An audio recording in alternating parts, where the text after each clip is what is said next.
Solo Sikoa lifting Cody Rhodes up. Spear from Roman. Cover, hook to the leg. Cody somehow survives. Are you kidding me? How? How did Rhodes survive? Desire is how, Corey. Grit is how, Corey. This is how bad Cody Rhodes wants to finish his story. What the? It can't be! It is! John Cena's here! Cena's in WrestleMania! A saving grace for Cody Rhodes. John Cena here to fight off Solo Sikoa. Solo sent crashing to the outside, courtesy of the franchise.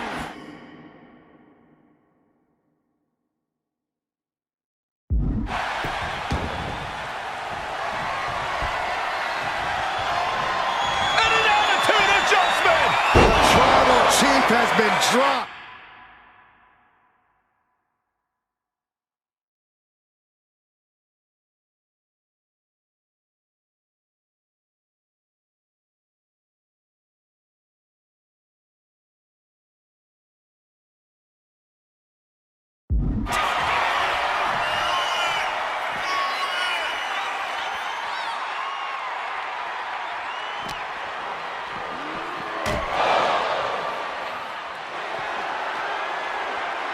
And now John Cena with Solo Sikoa and through the announce table!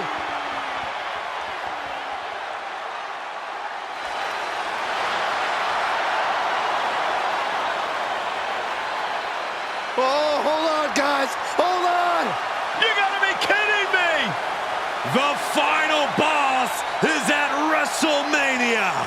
What a moment this is. Brings back memories from WrestleMania over a decade ago.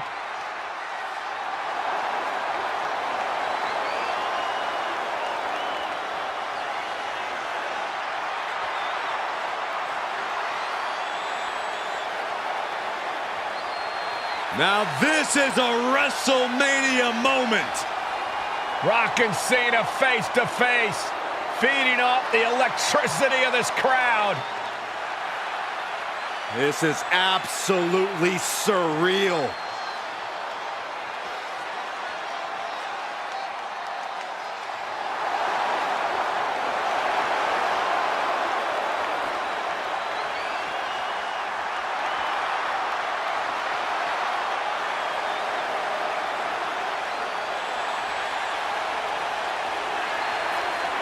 Oh, Rock with a rock bottom!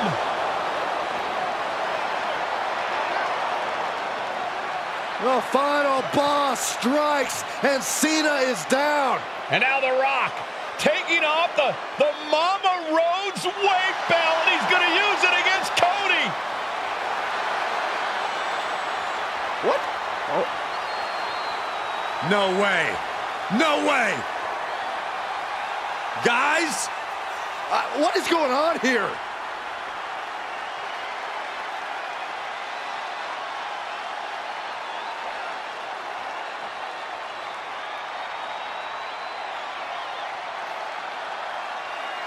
We know that music all too well, but It's Seth Rollins! And a Superman punch by Reigns intercepts Rollins, who's out here in the old Shield gear.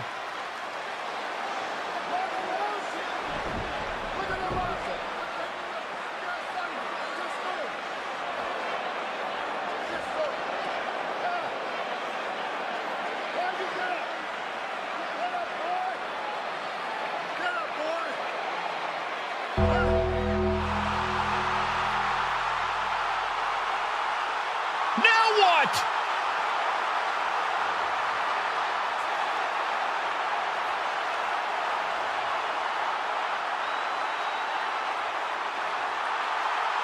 Undertaker's in the ring! oh my gosh! The Great One face to face with the Reaper at WrestleMania.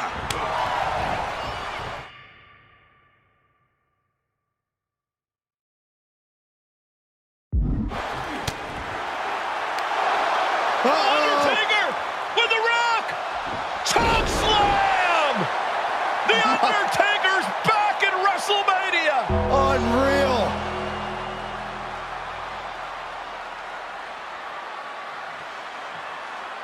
And now Roman Reigns and Cody Rhodes struggling to grab a hold of the steel chair in the ring. Both men struggling to their feet. Roman beats Cody Rhodes. And this could be disastrous for the American Nightmare.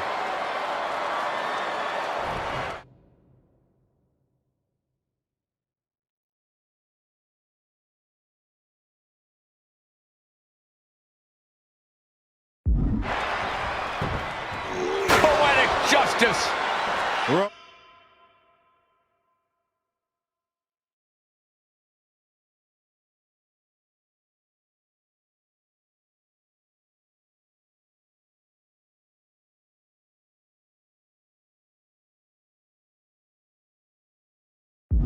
has never forgotten and has never forgiven. Roman Reigns setting up, looking for the spear to put Cody away. No! Cody catches Roman. Crossroads. And another crossroads. Looking for the trifecta now. Finish the story. Everybody seems to think that WrestleMania 40 was the night the bloodline ended. But anyone who knows us knows that it's gonna take more than one bad night to bring us down. If anything, we're just getting started.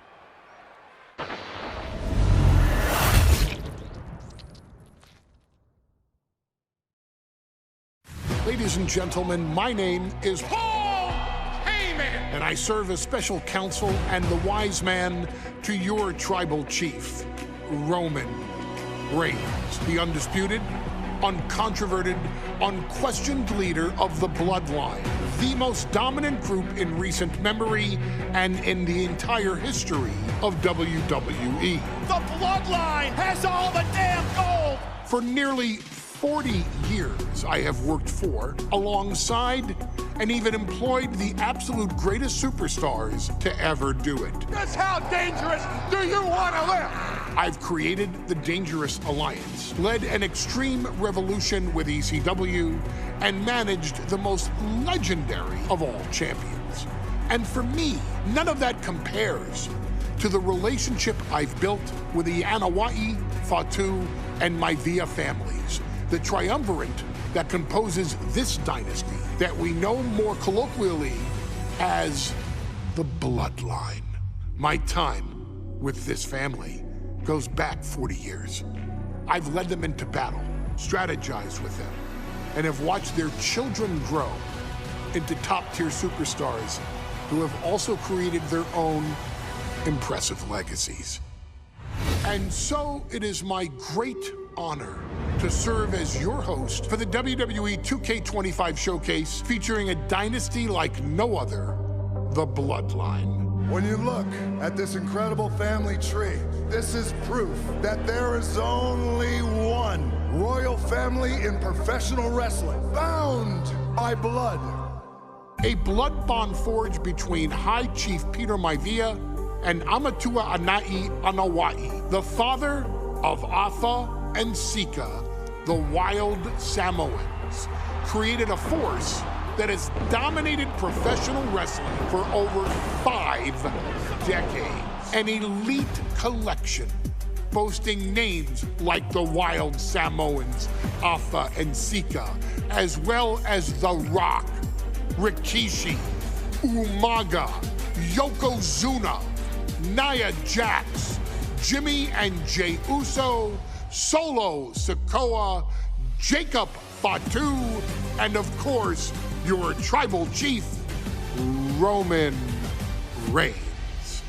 They've owned championships, filled arenas, packed stadiums, broken box office records, years and decades of dedication to the craft, perfecting their art with each passing generation, ultimately leading us to right here, right now, with the Bloodline having dominated WWE for the last half-decade. As your humble wise man, it is my duty to take you through some of the most ferocious battles featuring the greatest warriors in the family. Not everything goes according to plan, and this year we're going to give you a chance to right the historical wrongs and change history to bring more glory to the bloodline.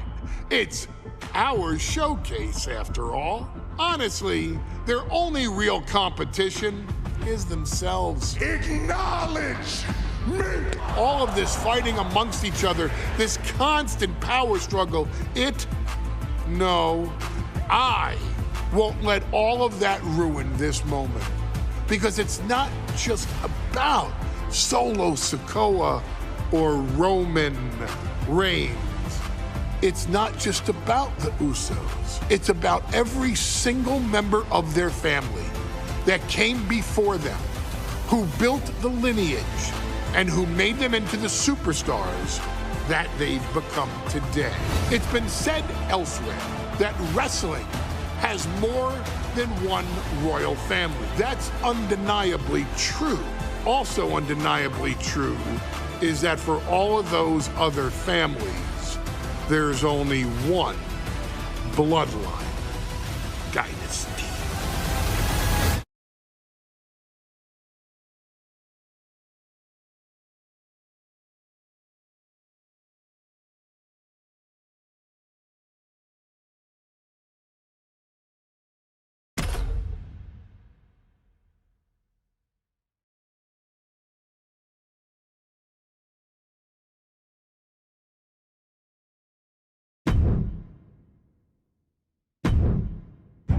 In a family that specialized in brute force over the years, perhaps no one better personified this than Rodney Anoa'i, nephew to the Wild Samoans, better known to the WWE Universe as the mighty Yokozuna.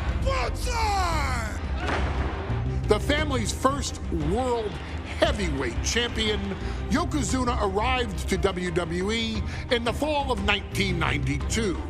An imposing behemoth, to say the least, Yokozuna would make an immediate statement, winning the 1993 Royal Rumble just a few months after his debut.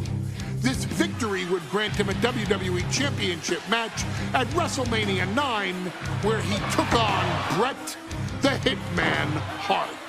This meteoric rise to the top was only a hint of the dominance Yokozuna would have on WWE for the next year. 2 WWE championships, a WWE Tag Team Championship, victory over the era's titans like Bret Hart, Undertaker, Lex Luger, and Hulk Hogan. Yokozuna is my middle name. I'm named after my uncle. I carry it with like so much pride and weight on my shoulders just because of like what he's done for this business and like who he is as a person too. It's a cool middle name to have, man. I represent it with the pride, man, that I have. Hopefully, man, I'm making him proud by doing that.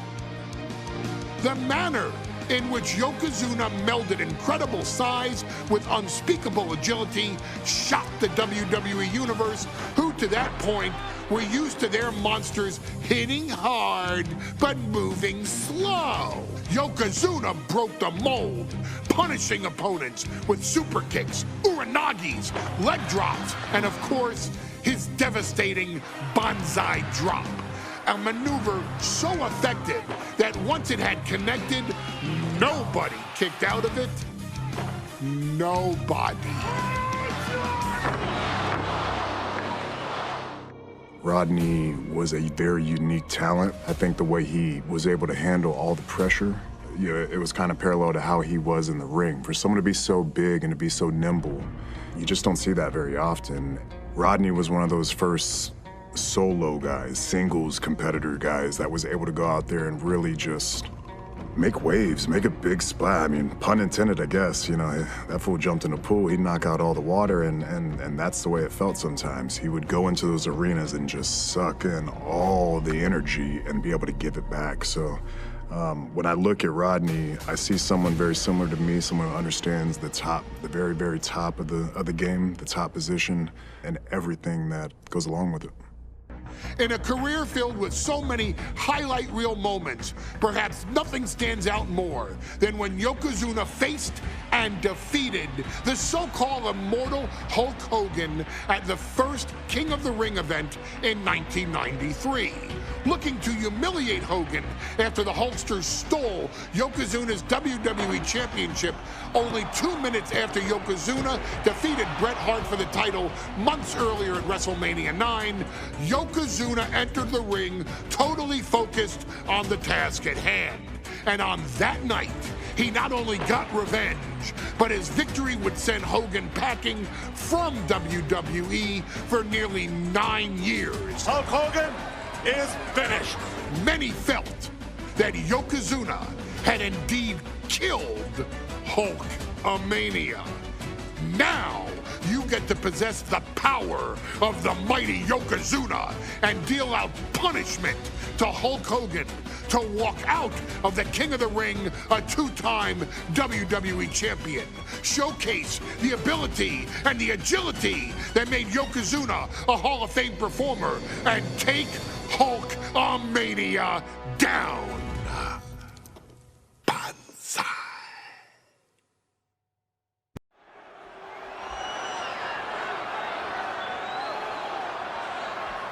Ladies and gentlemen, this is an event of international magnitude.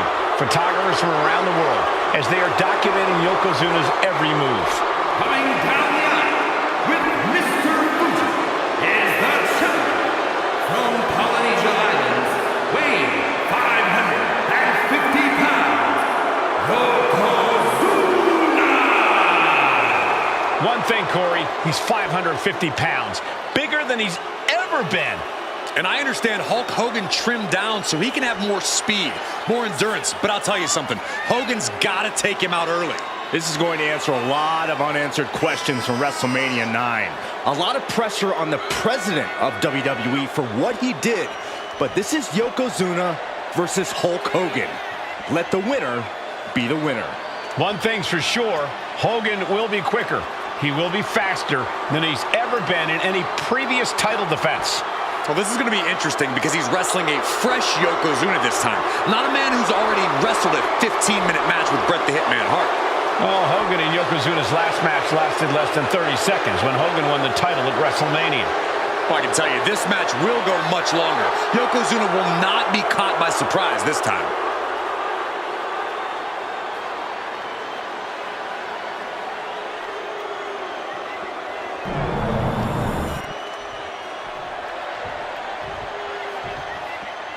Listen to this! What a phenomenal ovation for the WWE Champion!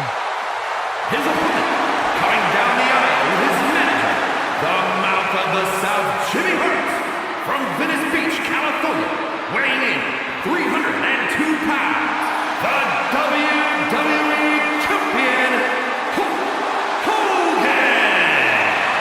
You can feel this facility shake, literally moving. The rafters shaking with the ovation of the WWE Champion Hulk Hogan. Hulk Hogan thrives on these people. He thrives on the Hulksters, the little Hulksters. This is what keeps this man going. Hulk Hogan's relying on the fans. He wants to hear them cheer. He wants to draw strength from them. But Yokozuna's focused. He has not taken his eyes off Hulk Hogan. He is ready, believe me. The Hulkster ready for war, and you can bet, ladies and gentlemen, it will be warfare here. Well, he's been saying for weeks that he is going to be the first man to slam Yokozuna. Oh, nobody slams Yokozuna. Well, we'll see. Hulk Hogan wanted to prove it was not a fluke that he beat Yokozuna. And now, we're going to find out if it was a fluke or not.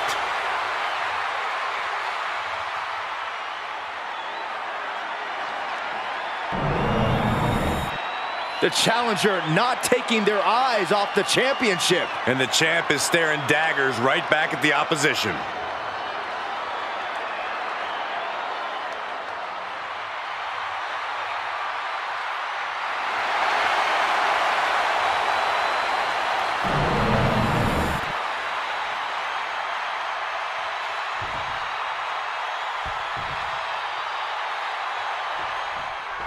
Michael Cole.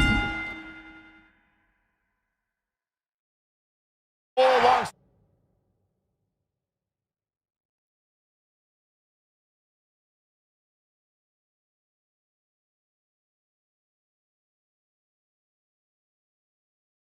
Byron Saxton and Corey Graves, emanating from King of the Ring, 1993. Yokozuna is fuming over his embarrassing WrestleMania loss to Hulk Hogan. Now, Yokozuna has vowed to reclaim the WWE Championship and wipe Hulkamania off the map. Indeed, the last time these two shared a ring, it was disastrous for Yokozuna. Mr. Fuji issued a challenge to Hogan on behalf of his client, and 22 seconds later, Hogan was the new WWE.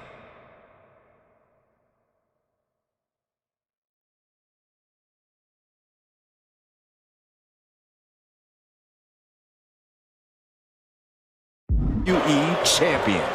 But that night was mired in controversy as Yokozuna had just been to battle with Bret Hart to win the title. This is going to answer a lot of questions from WrestleMania 9. This is Yokozuna versus Hulk Hogan, and we're going to find out who's the true champion. And Yokozuna just loves backing Hogan into a corner like this. Relentless domination of the champion. And Mr. Fuji looking on with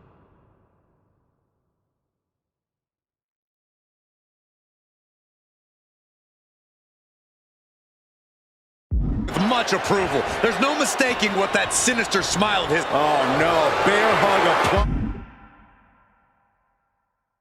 This is not good for the Hulkster. Bear hug! Well-placed elbow will get you out of it. That might be enough. Yes, it is.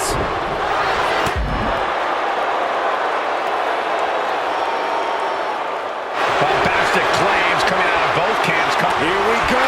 It's popping off. Oh. So much pride, so much resiliency on display. The willpower, the sheer guts of these two.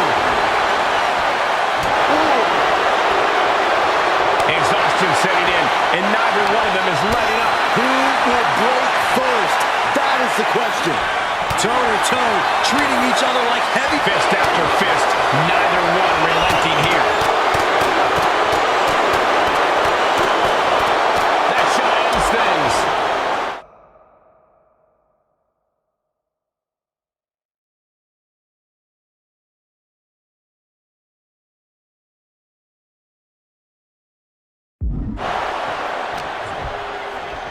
Hooked him up.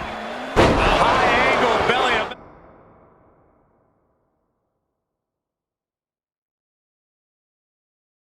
Back suplex. As we get deep into this match, you have to be impressed by a man. Yoko now. Belly to belly slam. That's got to be the end of Hulkamania. Jimmy Hart trying to rally. And a kick out by Hogan with authority. Hulk Hogan's not done yet. Hulk Hogan is coming alive. Yokozuna back to his feet. Big chop to Hogan. And Hogan's starting to hulk up here. How many times have we seen this over the years? These massive strikes from Yokozuna having absolutely no effect on Hogan. Hogan fired up. Hogan's ready to go. Hogan feeding off the energy of all the Hulkamaniacs. And here comes Hulk. And Yokozuna being backed up to the ropes. Big boot. I can't believe Yokozuna's still standing. Hogan continuing to pour on the offense. A second big boot, but Yoko still on his feet. Don't let up, Hulkster. Keep swinging, keep firing away.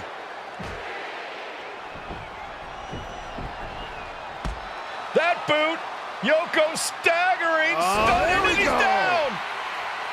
Drop the leg, Hogan. Drop the leg. Hogan, leg drop. Here's the cover on Yoko, who kicked out of the leg drop. What? Get Mr. Fuji out of there. Hogan feeding off the energy. Wait a minute. What is that photographer doing on the apron?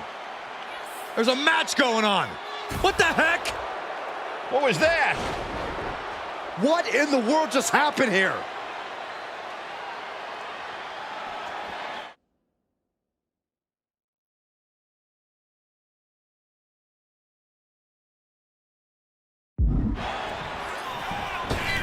Oh, no. Yokozuna demonstrating his full power. Hogan's in trouble. Big reversal from the Hulkster. Boom. Boot. Nice.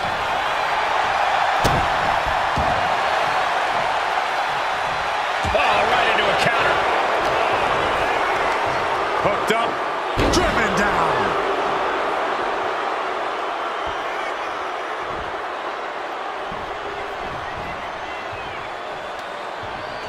Yokozuna on the move. Massive big leg drop.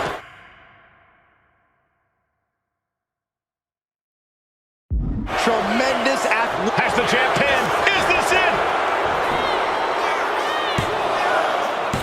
No, he gets the shoulder up. Getting dangerously close to ending it all there. Yoko says this one's over. Standing bonsai drop. Can the champ recover from that? And Yokozuna is once again champion. I can't believe it. The winner of this bout and new WWE Champion, Yokozuna. We have the official word. Yokozuna is indeed the new WWE Champion. We may have just witnessed the end of Hulkamania, gentlemen. There's no may about it, Cole. Yokozuna just conquered Hogan, and every newspaper in Japan is going to be filled with pictures of our new WWE Champion. Here in the heartland of America, the heart of Hulkamania has just stopped beating. Hulk Hogan is finished.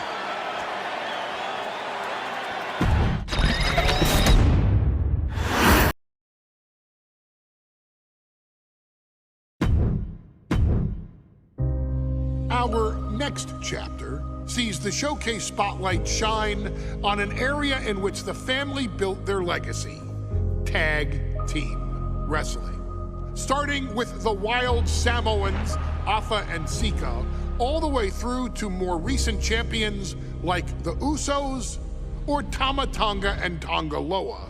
This dynasty has always excelled in tag team competition, consistently showing an ability to dominate the division with a wide variety of looks. And the first team that we will look at, accompanied to the ring by Afa himself. Fatu and Samu, the Head Shrinkers. They put the fear in people's hearts. That's what the head shrinkers did back in the day. Second to none in that ring. You know, hard-nosed, battle-tested. They went for it every single night. More astute fans may also know that early in their journeys, Samu and Fatu were managed by me, Paul Heyman, then known as Paul E. Dangerously, and the SST, the Samoan SWAT team. The Samoan SWAT team is here. Vengeance is mine. Already an imposing force that early on, their future greatness was obvious to so many industry experts. Afa, more than anybody, knew he had the team on his hands, with Samu being his son and Fatu his nephew. The tribal elder was able to mentor both, instilling in them the same unrelenting approach to competition that made the wild Samoans world famous. The team toured through regional promotions before a quick stop with me in WCW, but WWE was always their goal.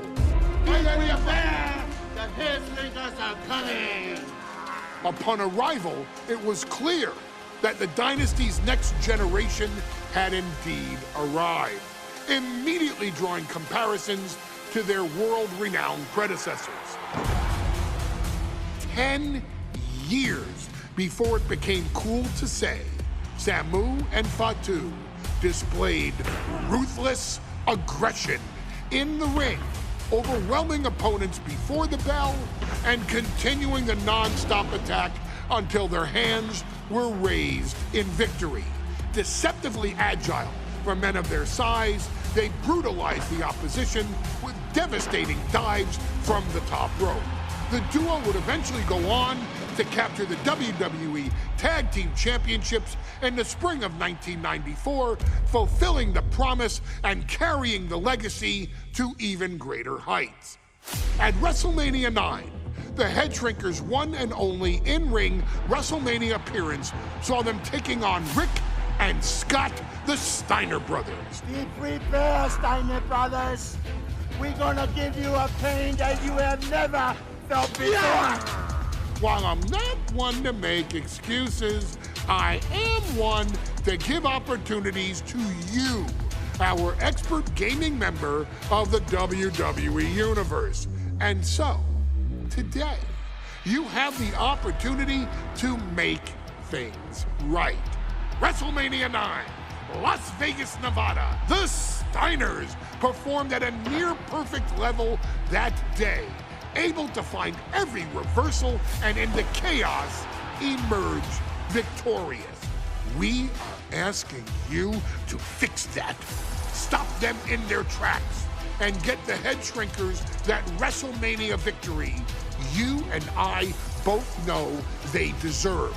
But if you're not careful, you're going to find yourself reliving the very same memories that have haunted Samu and Fatu for years. Steiner lines, suplexes, Frankensteiners that will all bring your evening to a vicious, miserable end.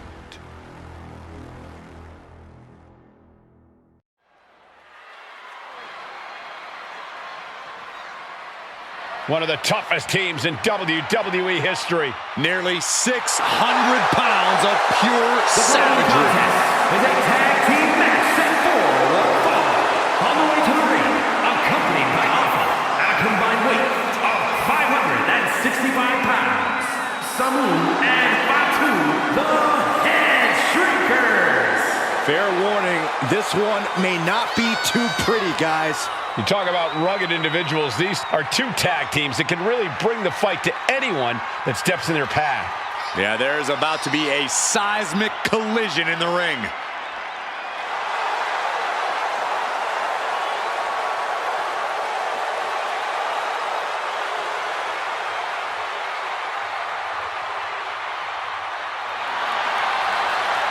This match means so much to the Steiners and to the Head Shrinkers. Well, the whole world is focusing on WrestleMania 9, and the last thing you want to do is come up on the short end. Pride is on the line, and as is a stake to the claim of being the toughest team in all of WWE.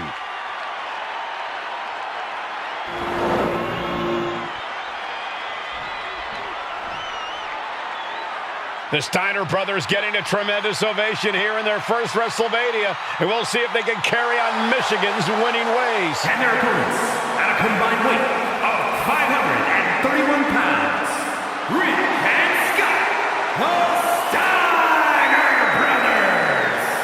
The Steiner brothers are one of the most promising tag teams we've ever seen in WWE. But Samu and Fatu are looking to stomp out any of that promise right here at WrestleMania. Let me warn the WWE Universe right now. This is going to be a brutal match. Just two heavy-hitting tag teams going at it. Physical, smash-mouth wrestling. And like Saxton said, it won't be pretty at all.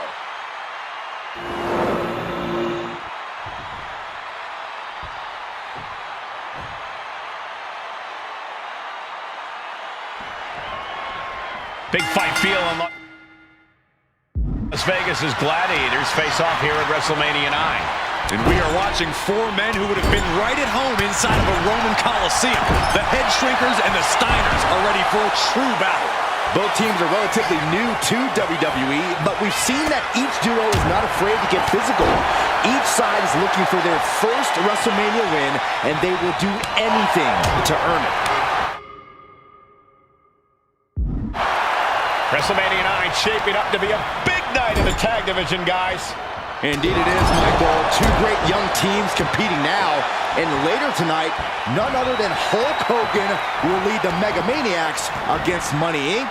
for the tag team titles. Odds makers in Nevada have the smart money on Hulk Hogan leaving Vegas with the gold tonight. I've seen Samu and Fatu headbutt each other during matches. If they do that to their own flesh and blood, who knows what they'll do to the Steiners? It's just a byproduct of the brutal take-no-prisoners offense of the head shrinkers, Byron. These guys will bite, scratch, and claw their way to a win. Rulebook be damned. And with Rick and Scott coming from an amateur collegiate background, they might be a bit more hesitant to bend the rules. Hopefully the Steiners can adapt, and fast. And we are really seeing the amazing... And there goes Steiner sent outside the ring. Fatu like a one-man wrecking machine right now, cleaning house. Oh, look at this, the power by Scott Steiner. But the tag was made and Scott not aware. Big kick. Scott Steiner did not see the blind tag made by Samu. Oh, this is not looking good for Steiner. Then this is what the head shrinkers do. Top-tier tag team wrestling. Steiner didn't see the tag, decided to hot dog around, and got a foot in the face for it. What a way to get out of that one. Pendulum backbreaker. Tick-tock. As we find ourselves surrounded by... To the sky. Elbow connects. Steiner looking powerless to every attack. The head shrinkers smartly keeping themselves out of the grasp of Rick and Scott Steiner. There is a method to the madness of the head shrinkers.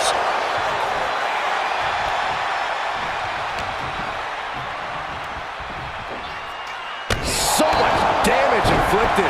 Oh my goodness. Oh my goodness. That was a showing of control and aggression. Something they'll want to keep up. And Steiner is finally changing the tempo with that attack. Incredible opportunity if he can collect his bearings here. He managed to get one over on the experienced Steiner there. Yeah, that's Samu putting his in-ring acumen to good use. Before this match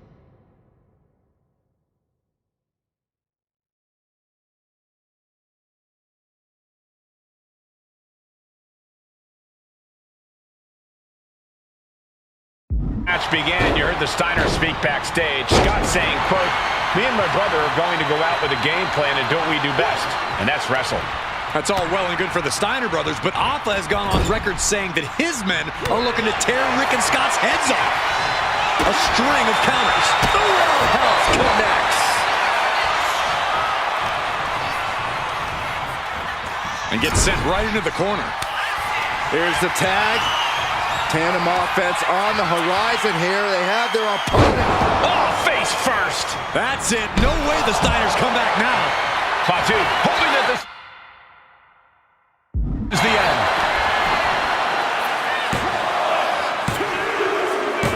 And the head shrinkers get the win. Here are your winners, Samu and Fatu, the Head Shrinkers. And what a huge win for the head shrinkers tonight. Samu and Fatu making their family proud and proving themselves as top contenders in the tag division.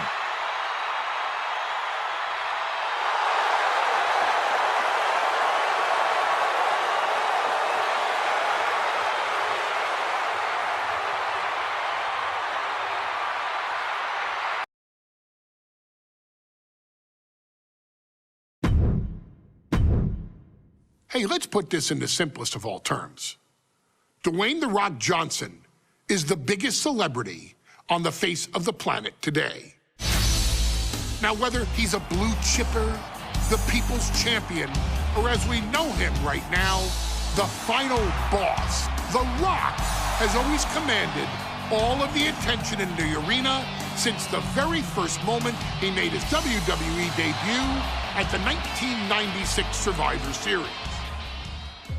born into this business.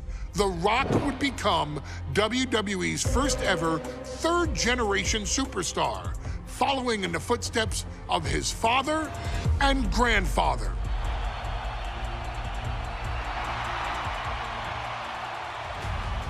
Who had competed in WWE rings before him. Dwayne had the huge responsibility. There's a legacy, and you have to take it so seriously. Even with incredibly high expectations, the Great One surpassed them all. Along with the usual achievements, if your name is The Rock: 2 Intercontinental Championships, 5 Tag Team Championships, 8 WWE Heavyweight Championships, a Royal Rumble victory, not even to forget the fact that The Rock once led an entire nation. The Rock has one of the more noteworthy feats in WWE history, earning WrestleMania victories over Hulk Hogan, Stone Cold Steve Austin, and John Cena. Each of these men are known as the faces of their respective era. Each of these men found out what happens when you go one-on-one. Oh, you know the rest. Of course, The Rock rivaled Stone Cold Steve Austin's popularity during the vaunted Attitude Era, tearing opponents down with rock bottoms and people's elbows while tearing them apart on the mic with cutting one-liners and catchphrases that are still recited to this day. If you smell, know your role and shut your mouth.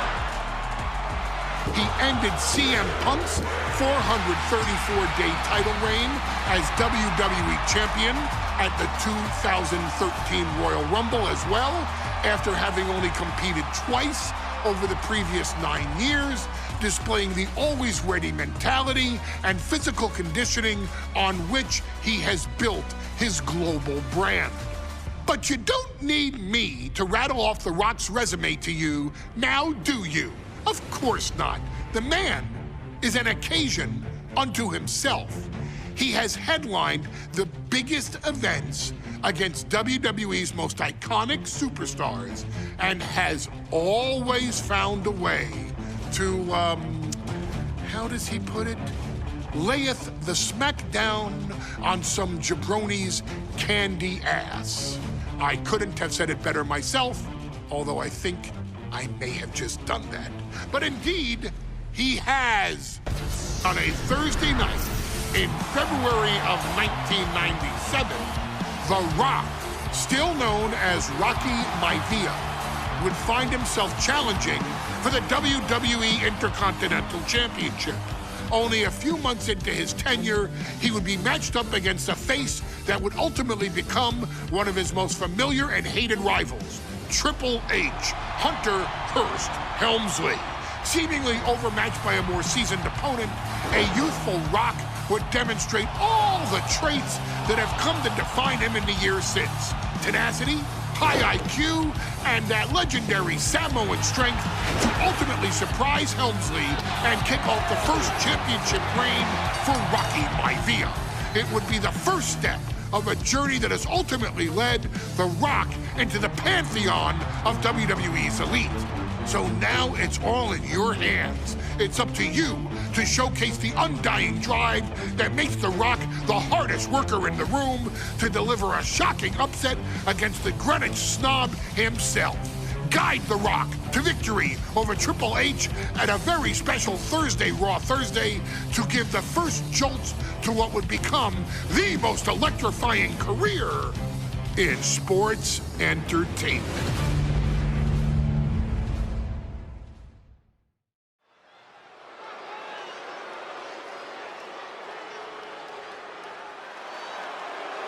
And here comes the #1 contender, at least for tonight, Rocky Maivia.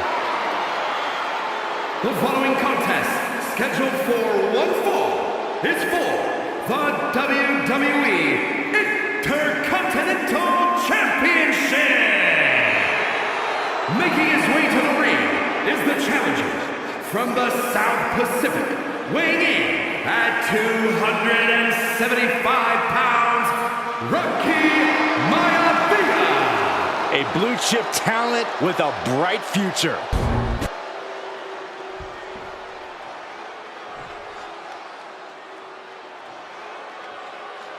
On his way to defend the Intercontinental Championship, Hunter Hearst Helmsley.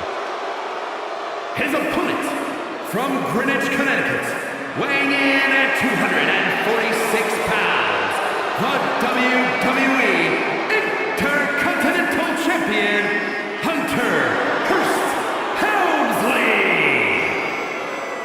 Helmsley is scheduled to face another challenger at an upcoming show this Sunday, and he's taking the risk, stepping in here against a newcomer, Rocky Maivia. Well, you can consider it risky, you can consider it overconfident, but any way you look at it, it's a dangerous move by Helmsley to take on an athlete who has been on a real roll. Rocky Maivia has been successful thus far in WWE, and Rocky is focused. Rocky is only thinking about tonight. Saxton, just curious, have you ever exercised your right to remain silent? I am tired of all this talk about Rocky Maivia. Yeah, he's been on a roll, but it could all come to a screeching halt tonight at the hands of Hunter Hearst Helmsley.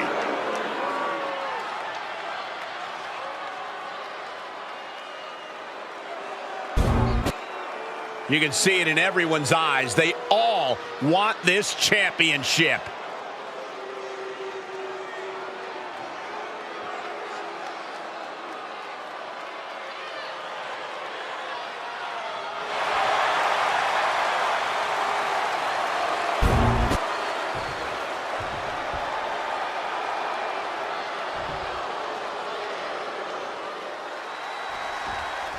The Intercontinental Championship is on the line here between two superstars who don't have anything nice to say about one another. The challenger, Rocky Maivia, and our current champion, Hunter Hearst Helmsley. Well, Helmsley is our champion for a reason. He's a cut above the rest, a higher class of in-ring competitor. This Rocky Maivia guy should learn his place and respect his betters. Well, that attitude is exactly why Maivia is so eager to go after Helmsley and his title. He wants to prove Helmsley is just a snide and arrogant blowhard. Uh-oh, the Cobra clutch is applied. The Cobra! He had it locked in. I didn't expect him to just let go. I don't know what he's thinking, but he needs to focus on the task at hand. Oh, that can dislocate something. Intercontinental Championship at stake right here in Lowell, Massachusetts. We're expecting an emotional night for all of us, considering that Shawn Michaels will forfeit the WWE Championship live tonight. Yeah, I saw a very dejected HBK earlier today. I couldn't even get him to crack a smile at all. Well, that's just because no one's ever happy to see you, Saxton. If Rocky Maivia is going to take down the more polished and experienced Hunter Hearst Helmsley, he's going to have to do it with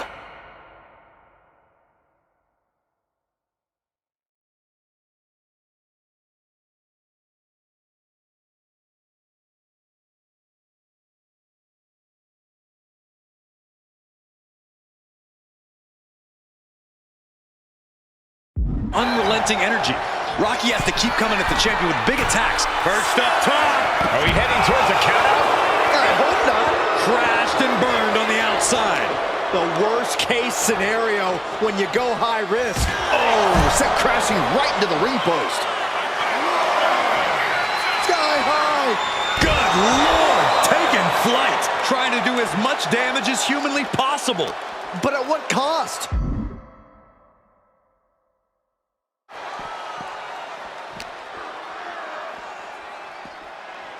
And he slides him back to the mat. And he wants more. Right back up the ropes. From the top. Double axe handle. Fortune favors.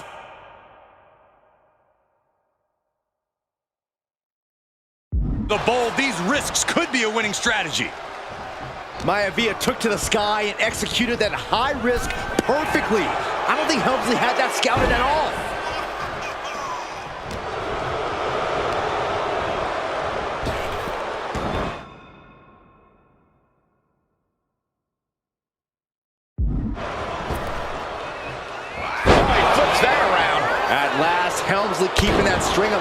in check. Now able to stop things, but will he gain command? Ah, look at this, just cranking it out. Cranking the head. And able to beat Helmsley to the punch.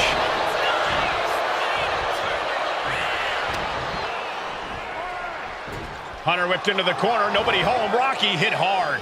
And now Hunter looks to take over this match. Helmsley muscling Wwe up to the top turnbuckle and a big right hand. Helmsley with something big in mind here for his challenger tonight.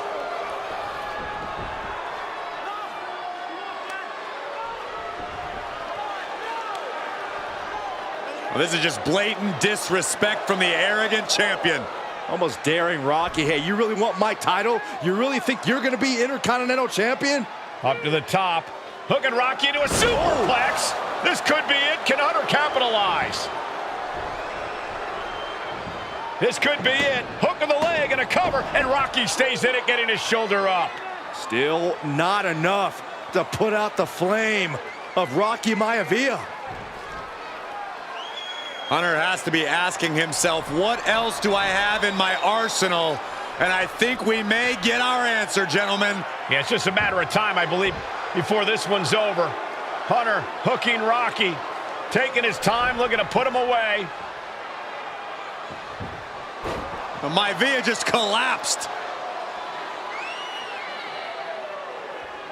This just shows you how much damage Hunter Hearst Helmsley has inflicted on the challenger in this matchup.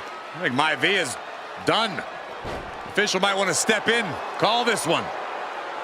The official checking on Rocky. Hunter Hearst Helmsley believes this is close to being over. Lifting him back up again. Rocky rolled through. Shoulders down. Rocky wins the title.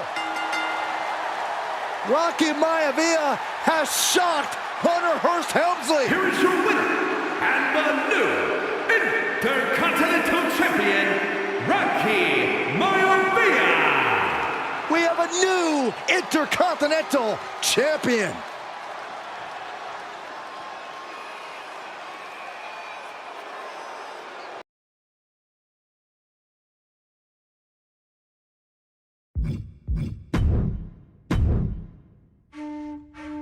In a family of elite combat athletes and top-tier performers, the final boss has always stood out, even when he was just a blue chipper. But there wouldn't be a final boss, there wouldn't even be a bloodline if it wasn't for The Rock's grandfather, the High Chief Peter Maivia. You can think of him as the first boss. Predecessor to the tribal chief. He is one of, if not the foundation for our family. The Wwe 2K25 Maivia wrestling dynasty. I don't think there's anybody more responsible for what's going on now than the High Chief himself. Peter Maivia isn't simply one of the two principals behind the sacred blood bond. He's also an incredibly decorated professional wrestler who traveled the world and won titles everywhere he went. New Zealand, Japan, Europe, and here in the United States, where he enjoyed especially successful runs in Hawaii and California. Maivia would eventually find his way to WWE, engaging in legendary battles with the likes of superstar Billy Graham. His larger-than-life personality would win the WWE Universe over in short order, as it had throughout his entire career. In the ring, High Chief Peter Maivia was a potent blend of brawn and grappling technique, often muscling his opponents down to the mat through a variety of joint locks and then switching to more painful holds once grounded. His sleeper hold and stump puller were both feared and renowned, and make no mistake about it, Maivia knew there was always more than one path to the ultimate victory. Out of the ring, High Chief Peter Maivia also ran one of the most successful wrestling promotions on the planet, Polynesian Pro Wrestling, based out of Hawaii, showing his mastery of the business in every aspect. His induction into WWE's Hall of Fame class of 2008 was supremely deserved, forever enshrining Peter Maivia as the legend he always was. And now, we present to you the opportunity to walk in the boots of the legendary High Chief Peter Maivia, facing off against one of the most legendary WWE rivals, George the Animal Steele. You will settle this score once and forever and showcase the overwhelming strength of Peter Maivia, which has ever since remained as a hallmark for every single solitary member of this bloodline. Steele is no easy battle, though. He thrives in the chaos, one of pro wrestling's true madmen. He'll even try to eat part of the ring if he thinks it'll help him break you down. So do your best and honor High Chief Peter Maivia properly with a resounding victory.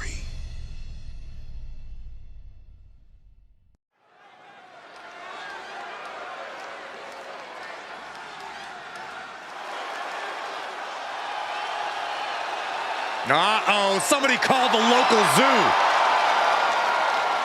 The following contest is scheduled for one fall and is a steel cage match. Introducing first, from Detroit, Michigan, weighing in at 275 pounds, George the Animal Steele. I'm not even sure the cage can contain this man.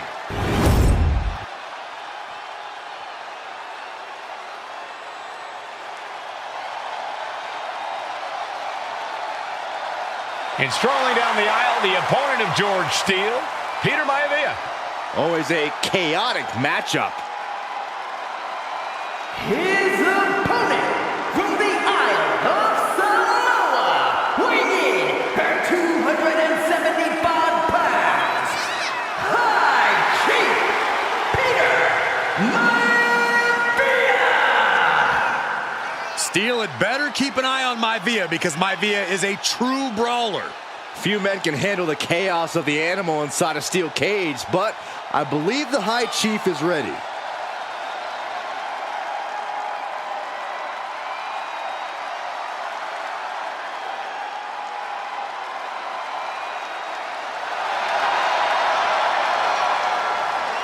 Maivia carrying such pride into the ring. Very stark contrast to Steele. We'll see which prevails tonight.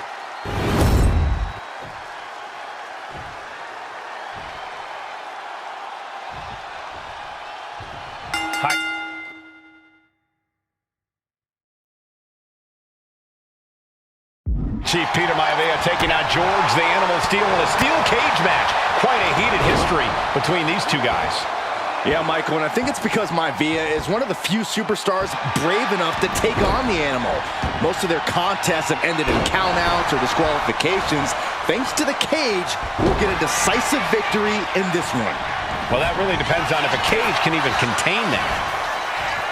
The animal has to be elated to be in this steel cage against one of his biggest rivals, no less. Yeah, Byron, we've seen the animal brandish a weapon against Peter Maivia before when it was against the rules. The High Chief better be prepared for Steele to get even crazier. Oh, Maivia is prepared all right. The man is extremely tough and agile. In fact, the High Chief's entire body can be considered a weapon.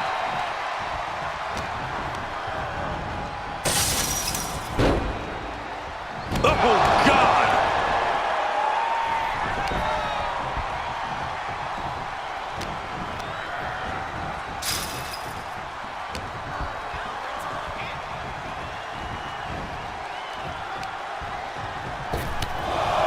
Oh, they're just punishing their opponent now.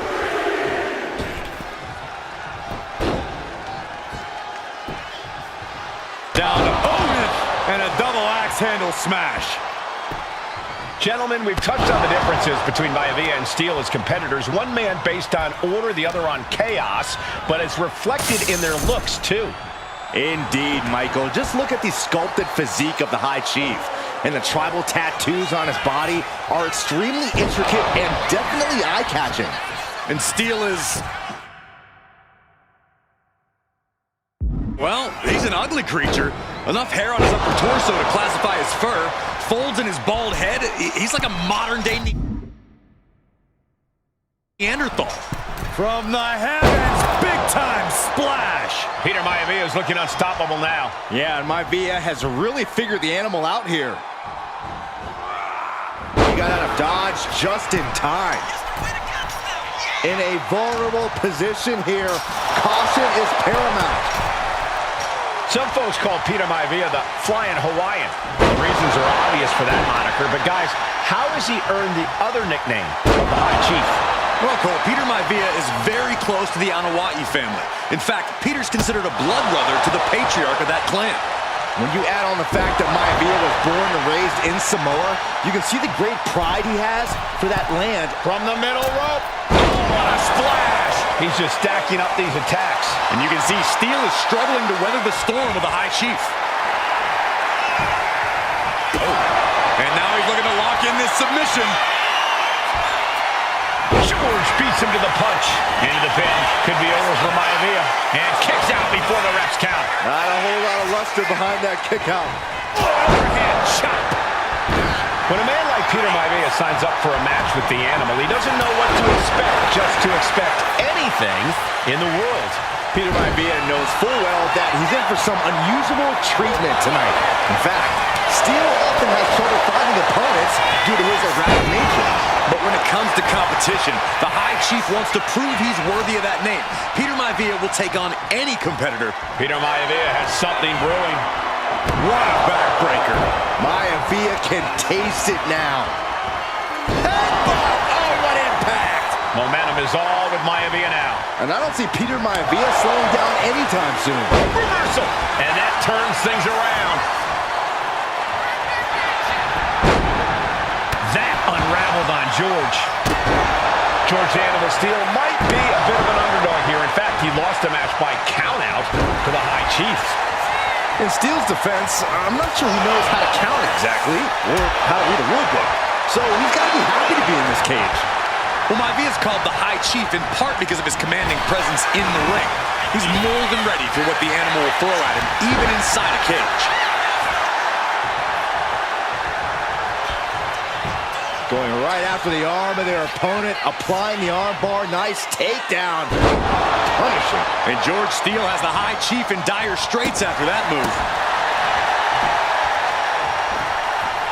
And Steele is one step quicker.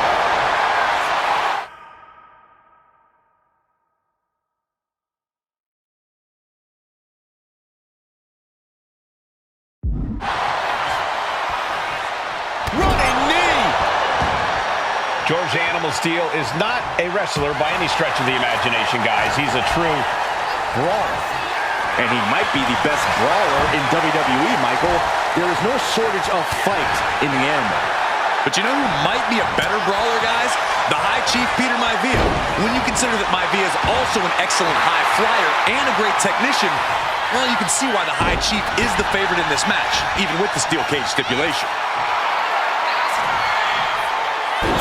What a headbutt. Well, George has certainly seen better days. Oof. He knew what was coming there.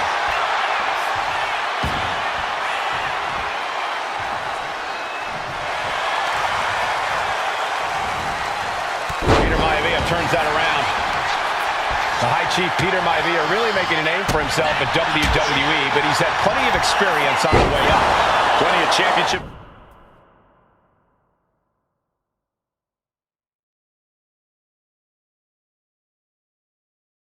On the West Coast. He's made the biggest splash in Hawaii, where he earned multiple tag team titles. Oh yeah, Maivia is a huge celebrity on the islands.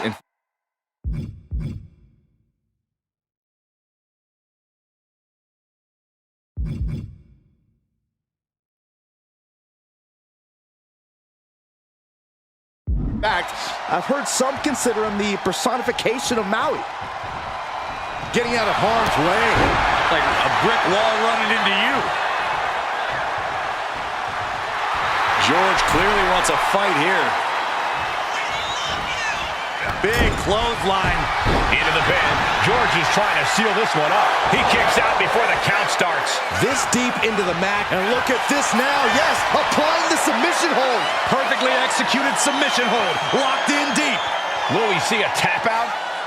Able to punch his way, setting up again. Just breaking down the opponent. No way, Steele's. Hold on a second. He might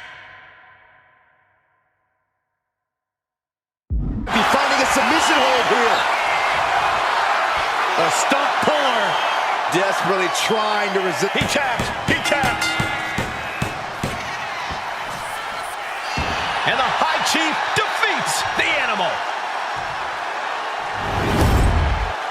Here is your winner, High Chief Peter Maivia. Anytime these two have faced off, it's been eye for an eye. But the steel cage has finally delivered a decisive victory for the High Chief, Peter Maivia. George Steele is one tough animal, but the way Maivia faced him in the cage tonight just reinforced what everyone already knew, that the High Chief is one tough.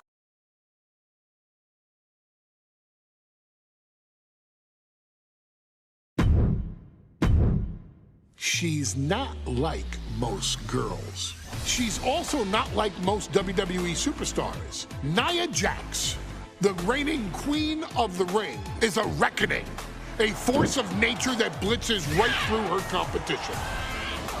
A cousin of The Rock, Nia Jax arrived in NXT almost 10 years ago with astronomical expectations.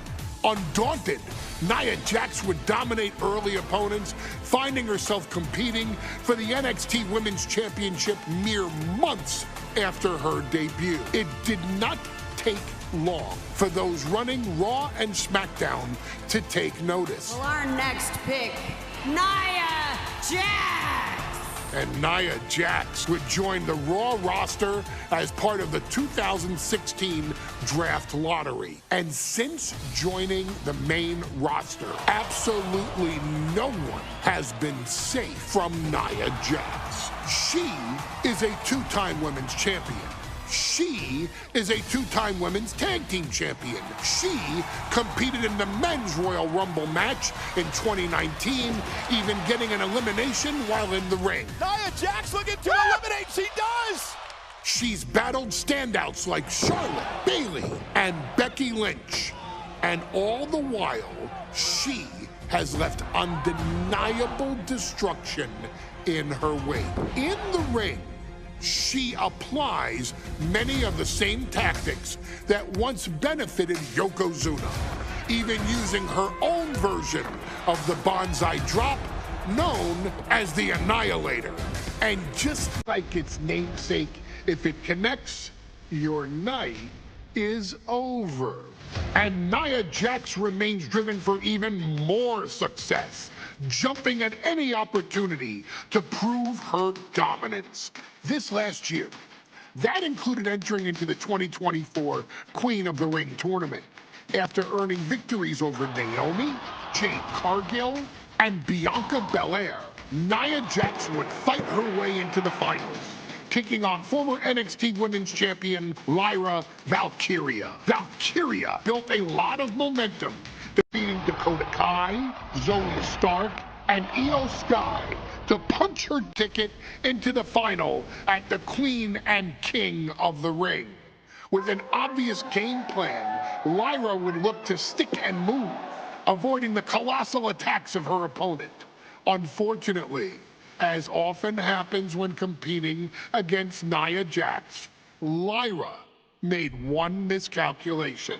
And that error in judgment provided Nia Jax with the opening she needed to annihilate her competition. This is your opportunity to crown the first queen in Bloodline history. Make Lyra suffer. Make her regret ever entering your ring. Showcase the otherworldly power that forces an entire roster to cower in your presence. Because when you're an irresistible force like Nia Jax, resistance is futile.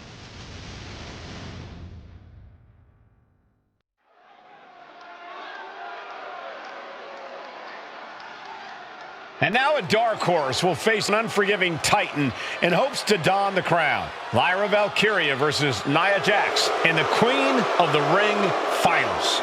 The following is the final match in the Queen of the Ring Tournament.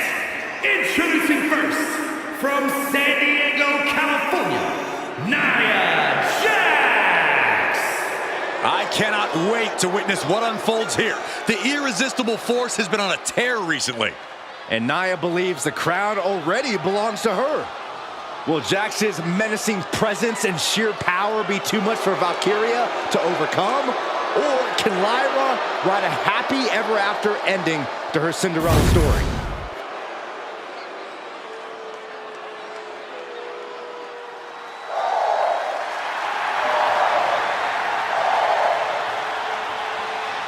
Lyra Valkyria fancies herself a Morgan, which is an Irish goddess of war. As they were on the battlefield, they used to take the shape of ravens to fly around and decide who would live and who would die. That is what Lyra Valkyria is bringing to the ring here tonight.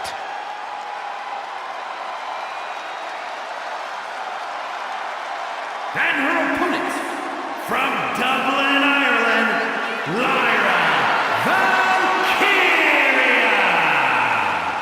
Lyra Valkyria may have read a little too much fantasy in her day, and now is reality. Lyra Valkyria is about to go toe-to-toe with a real-life, fire-breathing dragon in the form of Nia Jax. Nia Jax, who's in the best physical condition of her career, tonight will make someone. Will it be Lyra? Will it be Nia? We'll find out in a matter of moments. And guys, you win the crown. Guess what waits for you in August? A date with the champion of your respective brand at SummerSlam.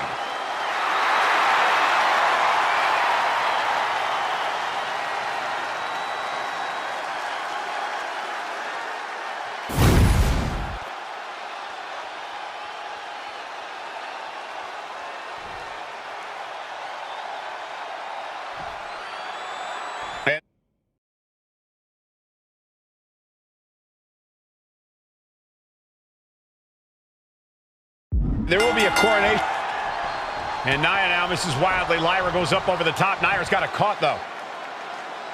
Lyra trying to rely on her technique to bring down the irresistible force, but having no luck at the moment. I'm not sure this is going to work either. Jax just entirely too strong, but whoa! That was interesting. Oh, nice athleticism by Valkyria. Even Jax might be a little impressed. I wouldn't go that far, Saxton.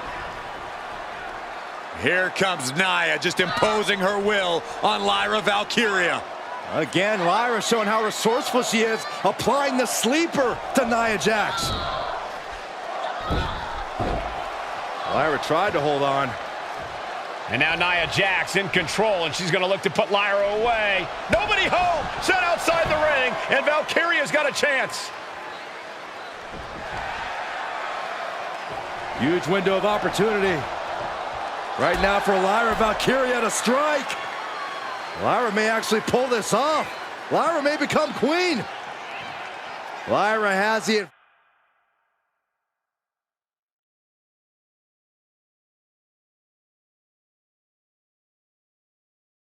advantage. She has Nia reeling. But Lyra can't win Queen of the Ring with Jax on the outside. This match has to end in the ring.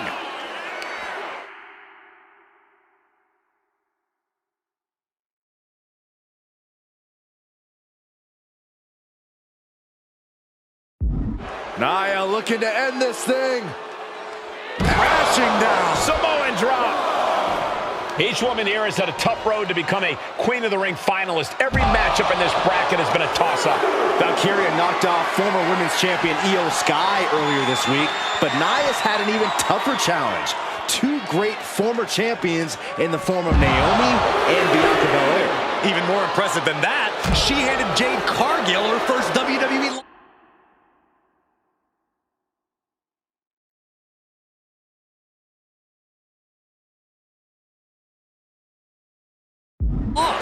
Granted, Corey, that was a disqualification victory for Jax. I'd say there's still some unfinished business between Nia and Jade. Nia Jax, Lyra Valkyria facing off in the finals of the 2024 Queen of the Ring tournament. Who will take home the crown? In the corner, has to find a way out of there. Oh, and a headbutt. So ruthless. Many in the WWE Universe getting their first look at Lyra Valkyria. She's only had 3 main roster matches so far, and they were all in this tournament. Big wins over Dakota Kai, Zoe Stark, and Io Sky over the last 3 weeks. That's an extremely impressive start for Lyra. Wow, undefeated for 3 weeks? When Nia Jax joined the main roster, she didn't lose a match for over 7 months, and Jax has stayed that dominant for years. Just having their face stomped. Just how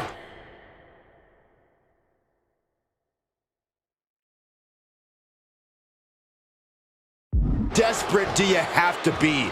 Why not a fair fight, huh? Golly, Nia is just cornering Valkyria. Jax abusing Lyra, showing no mercy. I think it's a preview of what kind of queen Nia Jax will be. The kind of queen that will happily send victims to the guillotine. There's so many moves at Nia's disposal that she can end this match with. For Lyra, not nearly as much. Yeah, I can't imagine it'll be easy for Valkyria to pick up Nia Jax and drop her with the Nightwing. Please, let's call the move by its real name. It's a Samoan driver. You think Nia Jax doesn't have the Samoan driver scouted?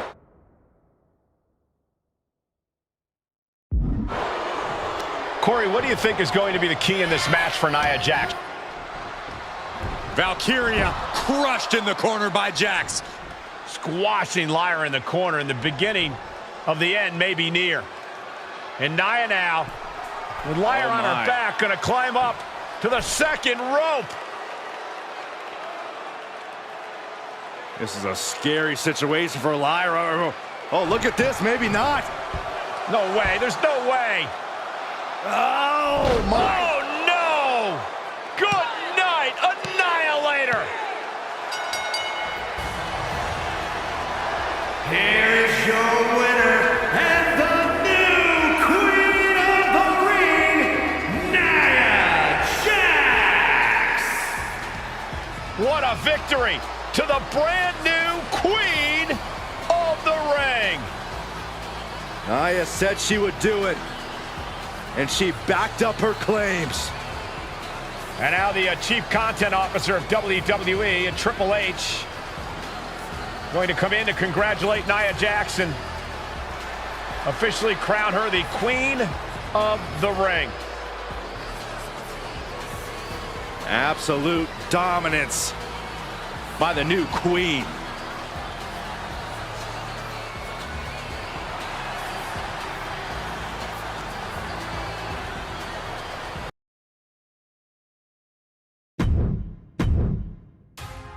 I'm sure you will agree with your wise man. Many WWE superstars say they will do whatever it takes in order to achieve success. Quite often, it's a bunch of BS. But if you're lucky, you may run into someone who is willing to look out for the group. Someone willing to make sacrifices. And for this family, there was no one better than Rikishi. After the Head Shrinkers run in WWE came to an end, Rikishi, then known as Fatu, would go on a journey of self-discovery. This journey would lead to him taking on the name Rikishi, a subtle nod to his cousin Yokozuna, as well as an opportunity to start fresh with a global audience. with my dad, you know, when he became the Rikishi character. When you think about Samoan wrestlers, right, or mean, or aggressive, he made it like his own flavor, right? You know, he had the blonde hair, still carried the aggressiveness, but I think he just wanted to add like a little flavor to it. But it became even more popular to our culture. Rikishi blitzed WWE from the jump, devastating opponents with new tricks and winning people over with his fat-ass dance moves. That Rikishi is fat, all right. P-H-A-T.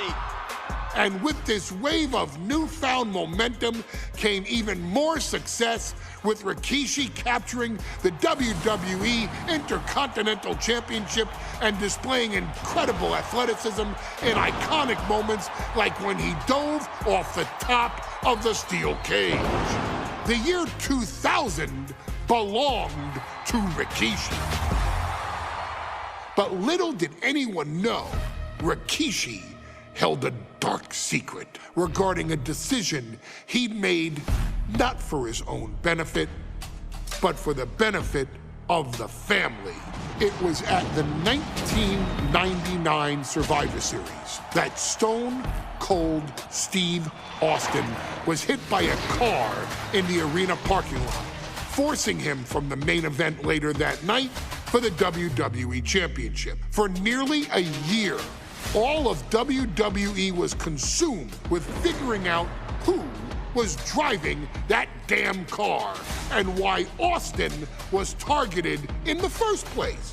The verdict came in. The car was driven by Rikishi. Rikishi would stand strong.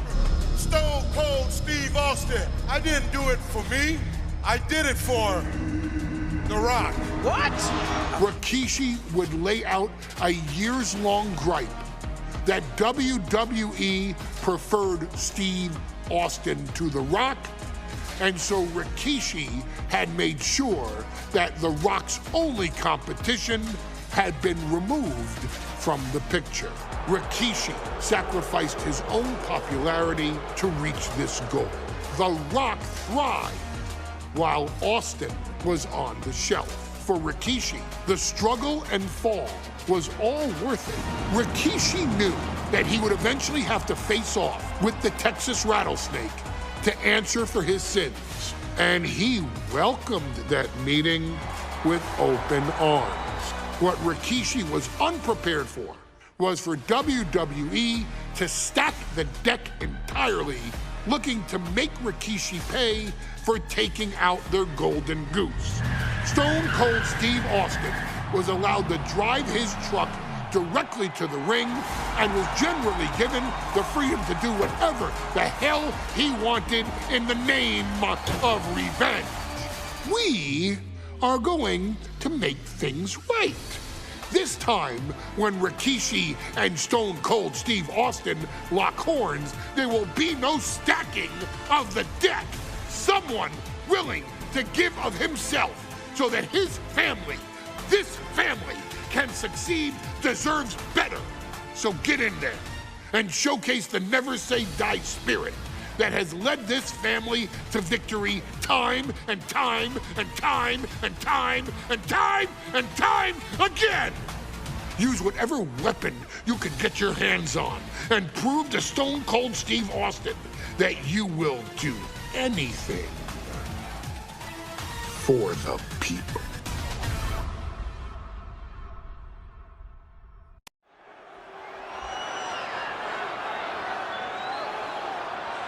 Is it legal to not show up?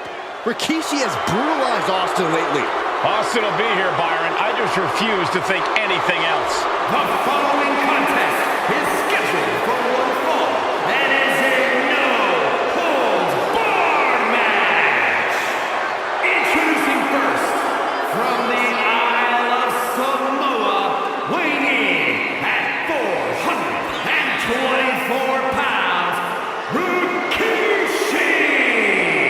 We have learned more about Rikishi in the last couple of weeks than we knew about him his entire career here in WWE. He said he ran over Austin not for himself, but for The Rock. Right, and now he's coming out here, and I guess if Austin doesn't show up, the general manager is going to have to come out here and declare this is a forfeit, and Rikishi's going to win it. This man makes me sick.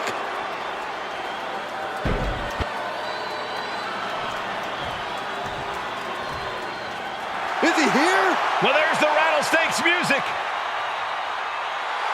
He's here. Austin's here. Stone Cold Steve Austin came here with no fear, no hesitation, just revenge. His opponent from Victoria, Texas, weighing in at 252 pounds, Stone Cold Steve Austin! Austin fought for his life to make it back here, to make Rikishi pay. Now there is no way Rikishi can escape the Texas Rattlesnake. It's been almost a year since Austin competed in the ring. Austin is a man possessed. Rikishi feels good about running over Austin and said he'd do it again. That man is sick. Well, Rikishi made two mistakes. One, trying to end Austin's life. And two, not being man enough to finish the job. Austin's going to absolutely tee off on Rikishi. This one is going to get ugly in a hurry.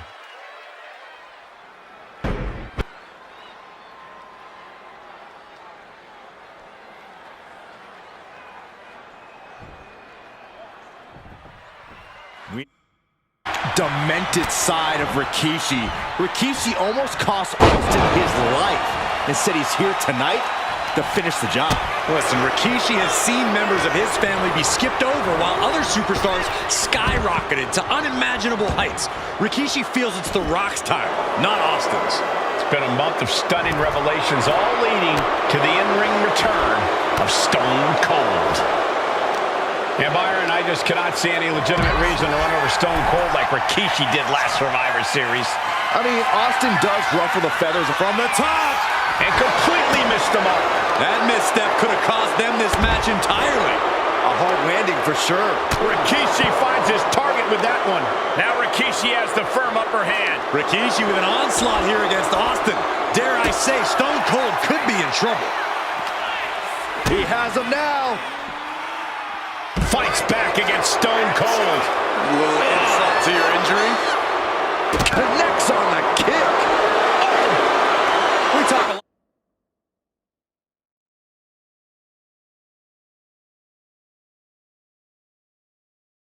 lot about Austin being prepared for a fight. Talk about the Rattlesnake preparing to make Rikishi a dead man. Well, right now it's Rikishi doing the brawling. Rikishi's disdain for Austin looks greater than even we anticipated. And look at him. Austin and Rikishi trading heavy artillery on the outside, and here comes the Rattlesnake.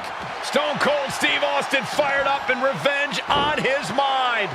You got to think about how bad Austin has wanted this ever since Survivor Series last year. Been dying to get his hands on Rikishi.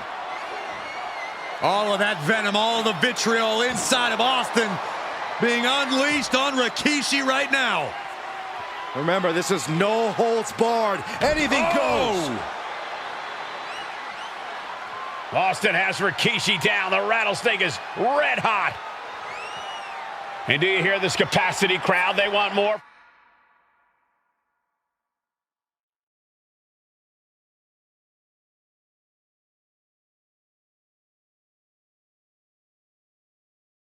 From Stone Cold, all that he wants to see Rikishi get beaten down like a pile of human filth. And Rikishi with a counter. And Rikishi lately has been calling himself a visionary, a pioneer.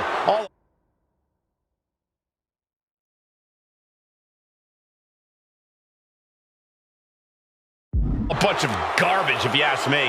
Well, those aren't self-imposed labels, Cole. Those labels are coming from the family, coming from a group of wrestling legends who are proud of Rikishi for standing up and making a change in this business. I have a few labels for Rikishi. Coward, liar, embarrassment. Those fit him well.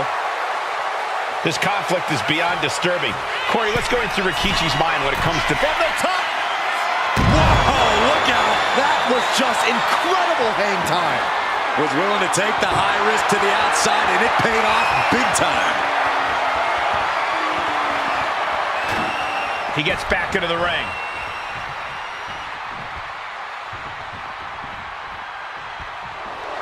Oh, yeah, Rikishi is feeling the energy right now.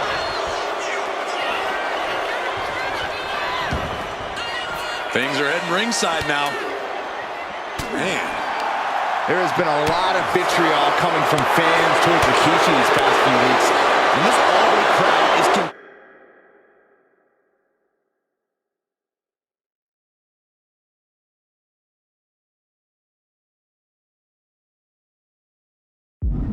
that pattern of disdain. You think Rikishi cares about the fans, though? No, not at all. He truly believes he's done something for his family, for his people. His family's respect is the only respect he's desperate for.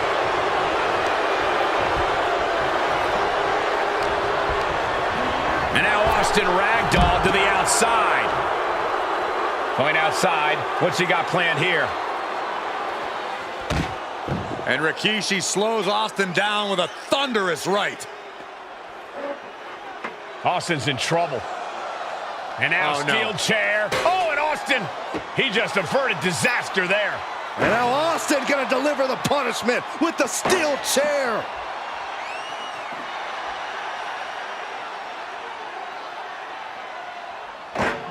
A relentless Texas rattlesnake beating the brakes off of Rikishi with a steel chair.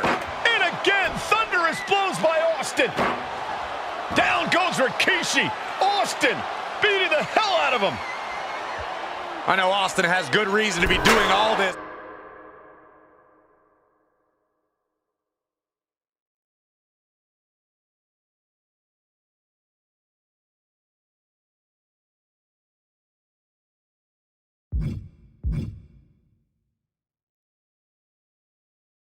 But he could be taking it too far at this point.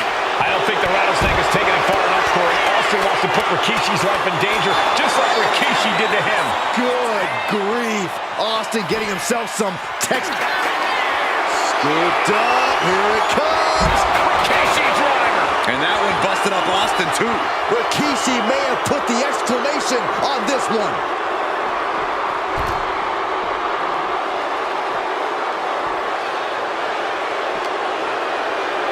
And he throws the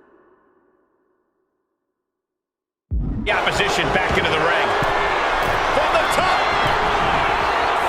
Elbow drop. Good lord. Oh, going right into the pin. 2. Oh my God, he's still in the match. He got the shoulder up right at the last moment. Oh, look at the start of this. Could be going into the playbook. And he breaks his own submission. Oh, turning the pin around.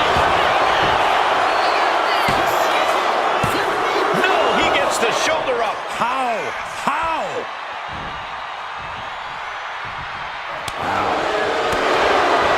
Counter. Saw it coming. High level ability being shown with each of these counters. And Rikishi enjoying how he's worn down the rattlesnake throughout this match.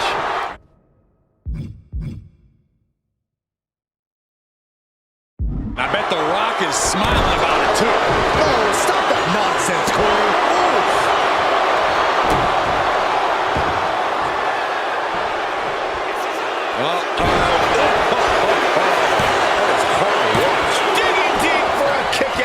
What a match. Rikishi hoisting up his opponent. Rikishi driver. And Austin is out. Turning it into a pin for the win. Rikishi somehow defangs the rattlesnake. Damn it. The winner of this bout, Rikishi. This is not what many of us expected to see. We wanted to see retribution, but Rikishi was too much of a monster for Stone Cold tonight. The vitriol that consumed Rikishi powered him to finish the job and leave a battered Austin in his rear-view mirror.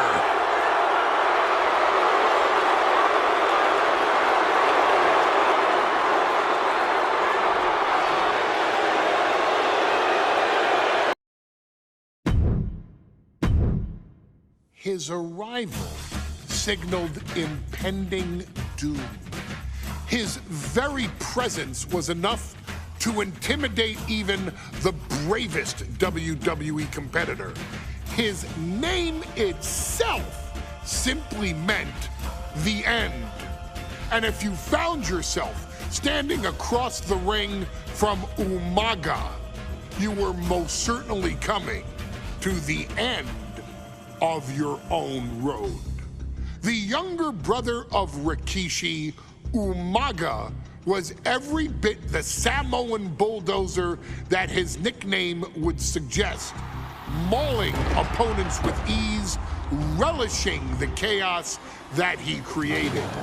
A menace to the entire roster, an unrepentant badass, Umaga tortured his prey with high-impact collisions before ultimately sealing their fate with his vaunted Samoan spike, a vicious move used today by Solo Sikoa.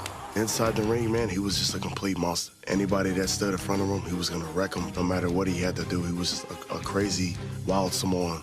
Outside of the ring, man, just a loving guy to be around. A fun uncle, always joking, always barbecuing at his house. I always looked up to him. He was just so cool. Perhaps an unheralded aspect of Umaga's game was his mastery of mental warfare. Umaga loved to present a wild, out-of-control savage, one who needed manager Armando Alejandro Estrada to handle all the details while he destroyed opponents. Umaga was the perfect definition of the word aura. A two-time intercontinental heavyweight champion, Umaga established himself as one of the purest forms of dominance to ever set foot in a WWE ring. His intense clashes with Batista, the Heartbreak Kid Shawn Michaels, and Triple H, along with WWE Championship battles against John Cena, still live on in the memories of those who were fortunate enough to watch Umaga perform. And Umaga will live in immortality through every member of this family, whether it's with a huge Samoan drop, a running bulldozer into the corner, a Samoan spike, or even a war cry in the middle of battle. Umaga is forever. I wish he was here. I know he's watching from above. So you, our beloved Us in training, are asked one simple thing here in the WWE 2K25 showcase: to defeat John Cena. You've done that in this mode before, right? Simple. It was at New Year's Revolution in 2007 that Umaga and John Cena first collided for the WWE title. Umaga appeared to be too much for Cena in the minds of many pundits. Undefeated in WWE some 9 months after his debut, and things were going very well for Umaga. Until they weren't. Umaga would see his undefeated streak end by, of all things, a damn roll-up after rushing directly into the outstretched shoes of John Cena. 1 second of luck allowed John Cena to escape the inevitable, and now it's on you to fix it. Head into that ring, showcase Umaga's cruel brutality, and get Umaga the WWE Heavyweight Championship victory that he should have gotten in the first place. I assure you, my dear friend, Armando Alejandro Estrada will make sure nothing else goes wrong if you take care of business inside the ring.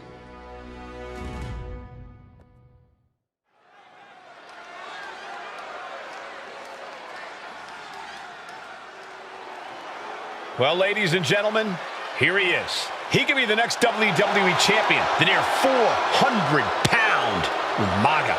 A man that since debuting right after WrestleMania 9 months ago has remained undefeated. And Umaga has been in the ring, Byron, with the best of WWE. This man looks, moves, and sounds like a movie monster. Except Umaga is for real. He is a Samoan bulldozer, an 18-wheel version with a mean streak. Big, athletic, strong, and probably gonna outweigh John Cena by well over 100 pounds. Since 1963, the WWE title has only changed hands twice here in Kansas City. That's twice in the last 47 years. But Umaga is a scary human being, and he can easily change that trend right here tonight.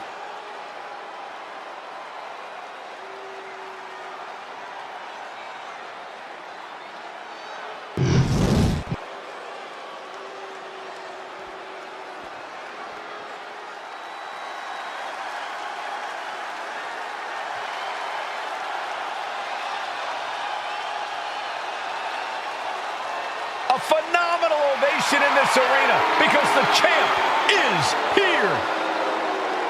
John Cena has a gigantic challenge awaiting him in the ring, but Cena doesn't have a reverse gear.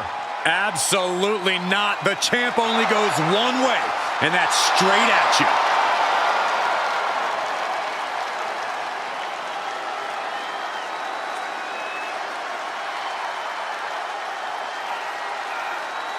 John Cena, a three-time WWE champion, the handler of Umaga, Armando Estrada, trying to control this undefeated challenger. Once the bell rings, these two are going to go at each other full force.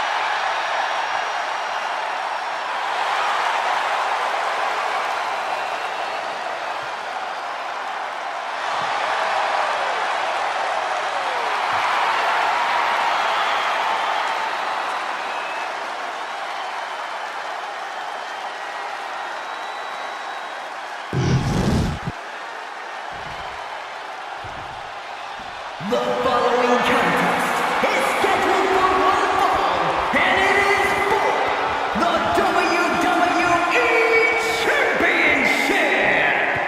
Introducing first, the challenger from the Isle of Samoa, weighing in at 353 pounds,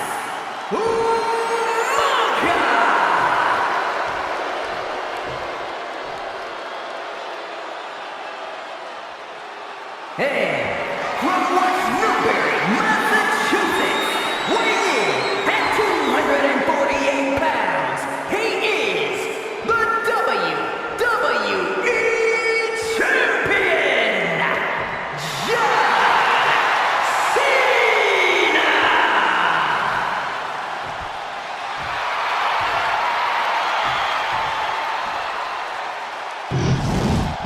Intensity on the face of the champion. Challenger in the corner, looking more determined than I've ever seen.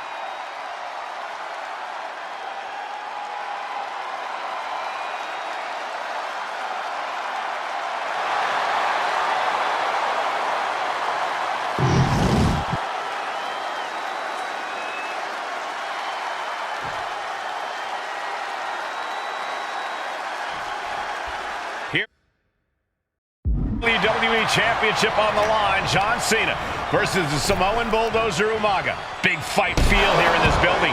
The undefeated Umaga has set his sights on Cena, and there's nothing left standing in his way. Umaga doesn't just want to beat John Cena, he wants to obliterate him, like he has all his other opponents. But this is John Cena we're talking about. If anyone can stand up to Umaga's brutality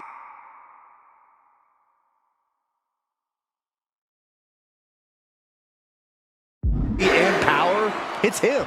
Cena's going to fight to defend his title with everything he's got. A rare position for Cena in this fight.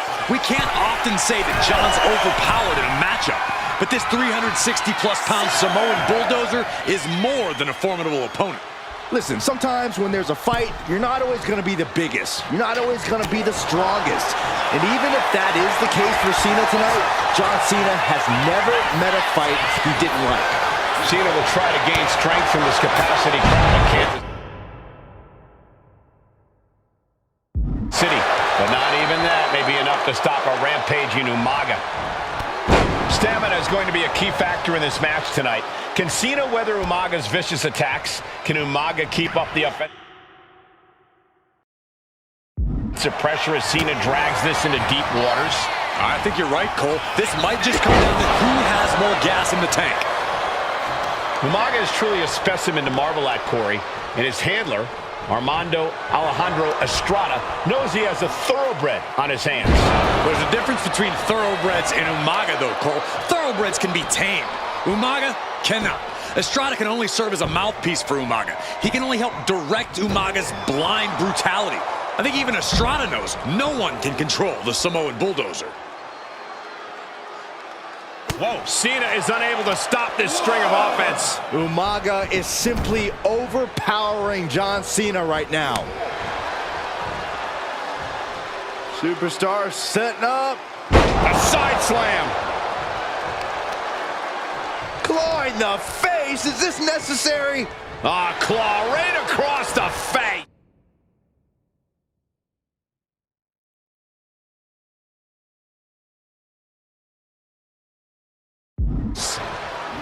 Cena tonight attempting to do something no one else has been able to do.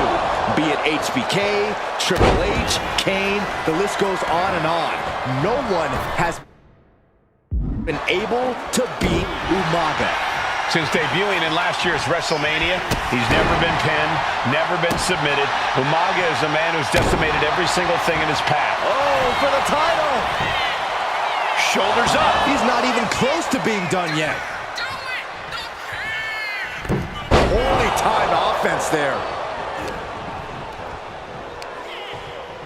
Up on the shoulders. Man, down in a hurry. Oh, what a vicious shot. Oh, man, that definitely opened him up. Look out, there is blood in the water. And Umaga, of course, coming from a very rich heritage. Some of the greatest athletes in any sport come from the Samoan heritage. Umaga's aggressiveness can be traced back to his bloodline. When you're fighting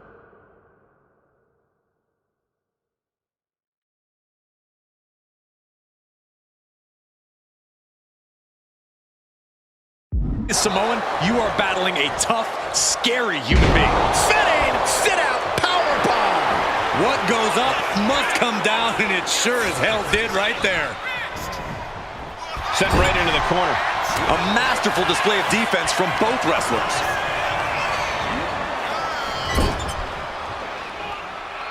And Cena flattened in the corner. Umaga's just overpowering him. Look at the strength. Into the corner, just setting Cena up.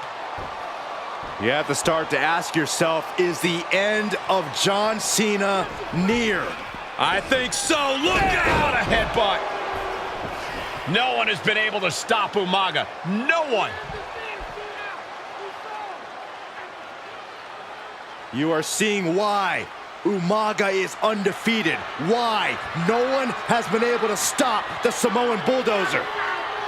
Here comes Umaga, and Cena catches him with a boot. John Cena from behind, rolls him up, shoulders down, and a kick out by Umaga. And Cena immediately back into the clutches of Umaga. I'm not sure what else Cena can do here. I'm not sure John Cena knows how to stop Umaga. And Corey,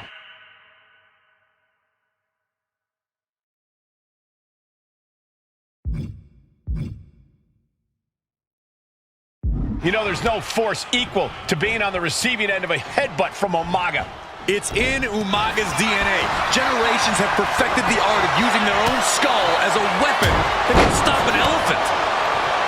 Sometimes I look at Umaga and it just scares me. I think he forgets that he's even in a championship match. Estrada is very aware of it, but Umaga sometimes looks oblivious to what's going on, other than the fact that he knows he's supposed to hurt his opponent. Having no conscience is what has set Umaga apart. If he gets confused and the bloodthirst takes over, that's where Estrada becomes useful by directing Umaga back to the ultimate goal. I think Umaga just doesn't know when to stop attacking. He has no sense of what it means to pull back on the reins, so to speak. Look at this. He just tossed the leg. Vicious knee.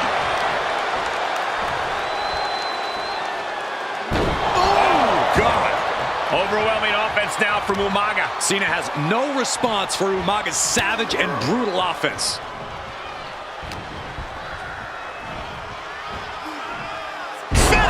Sit-out powerbomb. And that was a clear attack to his core.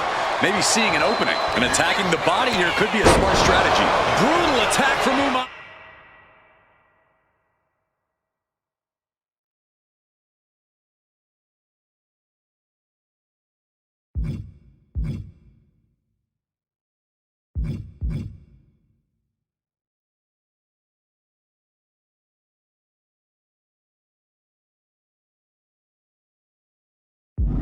He smells Cena's blood in the water. That unraveled on Umaga. And Cena puts a quick stop to the momentum that was mounting against him. Could be what Cena needed to ignite a rally. Two powerhouses, a championship on the line. We knew this would be a battle. Umaga and Cena. This'll do it. Umaga. Oh, Samoan spike. We might see a new champion. Going for the pin. We almost had a new champion. What a display of stamina. The champ showing they are truly worthy of it. This'll do it. Umaga. Samoan spike. Are we headed towards the Here's the pin. New champion. An undefeated champion. Here is your winner, and the new WWE Champion, Umaga! This proves it. Truly no one can withstand Umaga. The Samoan bulldozer has wrecked his way straight to the WWE Championship. Cena's title reign is over. An incredibly impressive showing from Umaga tonight, absolutely leveling John Cena in a savage display of dominance. Will Cena come looking for a rematch? Only time will tell. But for now, this is Umaga's moment. He is your WWE Champion.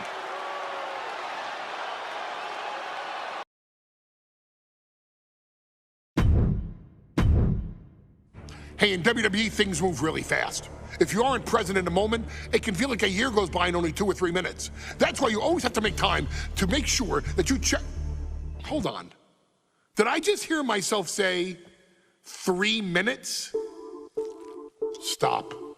Can you believe I'm actually doing Eric Bischoff's shtick? In the early 2000s, few words sent a shudder through the roster like the words 3 minutes, summoning the fearsome duo of Rosey and Jamal, collectively known as the 3-minute warning. Initially hired by the aforementioned Raw general manager Eric Bischoff to interrupt anything he didn't find to be entertaining. You're just not entertaining me. 3 minutes are just about up. The two instantly made their mark in WWE with their complete and total decimation of anyone that was targeted. Their formula was really simple. Two bruisers with surprising quickness who took pleasure in throwing opponents all around the ring with reckless abandon. And the trail of bodies left in their wake remains a testament to their devastation.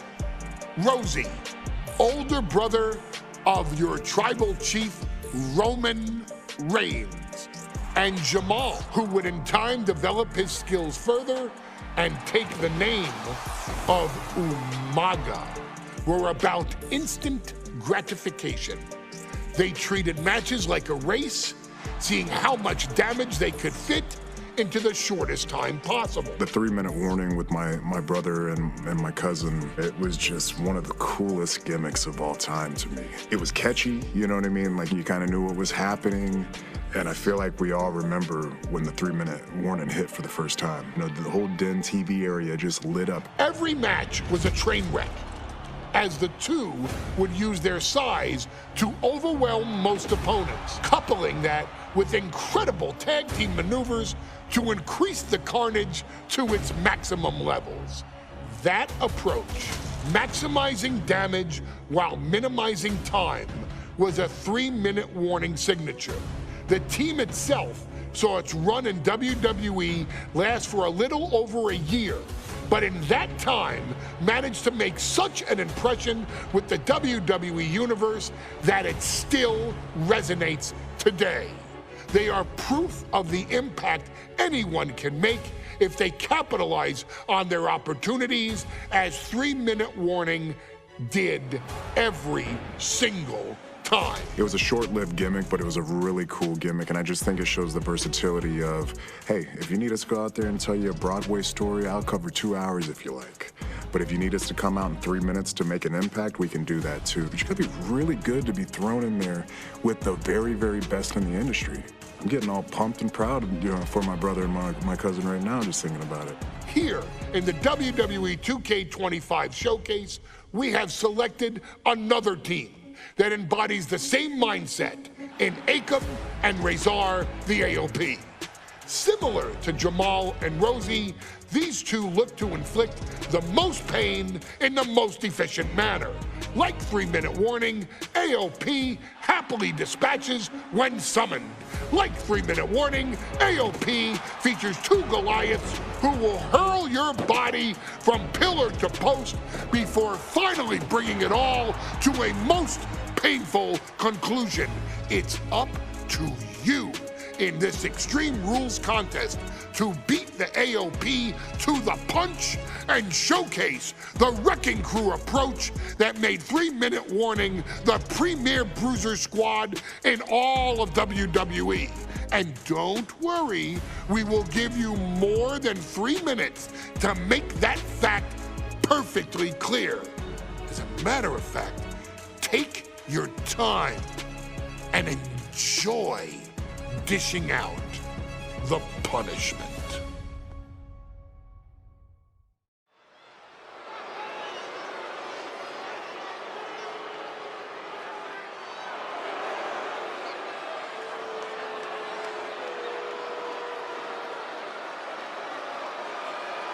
AOP is here, ready to wreak havoc.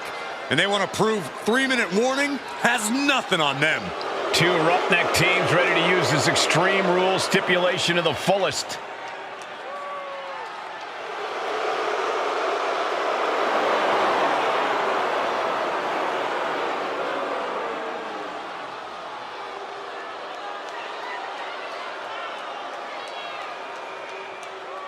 The following contest is a tag team Extreme Rules match, and accompanied by Paul Ellering at a combined weight of 620 pounds.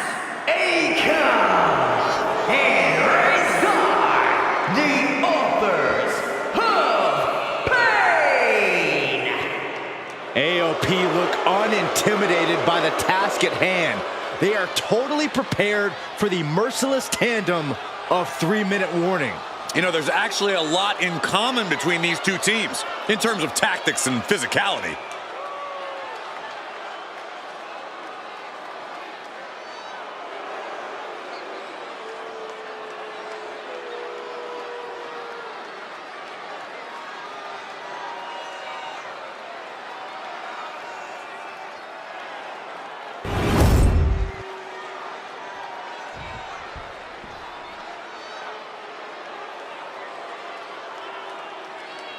And guys, the authors of pain now have 3 minutes. And at a combined weight of 770 pounds, Rosey and Jamal. 3-minute warning. Authors of Pain versus 3-minute warning is a recipe for brutality and ruthless carnage. And that's an irregular match, Cole. This is Extreme Rules. These 2 hit squads are going to tear each other apart. 3-minute warning made a career out of demolishing anyone who got in their way. Why would AOP be any different? Because that's exactly what AOP does too. They play the same game as 3-minute warning. Here we go with AOP and 3-minute warning going head-to-head. This is an Extreme Rules match, and it's a good fit. Trying to end this match here and now. A kick out, and you can see the frustration starting to build. Strong.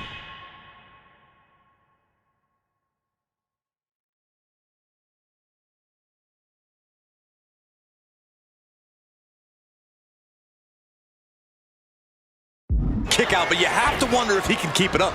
I like this aggression, just pure brutality. Come on, easy. Watching the hardcore style of 3-minute warning. Both of these men are from the hood, so to speak. Grew up in the streets, brought up to be tough. Rosey and Jamal have a rough tenacity. A duo that couldn't care less about headlocks. They're just all about beating the hell out of you. 3-minute warning's thug-like tactics need to be respected. Rosey and Jamal only care about one thing. Can he do it here? And he breaks the count quickly. Getting the shoulder up before 2 tells me the end is not near. Vicious right forearm. Drops the hammer. Right on the lower back. Face full of turnbuckle. Despicable. That was simply a despicable display we just saw. Just look at the size of all these superstars. The ring had to be reinforced before this match. Over 1,300 combined pounds colliding. These men are so big and so thick, it's a challenge to wrap your arms around them. It's really just best to find weapons and whack away. Yeah, and there's plenty of weapons to choose from tonight. That has to take all the breath out of you. Oh my, what a splash! Oh my goodness. The sheer force of that landing was probably enough to fracture a few bones. Beautiful gator roll. Samoan drop. Oh, ouch. Drops the hammer. Right on the lower back. Pay special attention to Rosey in this matchup. 6'5", 375 pounds. The man can run a 40-yard dash in 4.8 seconds. This guy is a pure athlete. Rosey played high school football with a legendary running back before playing college ball in Hawaii.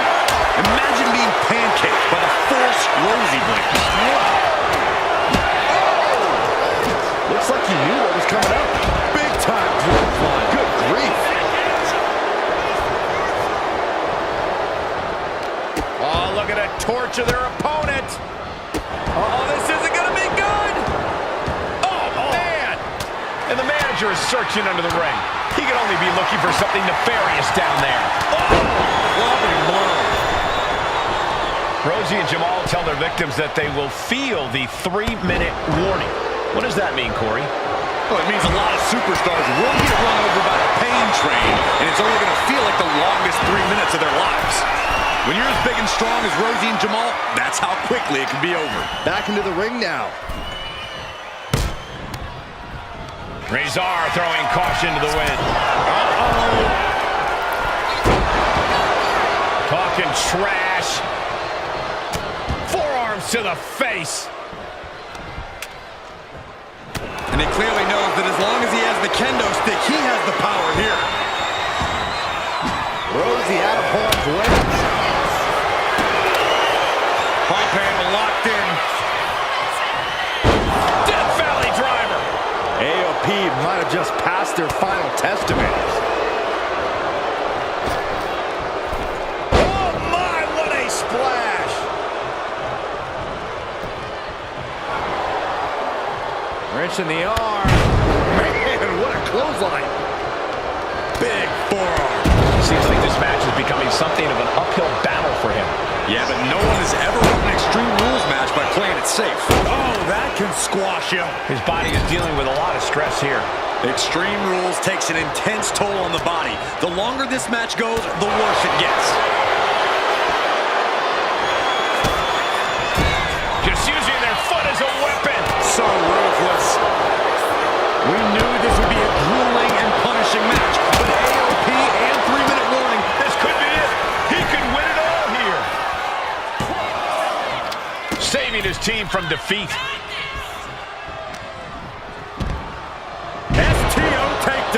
Looks like he just got rocked there. Yeah, that can be a building block for Akam to build upon.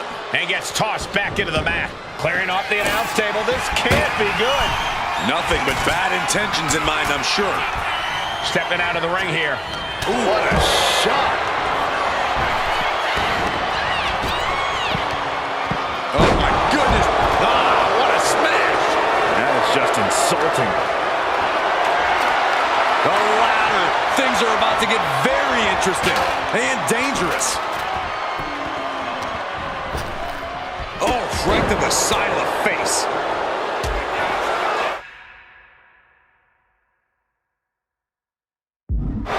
Stalking a downed opponent. Oh, catches a kick to the face.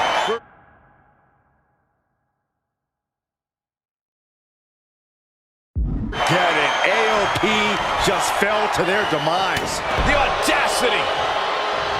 This is a whole new level of chaos and brutality.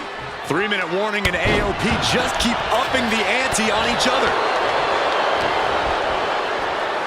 Oh my goodness, what an impactful STO. With authority. He's making his way to ringside now.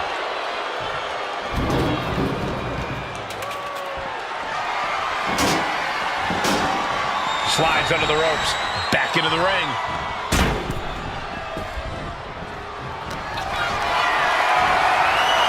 Up they go. Samoa driver. 3 minutes. Looking to put this one away here. Saving their teammate and the match for now.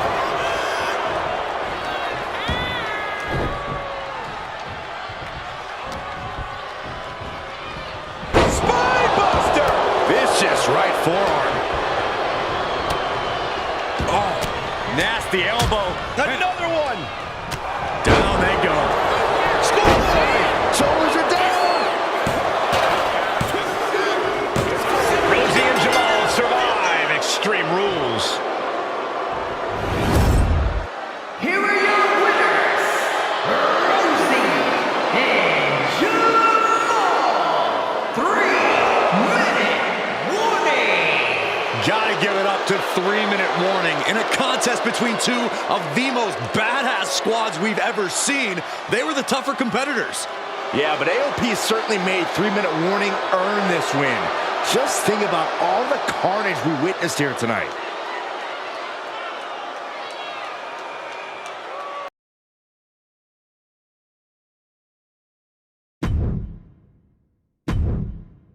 We've come to the part of the showcase where we get to talk about Tamina. Ever since walking in WWE, shoulder to shoulder with the Usos, Tamina's alliance with this dynasty has never been in question. I remember watching Monday Night Raw and I seen Tamina debut with my brothers. It was a pretty cool, dynamic, right? Two of my brothers and Tamina. Together, Tamina and the Usos helped each other navigate through a trial-filled first year in WWE, making sure they all survived together. In later years, Tamina has formed alliances with both NAOMI and Nia Jax, honoring this family's connection. While Tamina has looked to create her own name in the industry, she has never missed a chance to acknowledge her place in this family either. Trained by Afa and Sika, the wild Samoans, Tamina was instilled with the same instincts that have carried each member of this family to wrestling glory. Her in-ring approach is similar to many in the bloodline, with striking, high-impact attacks, and smothering holds. As capable with a super kick for a big splash as anyone else, Tamina has maintained a remarkable level of success in her WWE career. A constant contender, Tamina has competed for the Women's Championship on many occasions. She's also held the Women's Tag Team Championships along with 9 separate reigns as the 24/7 champion. Tamina has proven capable in any environment against any opponent. Tamina is always the perfect test for a rising contender. Defeating Tamina proves that you're at the top of your game, and she will always expose those who aren't quite ready yet. Taking her lightly is the easiest way to book your visit to the local medical facility. Tamina has taken part in many memorable moments, but in the 2K25 showcase, we're going to give you the chance to make history. In the first ever women's Money in the Bank match, Carmella, of all people, would walk out victorious after letting someone else do all the work. Tamina, Becky Lynch, Natalya, and Charlotte Flair were all robbed of a great opportunity that night by Carmella. So this is your chance to make it right. Showcase Tamina's grit and take out the other 4 ladies in this ladder match to become the first ever winner of the women's Money in the Bank. Carmella might still sneak out with the win, but if she does, she's doing it on her own because we're not allowing anyone else at ringside for this match in our showcase.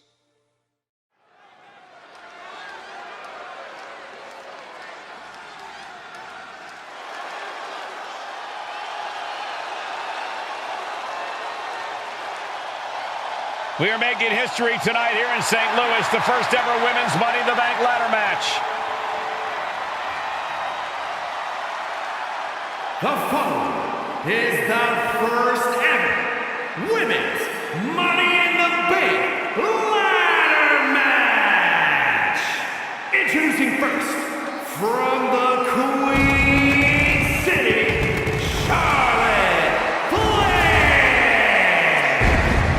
Charlotte Flair looking to become a Triple Crown champion. Every title, every opportunity she has put in front of herself, she has seized. This is a night where careers change forever. You're right, Cole. You can feel it. Legends are going to be made. Careers defined. Hearts broken. This is Money in the Bank.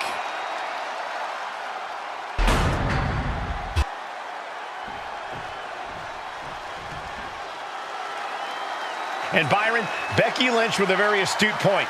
I rip off arms. You can't exactly climb a ladder with no arms.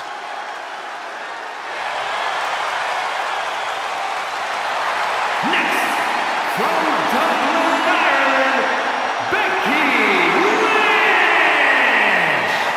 To add to that, Michael, I talked to Becky earlier and I asked, are you nervous about this? She said, yeah, I'm a little nervous, but I'm more excited than anything because I get to be part of history. Becky Lynch, the first woman drafted to SmackDown, first SmackDown Women's Champion. Can she become the first Miss Money in the Bank? Well, you can feel the excitement the moment they brought out the ladders before this show started.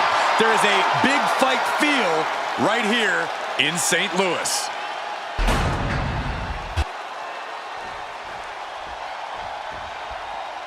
There's a big fight coming.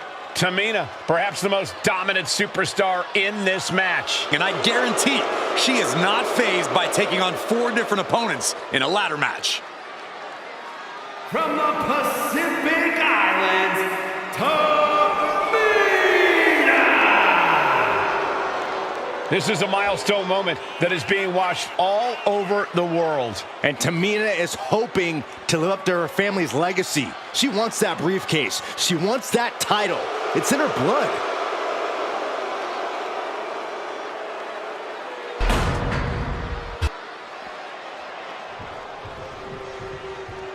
Mella is money, and she is as confident as ever.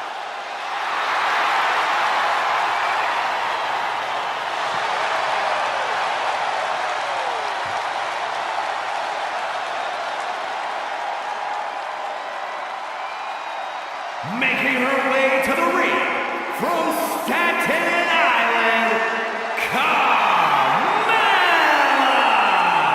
Byron, Carmella's made a couple of good points recently, saying, I was the last woman drafted in the WWE draft last summer. How big of a chip is on her shoulder?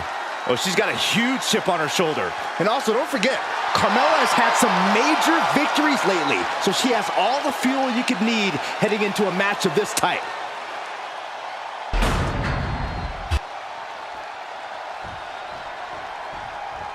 Natalya, another superstar who walks into this match thinking she has legacy on her side tonight.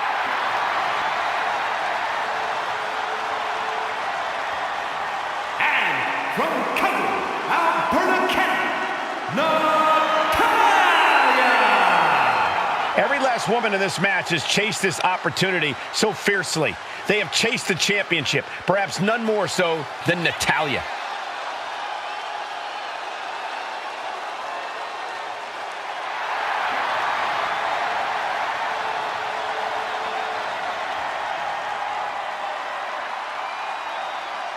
Winning Money in the Bank would certainly go a long way to helping Natalya prove she too is the best there is, the best there was, and the best there ever will be. Winning that briefcase is like taking the proverbial express lane to success. Charlotte, Becky Lynch, Tamina, Carmella, Natalya. All with a chance to make history. All with the opportunity to be called the first ever Miss Money in the Bank. The revolution that became an evolution only continues in the women's division. One of these women will climb the ladder and earn the opportunity of a lifetime. No safe haven in this match. These ladders can be your best friend.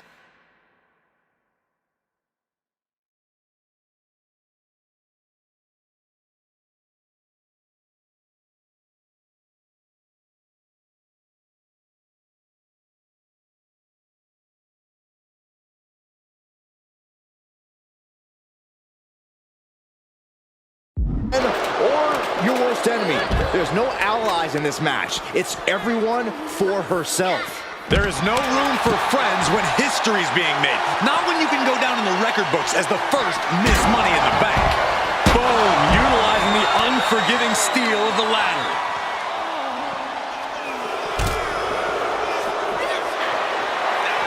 Using the ladder as a weapon. Ouch!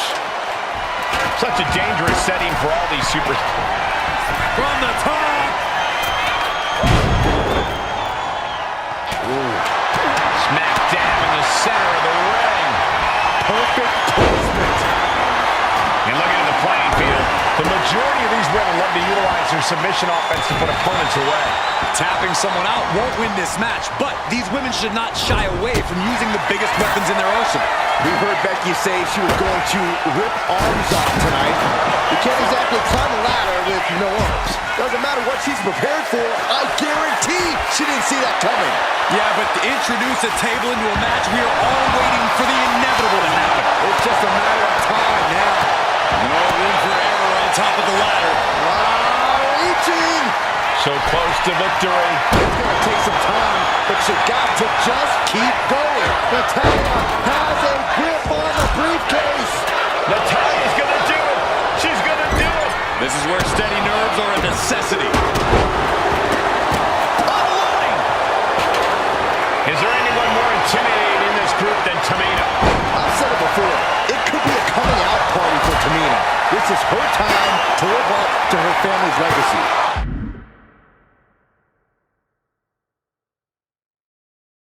If Tamina wins the contract, it guarantees her first title opportunity in over 2 years. More than an opportunity.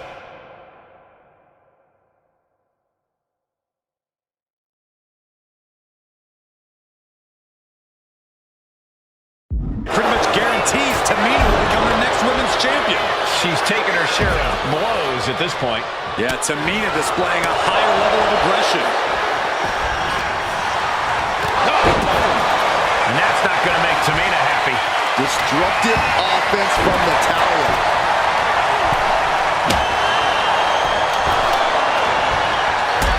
Neckbreaker. And the boat struggling a bit to stay afloat there. Charlotte looked as brutal as ever on that.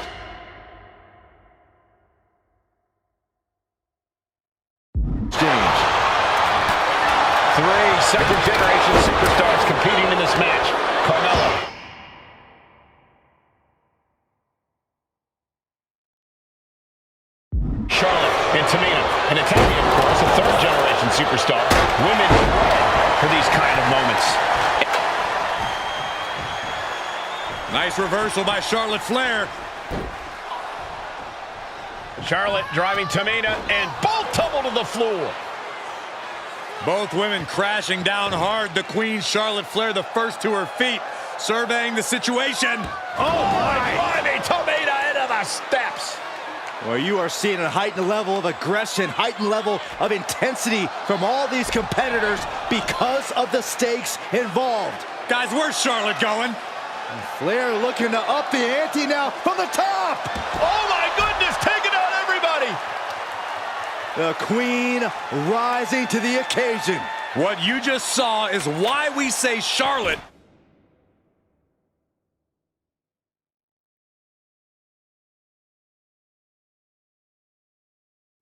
is genetically superior. Yeah, undeniable athleticism from the Queen. Can it pave her way to the top of the ladder? A contract that can change lives hanging above the ring. Probably the most profitable opportunity in our sport. 15 out of 7.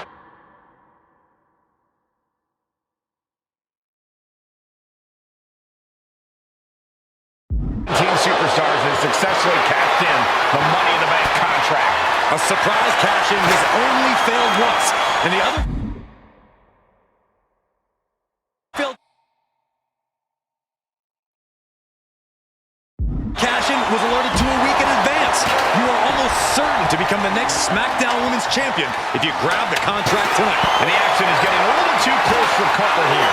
Climbing up, but is there enough time to go for the win? She's reaching for it. Time is your enemy here. I just don't know if there's enough of it to get it down. Tamina might have it here. Are we about to see the first Miss Money in the Bank? Have to finish the job now. You have to get it totally unhooked. Look at this. She's going for her destiny, guys. But she better hurry. She doesn't have much time. Full focus on obtaining the prize. Maybe this isn't a good position to go for it. That certainly seems to be having trouble up there. Here we go. Ladder set up in the middle of the ring. Perfectly positioned. Ricocheting off the turnbuckles. Incoming. She's setting the ladder up dead center. Her eyes on the prize now. Needs to move quick here. This might be her chance. And the opening could be the opening. You just have to go for it. So close and yet so far.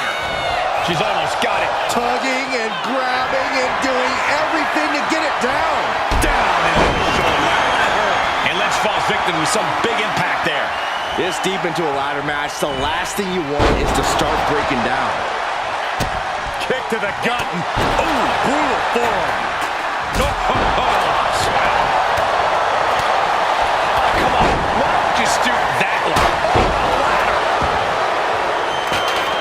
Getting the ladder into position here. Picked the perfect spot, too.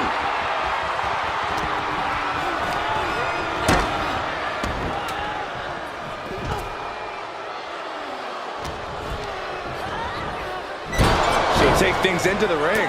Ooh, vicious headbutt. Ladder's in position. Gonna make the climb. Oh, man. Hands on, but can't quite grab it. Hands must be shaking up there, making it difficult to capture glory. Is this it? Here we go for the win. Come on. That's it. Tamina has the briefcase.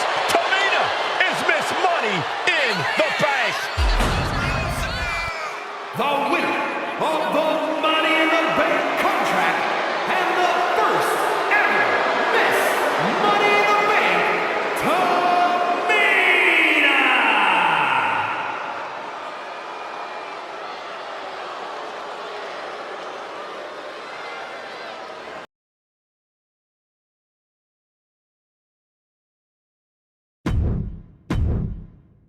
Any member of this family that enters the professional wrestling business knows about the expectations that are gonna be on their back. They know about the prestige that their very name carries. They know that those who came before them have accomplished so much. Bearing the weight of those legacies can prove to be way too much for almost anyone, but that was never the case for Jimmy and Jey Uso. Jimmy and Jey Uso looked to be stars from the very start, constantly evolving their look, style, and offense as they progressed in their careers. Face paint and war dances would fade away, and the two would embrace the day one-ish mentality, looking to punish opponents and send them to the Uso penitentiary. The Usos are 8-time WWE Tag Team Champions. The Usos have main evented WrestleMania after initially fighting for a mere spot on the card. The Usos were the premier team of the 2010s. The Usos are the greatest team of all time. Jimmy and Jey are poetry in motion, each knowing what the other is looking to do next, each using every bit of savvy they gained growing up in professional wrestling to keep their edge. And sure, in recent years, it's been difficult between the two. Jimmy did cost Jey his match at SummerSlam against your tribal chief, Roman Reigns. After months of the anger building between the two, Jimmy and Jey ended up as the first two entrants in the 2024 Royal Rumble match, bringing things to a head.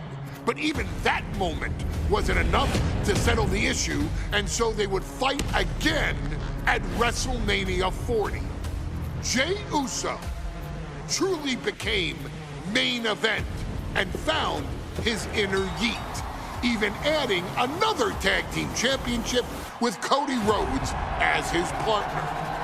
As your wise man eventually would suffer as well, Jimmy found himself betrayed by Solo Sikoa and unceremoniously dumped out of Solo's version of the Bloodline.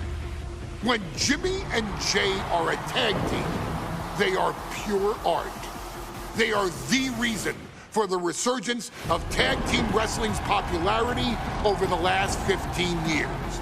And perhaps, oh, perhaps, their grandest moment came during the 2017 Hell in a Cell, when they would lock horns with perhaps their greatest opposition ever, The New Day.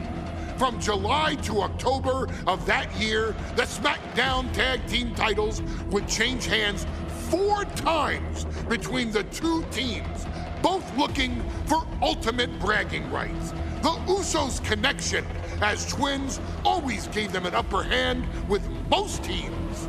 But the New Day had their own trick, utilizing the Freebird rule to allow any 2 of the 3 members to compete in any match.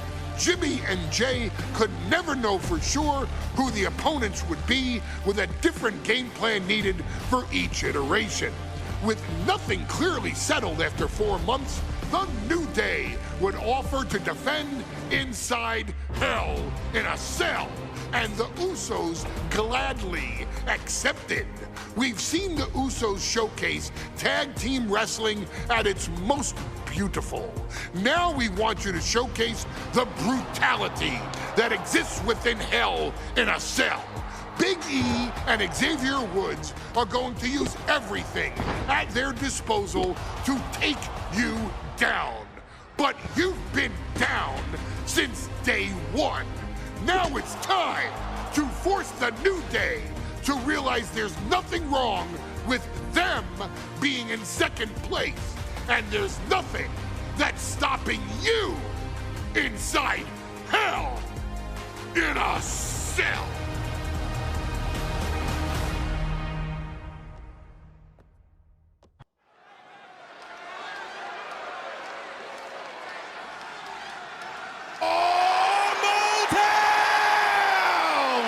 Don't you dare be sour! Clap for your world-famous 4-time champs and feel the power! Are you prepared to kick off Hell in a Cell with the 4-time Tag Team Champions?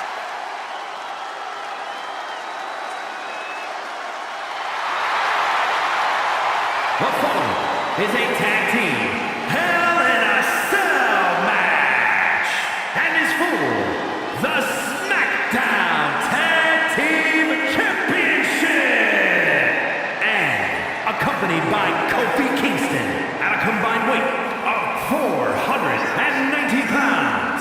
The SmackDown Tag Team Champions, Xavier Woods and Big E, the Well, I can't say that I'm ever prepared for a man swiveling his hips and playing the trombone on the way to the biggest fight of his life. This is our first Hell in a Cell match of the night. The New Day actually requested this match to defend their tag titles. Who would have thought 4 months ago when this rivalry began that it would end once and for all inside Hell in a Cell? New Day about to make it evident that the time for fun and games is over.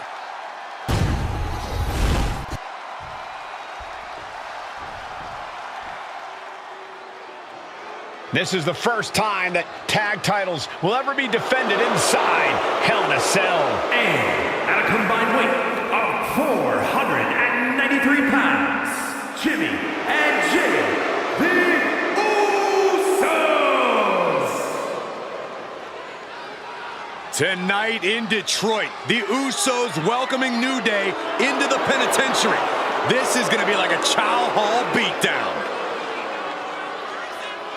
In every sport you hear about super teams. Well, tonight we're seeing 2 super teams of the modern era. This is going to be special.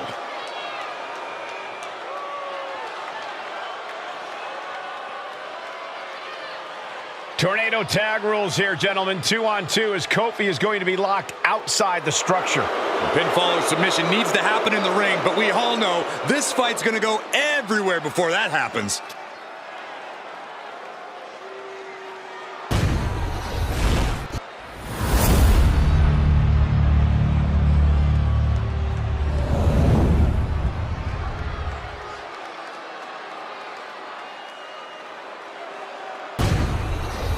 The goal is obtaining those tag team championships.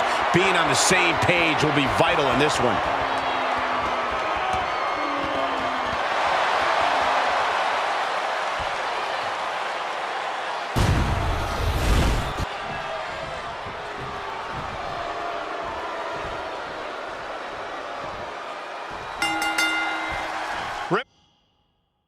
This match is under Tornado Tag Team rules. A 2-on-2 match with the pinfall or submission has to happen inside the ring. In the Hell in a Cell, no tags, no countouts, no disqualification. The Usos and the New Day came into this match expecting and prepared to raise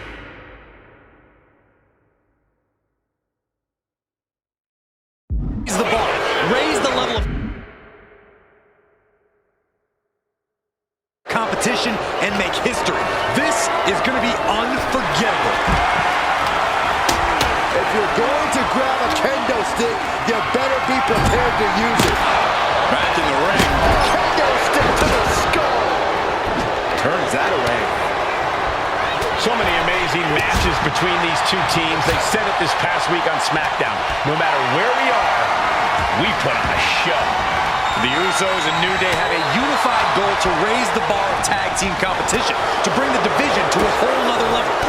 You know, in basketball, they talk about super teams. Well, these 2 teams are the proverbial super teams in WWE.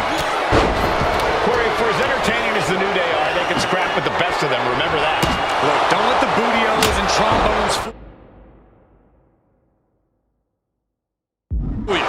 New Day can get down and dirty, especially when they have the Usos pushing them. New Day are prepared for an all-out brawl tonight. Elbow drop. Big E has lost any momentum here. And the Usos now showing how well they know the New Day. Familiarity breeds contempt, and the Usos are showing their unfiltered disdain. All the talking we've heard leading into this match, we've heard the Usos call the New Day, quote, 3 clowns.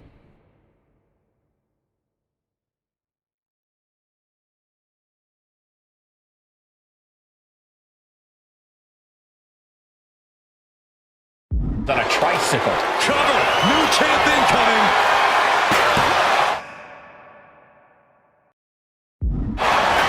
Emphatic kick out from the champion. Somehow, some way, he is still in this. And nothing magical coming from the New Day there. Jay's confidence really showed in that maneuver. Looking to explore every inch of hell here now. Usos and New Day going at it inside Hell in a Cell, and Jey Uso set outside the ring, and now the New Day on the attack. Big E, as aggressive as I've ever seen him here tonight.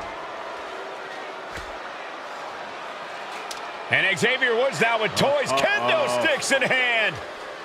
And it's about to get more aggressive, more vicious, more barbaric.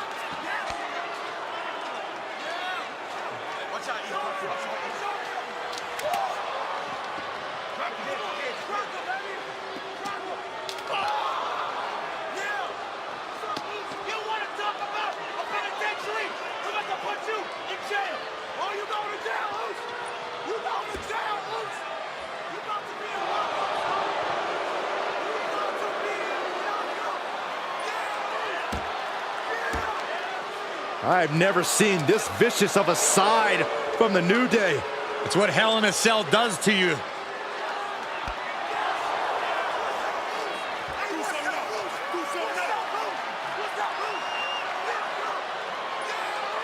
Oh, now with the kendo sticks, Xavier Woods unloading.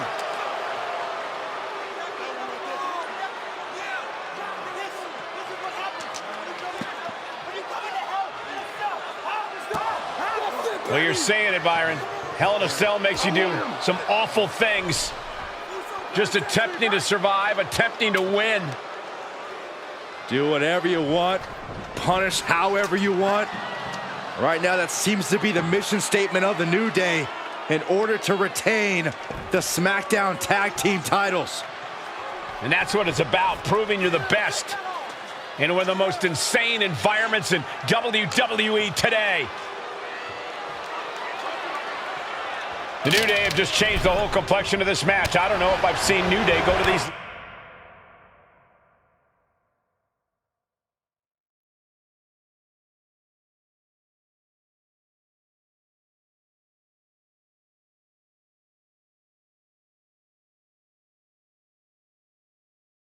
lengths before. There's no time to be a jovial bunch when you're in a cell, Michael. Tonight, it's not about entertaining. It's about putting your sworn enemy to rest for good. Lifted and completely helpless here. Watch this display of power. Gorilla press. A gorilla press right into the side of the cell. The Usos and the New Day have been trading title reigns for the majority of the year now. This, the contractual rematch for the Usos. If they lose, the Usos won't get another opportunity for the titles as long as the New Day are champs. And just being around the Usos, it's not only about winning the tag team titles, it's about stripping the New Day of everything that made them popular with the WWE Universe. It's about making sure the New Day never competes again. It's never been just about the title, Saxton. It's about these two teams wanting to claim supremacy for themselves. Big shot taken. That one's going to leave her well. Swing on sight and don't stop swinging till it's over. The Usos being relentless in their punishment. Talking to Xavier, he told me the one thing the Usos have taught us is that we have to embrace a more lawless culture here in WWE. More lawless culture in this rivalry. And that could be the reason the New Day chose to have this match in the Hell in a Cell. It's been such a chaotic rivalry.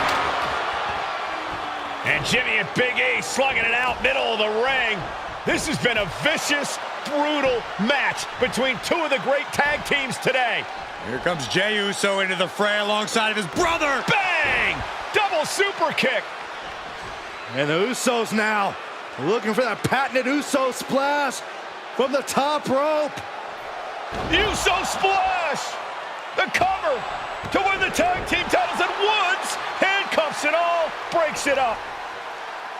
At the last possible second, Xavier Woods saving this match for his team. Credit to Woods for his never say die attitude. But Xavier Woods is outgunned right now. And look at Woods still fighting back. Yeah, with the handcuffs. Using the handcuffs as a weapon. That's smart.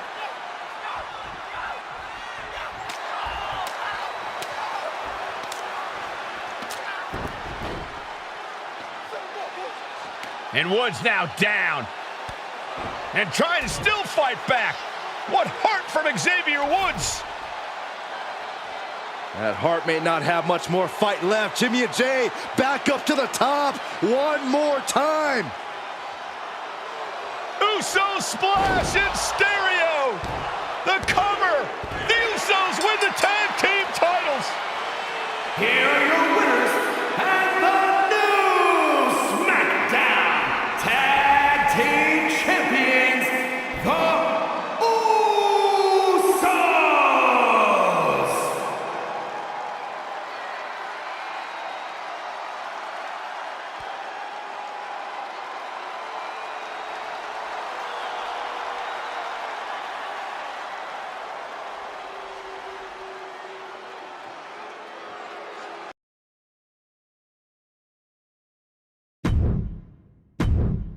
Next on our showcase is someone who wasn't born into this family, but has put in the time and more than earned her spot. She's always happy to leave haters in the rear view, and when she enters the room, you will undoubtedly feel the glow.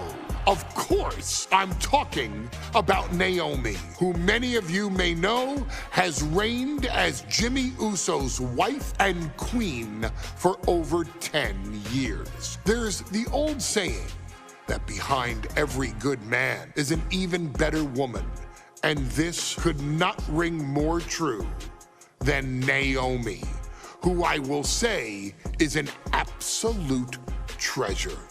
Jimmy will frequently speak during old bloodline planning sessions about how much her support and love drove him to improve as a superstar, always stressing her importance not only to the WWE Women's Division, but to his career and his life as well.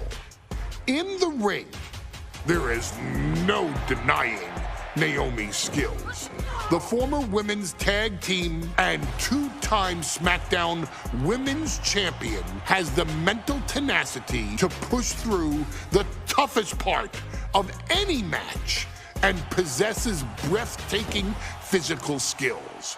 Naomi uses her dancing background to constantly innovate with her offense, resulting in some of the most beautiful moves you will ever see, unless you're on the receiving end of them. Naomi is an inspiration to so many of our younger members of the WWE Universe, showing a new generation that anything is possible if you just put in the work and never stop believing in yourself. Naomi has battled against the very best in the women's division, taking on foes like Charlotte Flair, Bayley, Shayna Baszler, and Io Sky. My favorite moment of Naomi was when she won the title in her hometown, Orlando, at WrestleMania. To compete against that caliber and maintain the level of success that Naomi has for her entire WWE career is something worth, shall I dare say, acknowledging. Naomi has even teamed with fellow family member Tamina through the years, proving the family you choose can often be the most important. And in true Uso fashion, Naomi shows an unrelenting desire to win, to achieve greatness, and to dominate her opposition. Many mistake her smile as a sign of kindness, but they quickly realize their mistake as Naomi unleashes a flurry of kicks, flies at them with moonsaults from all angles, and then ties them up in knots. Naomi is having fun, but Naomi is never playing. And now, we take you back to the 2020 edition of Super Showdown, which saw Naomi challenge Bayley for the SmackDown Women's Championship.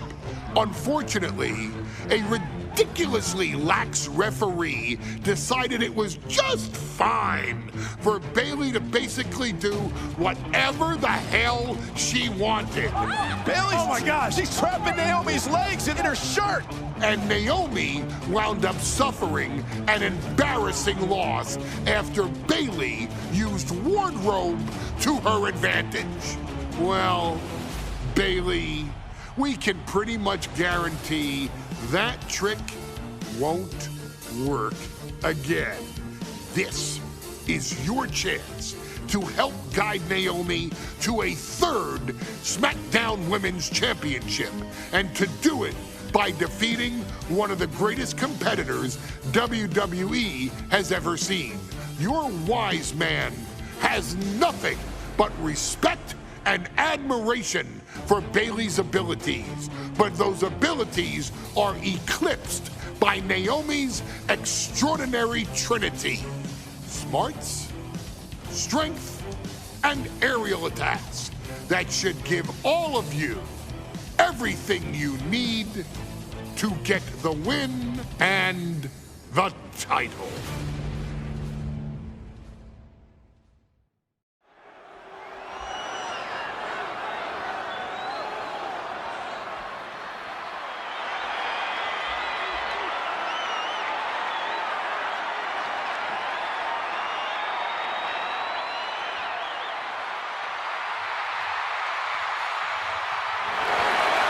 Gentlemen, it's glow time! I got an idea, Saxton. Why don't you glow home? No, I cannot, Corey. When asked earlier this week about this matchup, Naomi said it is an honor to be here, an honor to make history, because for the first time ever, a women's championship will be defended in Saudi Arabia. Naomi certainly has momentum on her side, and as we've seen in recent weeks, it appears as though Bayley has at least a healthy respect for Naomi. Well, so much of Naomi's career has been predicated on making history. You think back to Naomi being the winner of the inaugural WrestleMania Women's Battle Royal, being the first African-American SmackDown Women's Champion, and tonight, once again, an opportunity to make history in her career.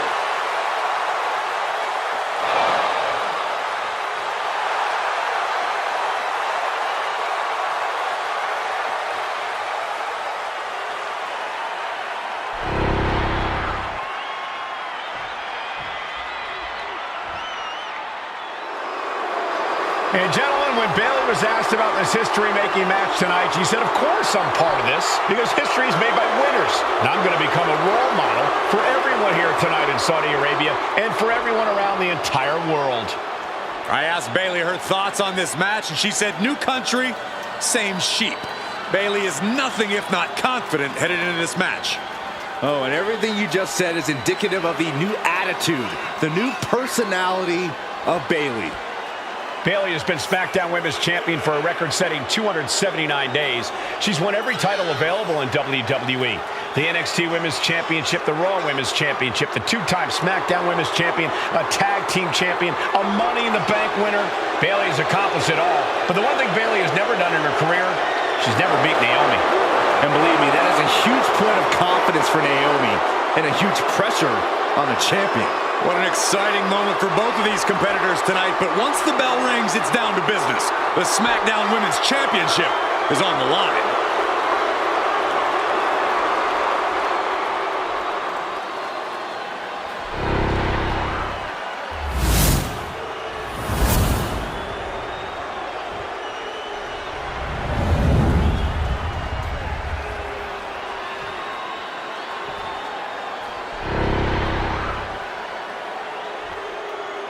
The following contest, scheduled for one fall, is for the SmackDown Women's Championship. Introducing the challenger from Orlando, Florida, Naomi.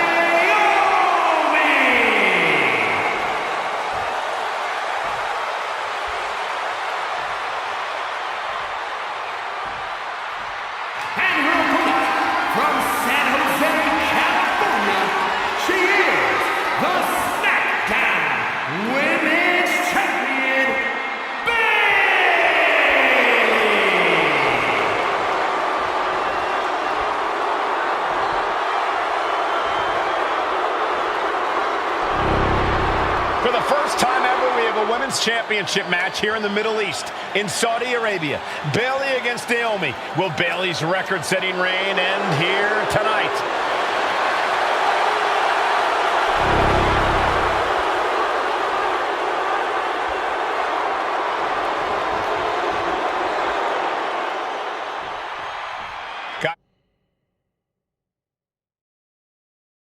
Is a very important component of this match. Bayley has won every title available in WWE. Bayley has accomplished it all. But the one thing Bayley has never done in her career, she's never beaten Naomi.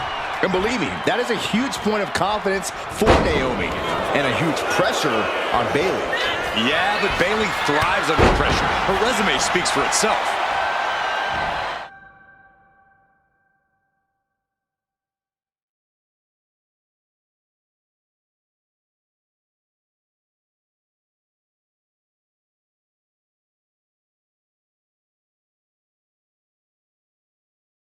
We've said it time and time again. Naomi may be the most athletic woman we've ever seen compete here in WWE. Yeah, Naomi wants to depend on athletic maneuvers, while Bayley wants to be more methodical and fight a more taking flight. Bang, what a splash!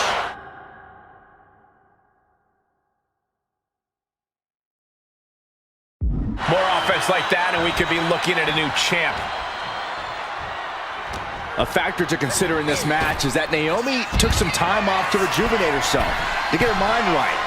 Take off through the air and connects. That's going to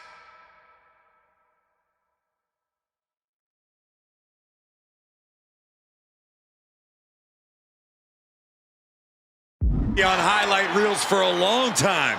Incredible courage to even attempt that. Momentum is really on Naomi's side. Naomi picking up the pace against Bayley and keeping her all out of sorts. She reverses and creates an opportunity. And that prevents Bayley's attack. Finds some payback with her own reversal. Carefully placed stomp to the arm. Naomi out of harm's way. Forearm smash.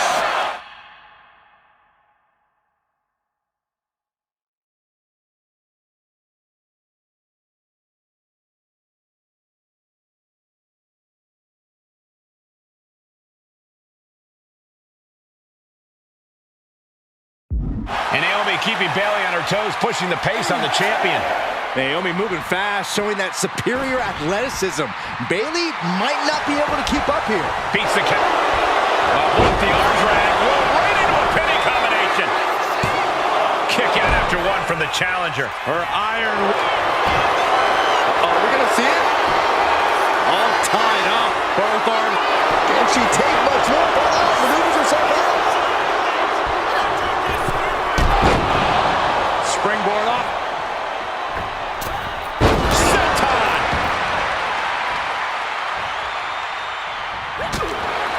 Byron, you've talked a lot about this change in Bayley and how people can't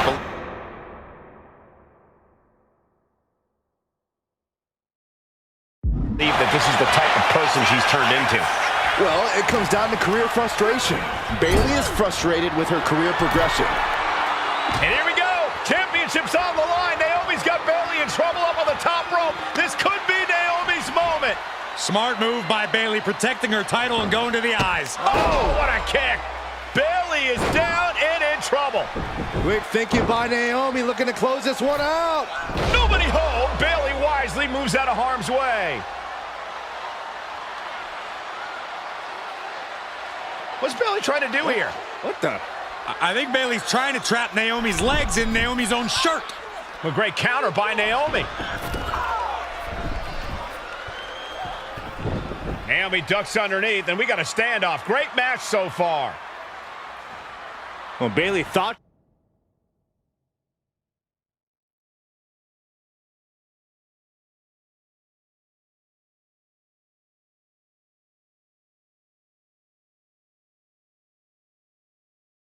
she had Naomi. Oh, what a rear view by Naomi. Here's the pin. Title could be decided. She had a good pin attempt. But too close to the ropes there.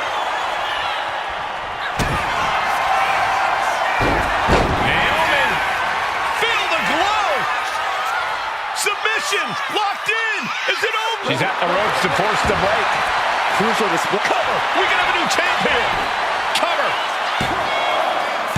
Almost ended it there. A long 2.5 in the waning moments of this match. Oh, what a response. Boom, rear view, connecting. He might be moments away from crowning a new champ. Now we did it. We have a new champion.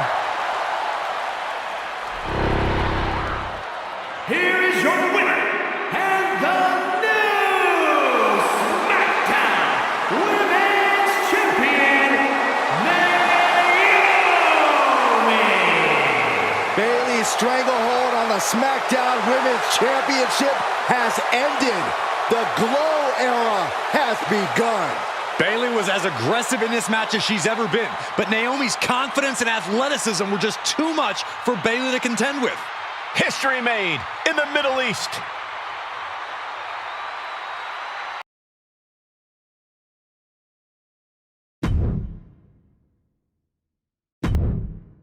Ladies and gentlemen, if it weren't for the next two superstars in our showcase, none of this would be possible.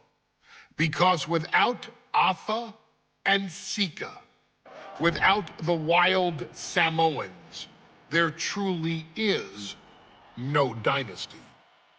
While it was their father who made the blood oath with High Chief Peter Maivia, it was Afa and Sika who built the family up, training generations of relatives, all with the single goal of becoming the best professional wrestler on the face of the planet. And while the two would together be WWE Hall of Famers, based solely on their work as trainers and cultivators of the next generation, their in-ring successes only add to their immortality. Afa and Sika formed WWE's most dominant tag team of the early 1980s, fighting their way to the WWE Tag Team Championship on 3 separate occasions. Opponents were often defeated before the bell even rang to start the match, falling victim to the aura and the intimidation factor of having to step into the ring with the wild Samoans. Accompanied by Captain Lou Albano, the trio formed a masterful group that was able to take all opponents off their game, be it through Albano's devious schemes or the overpowering nature of the wild Samoans. WWE had never dealt with a team so primal, turning each match into a battle of survival. Most feared, the deadly Samoan drop, a move that has been imitated by many, but duplicated only by a chosen few. There they are, the wild Samoans. These are immigrants coming from the island, trying to figure it out, trying to find a way. I couldn't imagine being these men. I couldn't imagine taking on these responsibilities of setting the tone in a whole new country. And then trying to break into entertainment on top of that. But they made it work. And that's what we are. We're workers. We make it work. These tribal elders set the standard for all of their descendants to not only follow, but they also taught their descendants how to surpass it. So beloved were the two that perhaps no moment holds more significance to your tribal chief, Roman Reigns, than when he was presented the Ula Fala by his father Sika and Uncle Afa after the 2020 Hell in a Cell event.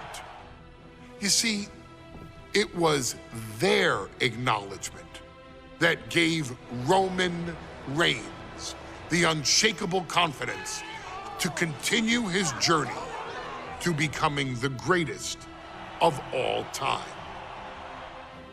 The utmost respect, love, and gratitude for those men. Because if my father and uncle don't do what they do, we're not here.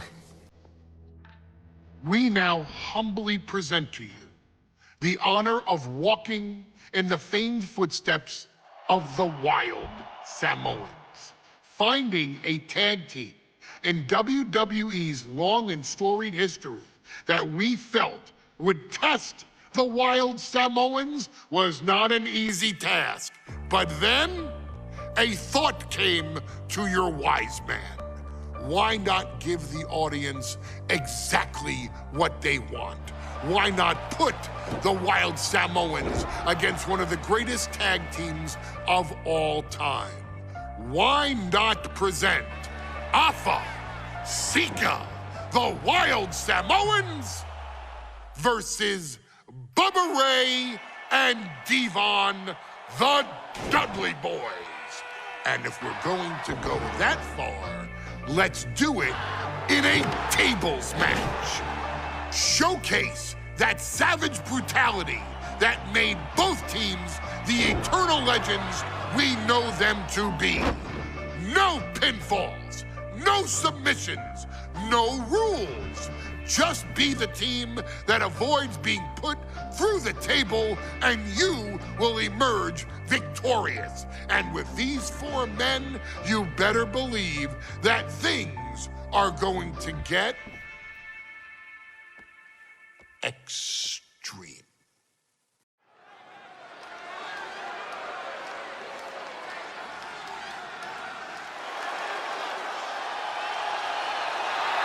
And here they come. Bubba Ray and Devon are ready for a fight. That's just what they'll get from Afa and Sika, and then some.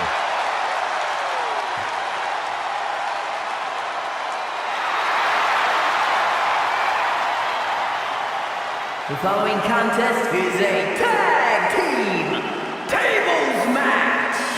And at a combined weight of 603 pounds, Bubba Ray and Devon, the Dudley Boys. It takes a strong brotherly bond to agree to go into battle against the Wild Samoans, but that's exactly what Bubba Ray and Devon have. I have a strong feeling this match isn't going to be for the faint of heart. Well, look, the Dudley Boys may not be all there in the head, but they're easily the most highly decorated tag team in pro wrestling history. They've beaten the best, they've beaten the toughest, and they're ready to come in and beat the wildest tonight. Both the Dudley Boys and the Wild Samoans are coming into this tables match with something to prove. Who's the best tag team of all time? Who's the more cohesive, brotherly unit? Who's more savage? Who's more extreme? Gentlemen, we are moments away from finding out the answers to these questions once and for all.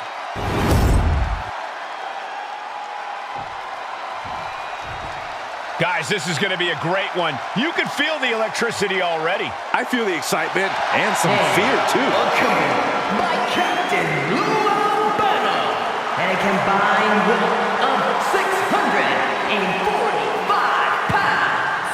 Afa and Sika, the Wild Samoans. This tables match might be a dream match for many, but for both the Wild Samoans and the Dudley Boys, this is about to be one team's greatest nightmare. Afa and Sika clearly not looking to back down here.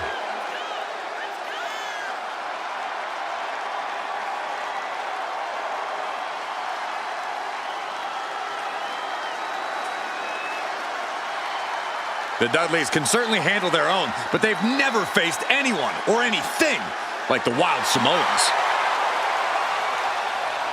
Those mean looks on both Afa and Sika's faces, I'll tell you, they're out for blood. And the Dudleys are about to walk right into the lion's den.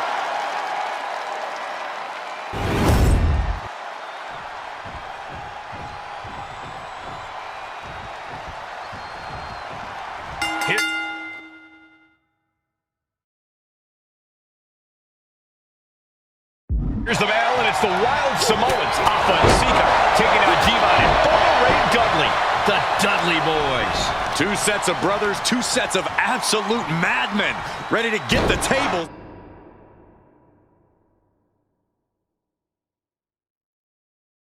And get downright savage. Bringing a new definition to the term sibling rivalry. This one will get extremely physical. And we can harp on how this match was something almost tailor-built by the Dudley Boys. With a famous series of TLC matches they've had, the Dudleys have become synonymous with the T from TLC. And that didn't stand for tender, Cole. It means tables, and it means lots of them. Yeah, and if Bubba Ray and Devon can get the Wild Samoans to a table tonight, it will really add to the Dudley Boys' legacy even further. Oh, good measure. Oh, what a head. Oh, my gosh, what impact. Sika looking to bait his opponent into a mistake. Boom! And nothing could save Bubba Ray from that attack. Oh, that hurt right in the kidney. Corey, the Wild Samoans are about as tough and mean as they come, a very physical duo, and we've seen how they use their heads, almost like a concrete weapon. Yeah, they don't need much flash. They're just a formidable ground and pound team. If they lack in offensive creativity, they make up for it in blunt force trauma. And nothing packs more blunt force trauma than an Alpha or Sika headbutt. Corey, I've got to know, what can the Wild Samoans do to get the advantage in this tables match? After all, this is the Dudley Boys match, the match they put on the map, the match they're synonymous with. Maybe the Wild Samoans have to be a little less wild, Cole. They still need to brutalize their opponents because that's what they do best. But the last thing Alpha and Sika want to do is rush head first into a table.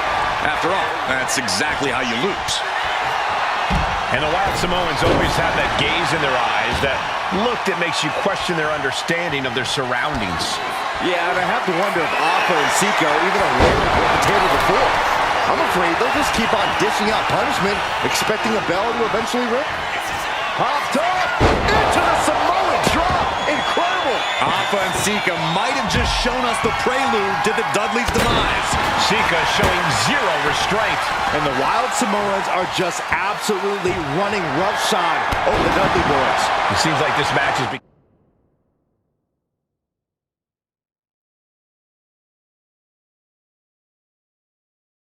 becoming something of an uphill battle for him.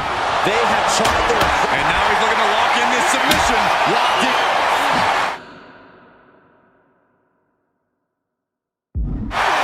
Needs to escape and does. Gets free from that painful hold. I still can't get over the look I always see on the Wild. Devon.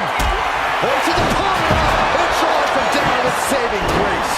The Wild Samoans just took a bumpy trip to Dudleyville. And that was a hell of a maneuver there, guys. We'll take things into the ring. Uh-oh. Nothing fancy there.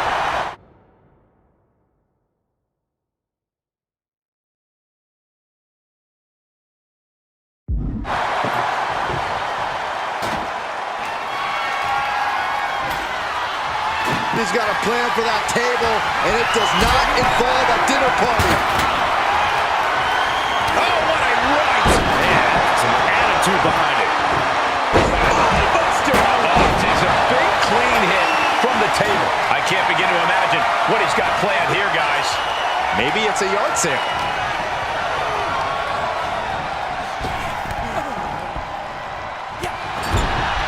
The Dudley Boys came in tonight knowing they had to turn up the dial. Had to match Alpha and Sika's level of aggression. Bubba Ray and Devon know they have to be extreme as they can be. Yeah, but what the Dudleys call extreme, the Wild Samoans just call regular old Tuesday. Alpha and Sika are just a different breed of wrestling. Look, I don't care who you are. You could be King Kong or Kaiju. It's going to be curtains for you if you're on the receiving side of a Wild Samoan headbutt from the top rope.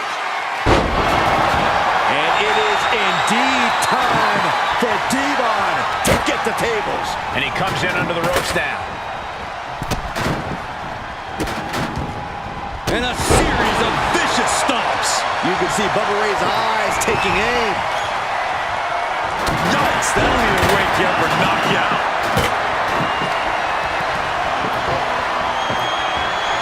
And a count by Alpha. Oh, my. with surprising accuracy. Boom, right across the small of the back. Punch right in the head. He has to be nearly at his breaking point now. These are the moments professionals... I don't think this table's gonna last much longer. And Alpha and Sika just beat the Dudley boys at their own game.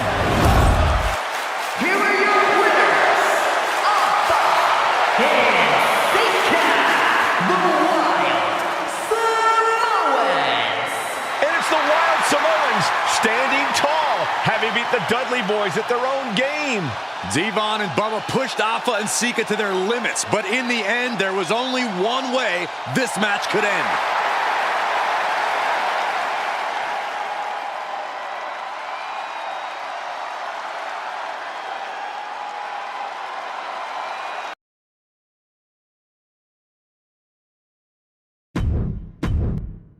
From the very moment he arrived as the enforcer of the bloodline, Solo Sikoa has taken every brutal, savage element of his predecessors and refined them into a near-perfect smashing machine. Even in the year before his arrival, Solo raised eyebrows and garnered buzz while competing in NXT.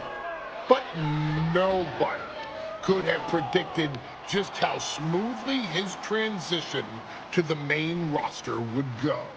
And before I go on any further, let me make one thing perfectly clear.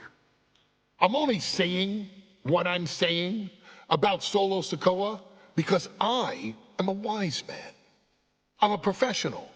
And because I'm being handsomely compensated for my stellar work as your host of the WWE 2K25 showcase. I haven't forgotten what Solo Sikoa and his rogue bloodline did to me.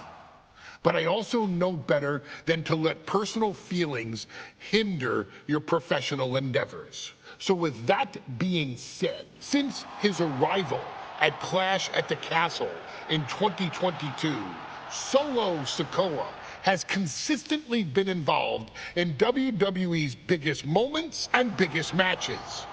He's been victorious in War Games. He's repeatedly enforced the Bloodline's will to maintain Roman Reigns' status as undisputed WWE Universal Heavyweight Champion. I brought Solo in as an insurance policy. Solo was here to protect me. Solo was here to maintain the promised land. He's violent. He's strong, he's fast, he's all those things. And he betrayed me. Any man who would betray me must be a very dangerous man. Solo defeated John Cena. Solo elected to betray your tribal chief, Roman Reigns, in an attempt to bestow upon himself the title of tribal chief. When I refused to acknowledge Solo as my tribal chief, you are not my tribal.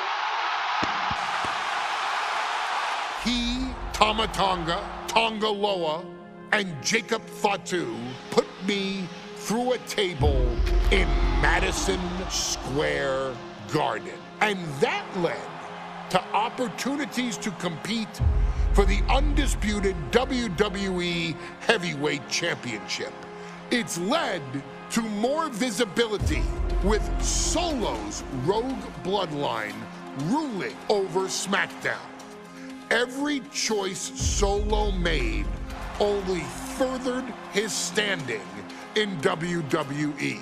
He has the bloodlust of the Wild Samoans, the brutality of his cousin Yokozuna, and the single-minded focus of Roman Reigns, all rolled into one. There is no question the future is his for the taking, and that he will be champion many times over, and that he may set records of his own before it's all said and done. Few men have so quickly served notice to all of WWE in the manner that Solo Sikoa has done. Whether you want to acknowledge him or not is irrelevant. One way or another, Solo Sikoa forces you to do just that, or you will suffer severe consequences. One by one, each and every single superstar on the WWE roster is going to find that out. Solo will make sure of it.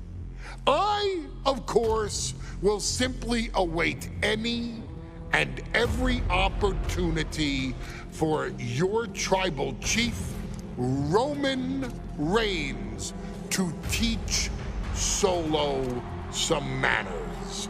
Until that happens, though, we are taking you back to the 1-year anniversary special for NXT 2.0, which saw then North American champion Carmelo Hayes, and indeed, he is him, issue an open challenge.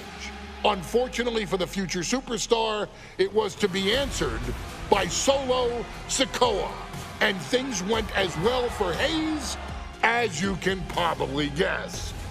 Showcase the unrelenting fury that has made Solo Sikoa nearly unstoppable and defeat Carmelo Hayes to earn Solo his first championship victory.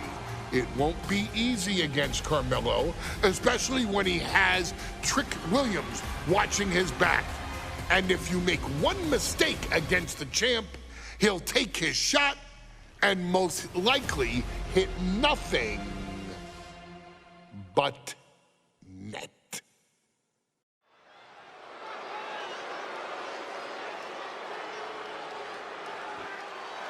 Here comes the A-Champ. The following contest scheduled for one fall is for the NXT North American Championship. Accompanied by Trick Williams, he is the NXT North American Champion, Carmelo Hayes. Mello and Trick looking so pleased with themselves after attacking Wesley. NXT 2.0 celebrating its first anniversary, all thanks to amazing talent like this man. Hayes has a look right now. He probably thinks he's getting the night off and another day on his North American title reign.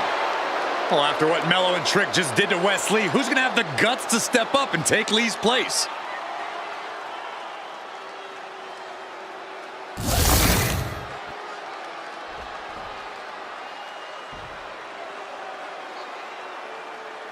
What? This place is shaking! We never thought we'd see Sikoa again. His opponent from Las Vegas, Nevada, weighing in at 250 pounds, Solo Sikoa! And Solo is dressed to fight, too. I really didn't think we'd see him again.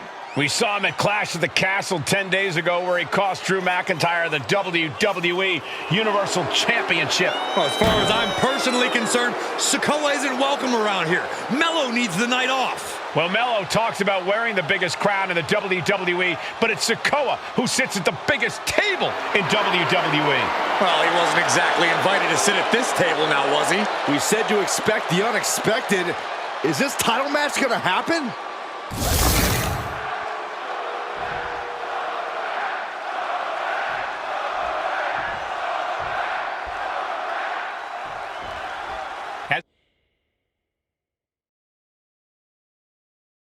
As we say in WWE, expect the unexpected. We expected Wesley to be Carmelo Hayes' opponent here, but instead, we have the surprise return of Solo Sikoa as he's claimed his title opportunity. Solo Sikoa, fresh off joining the bloodline, is here. He has answered the call, and we indeed have an NXT North American title defense tonight for NXT 2.0's one-year celebration. Strong words from Carmelo Hayes before this match saying, quote, heavy is the head that wears the crown, and Melo has the biggest crown and the heaviest head. Melo has indeed proven worthy of said crown.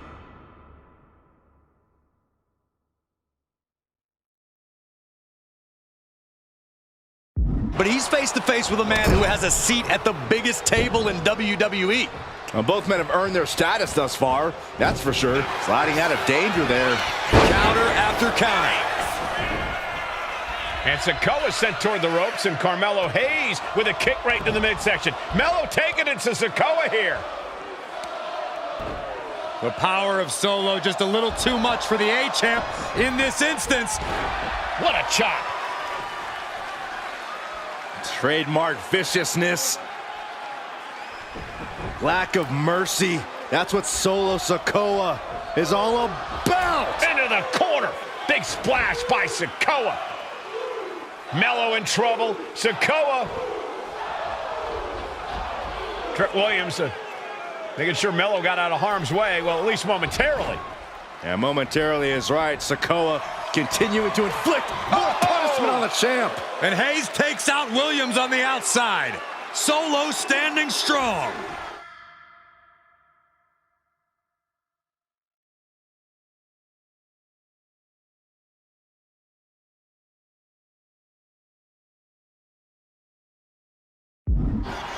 Solo not allowing the presence of Trick Williams to distract him whatsoever. Oh, and soon we could be seeing a submission here. This isn't even about... Right now he's looking for any way to break out of this, and he does. Oh, Sikoa holding him at bay. Trick Williams has been quite the difference maker for Carmelo Hayes over the last year. How many times has Williams helped Hayes?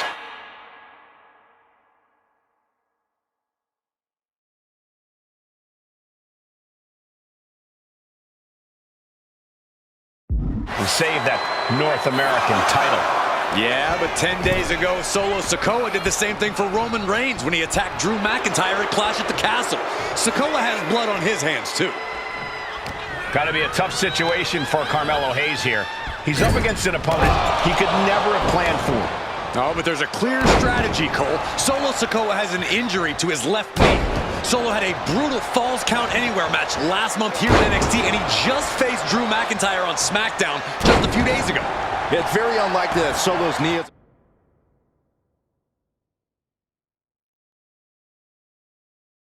100% today. Melo needs to focus on further damaging that knee. Placed him in the corner here. Knife edge chop.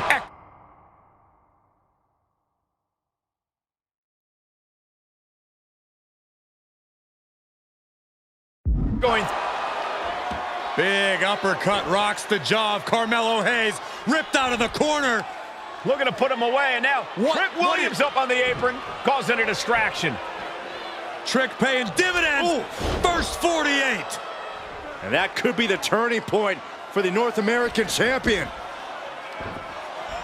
Oh, Samoa drop by Sikoa. Cover now for the win.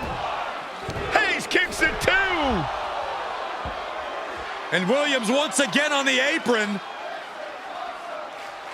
You can see how concerned Trick Williams is that Carmelo Hayes' championship hopes, might be fading away. Super kick drops Williams. Hayes picked out of the sky. Spinning Solo. Is that it for Carmelo Hayes?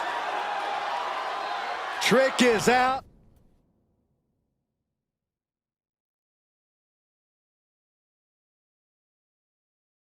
Carmelo is dazed.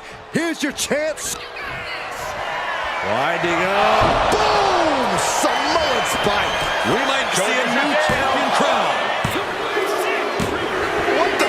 Sikoa is the new champion. Here is your winner, and new NXT North American Champion, Solo Sikoa! Solo is your new champion. And is the North American title now going to SmackDown? This has to be the most unpredictable era in WWE history. You know Sikoa was given his marching orders from the head of the table. Don't leave NXT without the gold. Well, mission accomplished for the newest member of the Bloodline. As Mello would say, if you call your shot, you better make it. Solo took the shot, hit the shot, and now he's the new North American champion.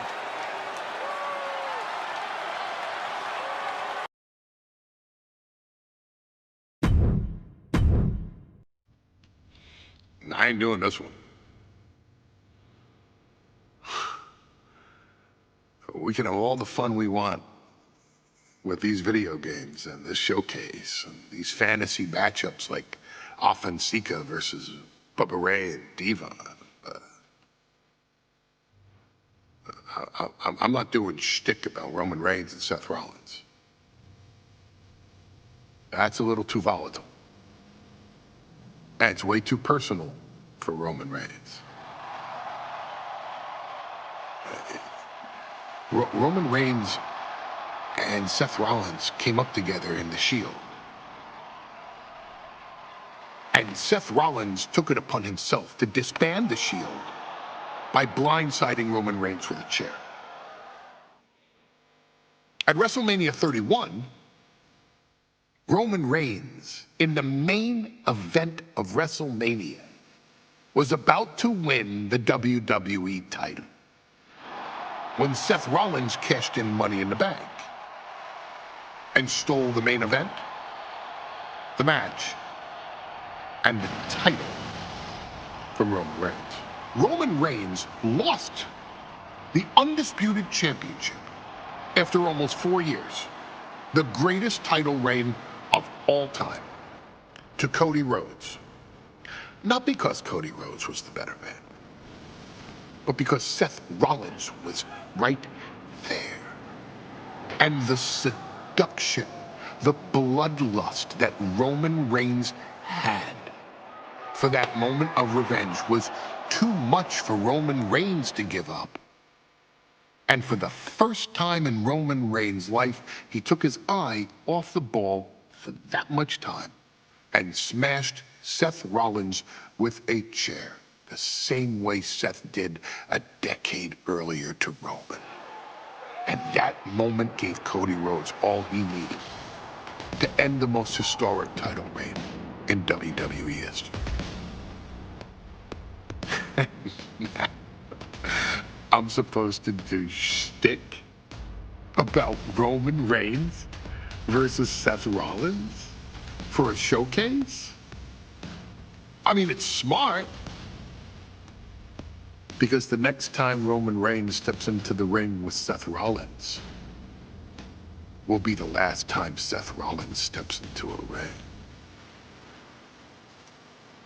Next time Roman Reigns gets his hands on Seth Rollins, you won't have your architect anymore. You won't have your visionary anymore. You won't have your revolutionary anymore. You will have your tribal chief, Roman Reigns, but you'll never again have Seth freaking Rollins. Roman Reigns will put an end to Seth Rollins in WWE. And then the only way you'll ever be able to see Roman Reigns versus Seth Rollins will be in the WWE 2K25 showcase. Roman Reigns versus Seth Rollins from the 2022 Royal Rumble. And that's not a prediction.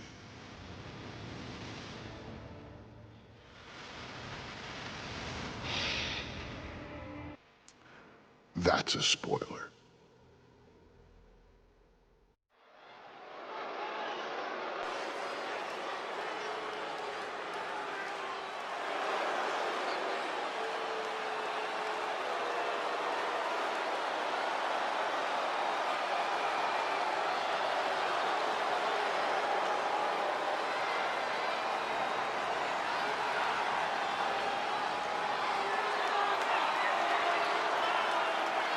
The big question as we kick off Royal Rumble, will Roman survive tonight?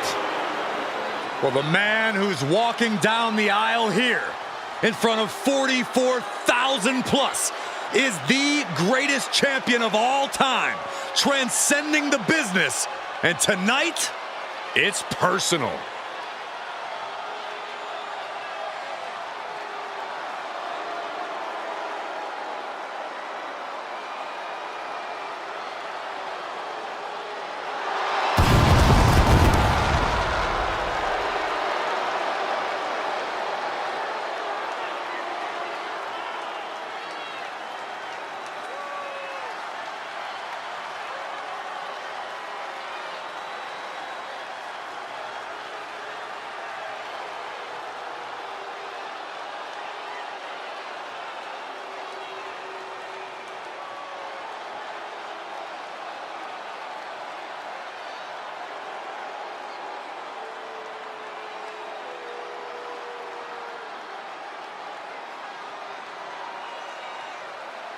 For 17 months, Roman Reigns has dominated everyone. And luckily for Roman, he's had a special counsel and his cousins to help him keep cool, keep focused, and concentrate on the business at hand. Now Paul Heyman is gone, and the Usos are barred from ringside. And without those calming forces, Corey, cracks started to form last night in Roman's armor. No telling how Roman's going to handle things on his own. It's been years since he competed on his own. But that's the situation we're seeing right now for the Tribal Chief.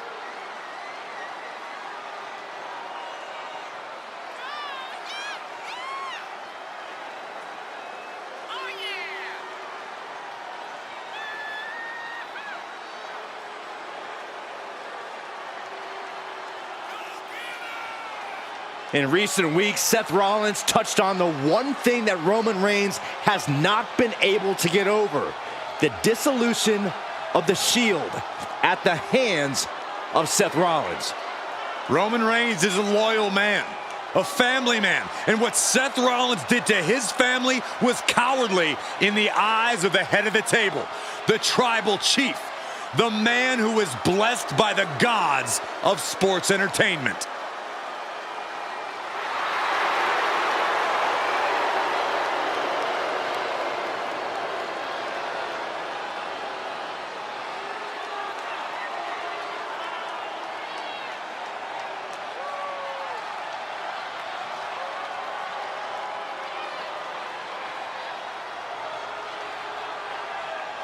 Corey, on SmackDown last night, we saw one thing that we haven't seen out of Roman Reigns.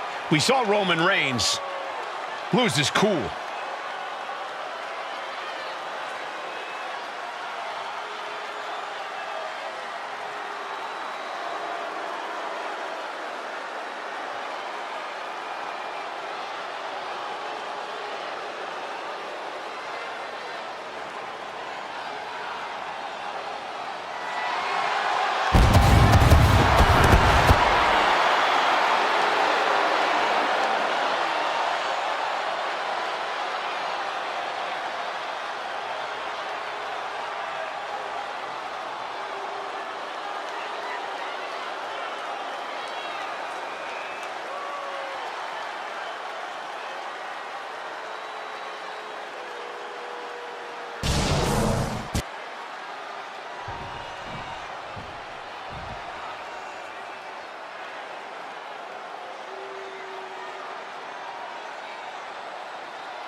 Look at this.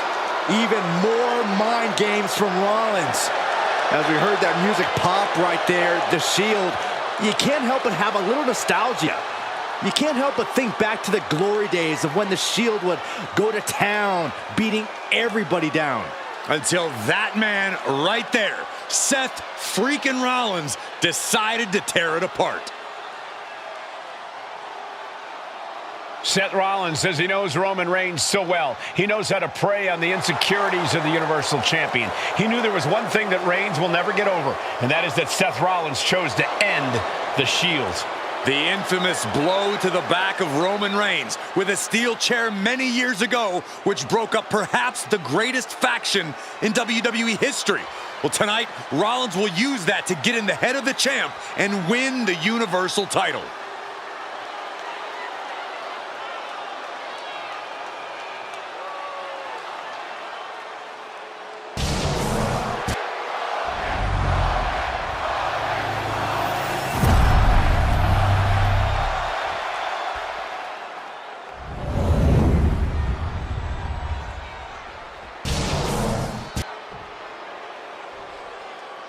The following contest, scheduled for one fall, is for the Universal Championship.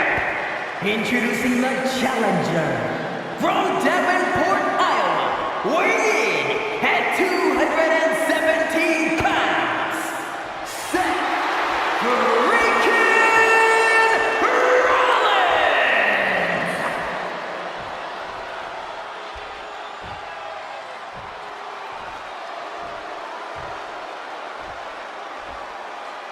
and his opponent from Pensacola, Florida, weighing in at 265 pounds, he is the Universal Champion, Roman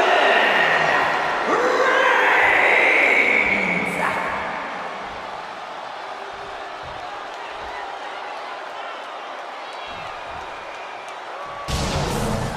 And that title, the WWE Universal Championship, has been in Reigns' possession for a record-breaking 516 days. Can he extend the reign even further tonight?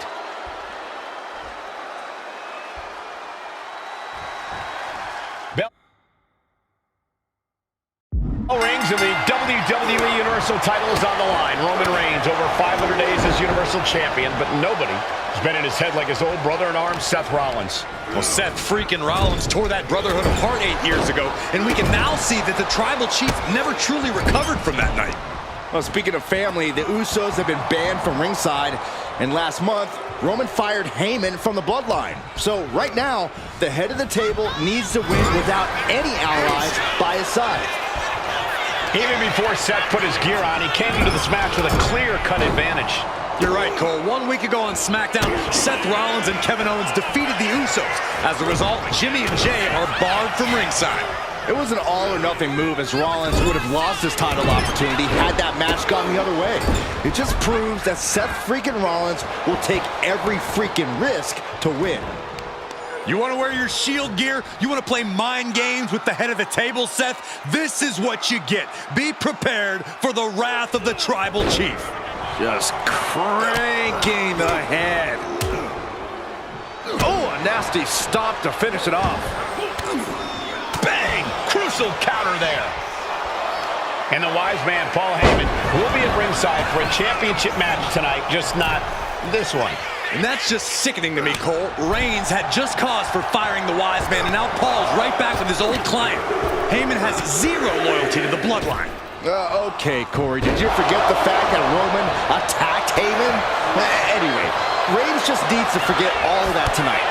Rollins is already playing next-level mind games in this match. Reigns cannot let Paul Heyman's out.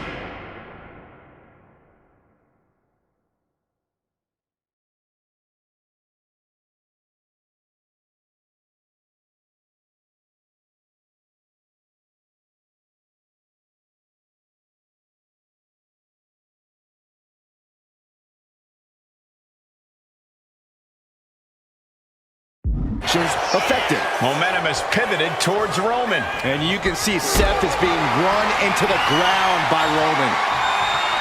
Seth freaking Rollins has made it extremely personal with Roman Reigns. Years ago when he destroyed the Shield and again in the lead up to this match.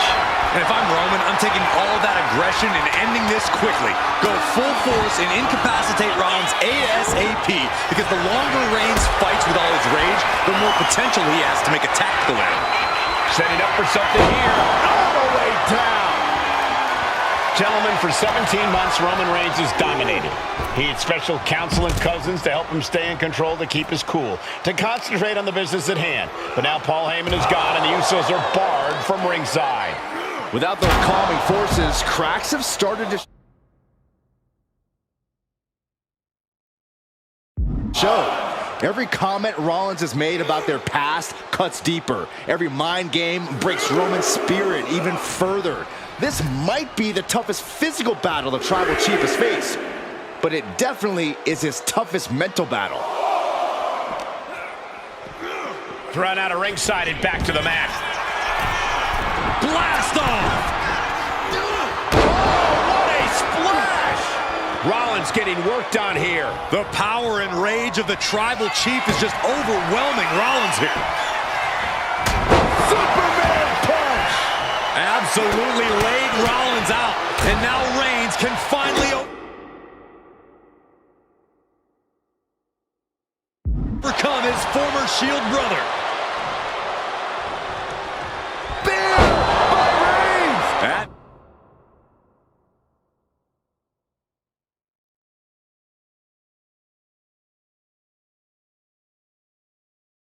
That's it, the title's going nowhere. He gets sent straight down to the floor. Going outside, what's he got planned here?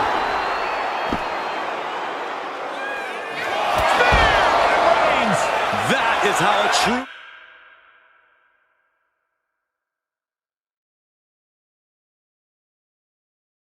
champion defends their title. I don't even think Roman's aware of where he is anymore. He has tunnel vision for Rollins. The only thing the Tribal Chief is seeing right now is red. And heaven have mercy on Reigns, old Shield brother now. And here's Reigns now, misses wildly with the clothesline attempt. Spear! Spear by Reigns! Roman Reigns from out of nowhere with a spear! That could end it for Rollins if Roman could just make the cover. Roman trying to fight through the pain. Oh my, guys. Guys, look at what Rollins is doing.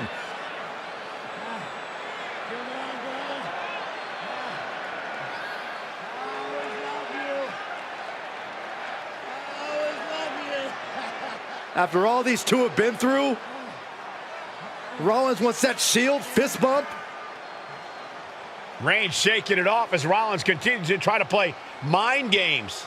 Yeah, but that may have triggered a litany of emotions within the Tribal Chief. Reigns unsure of what to do.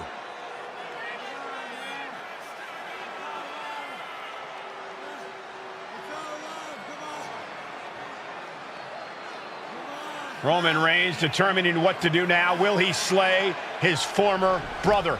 Reigns now. Look, gonna lock in the guillotine. Submission Well, there's move your locked answer. in. Submission move locked in. Rollins in major peril right now. Rollins looking like he's starting to fade.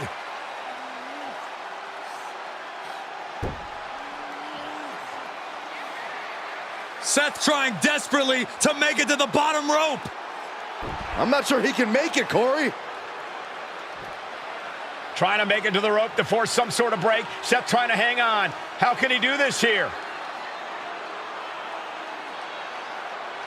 Is Rollins going to tap here? What's Rollins going to do? Is he going to tap out? Well, he makes it to the rope. Reigns has a 5 count to break the hold.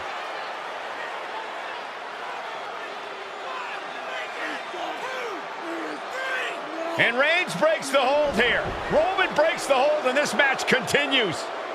It just shows you how locked in Roman Reigns is to winning this match.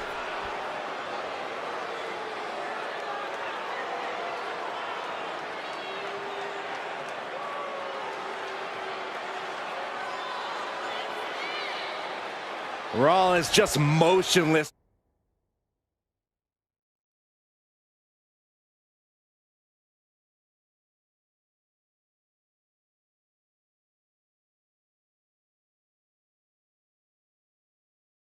Now, Roman had that guillotine locked in far too long. Well, the oxygen slowly circulating through Seth again, but I feel it's just a Superman punch! That's got to be it. Consider the championship retained. Makes the cover. And Reigns retains the title. Here is your winner, and still the Universal Champion,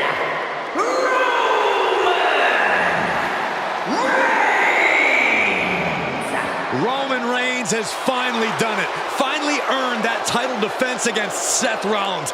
Finally exercised the ghost of the Shield. It looks like a huge weight has been lifted from the shoulders of the tribal chief. Roman may never forgive Rollins, but now he can forget him.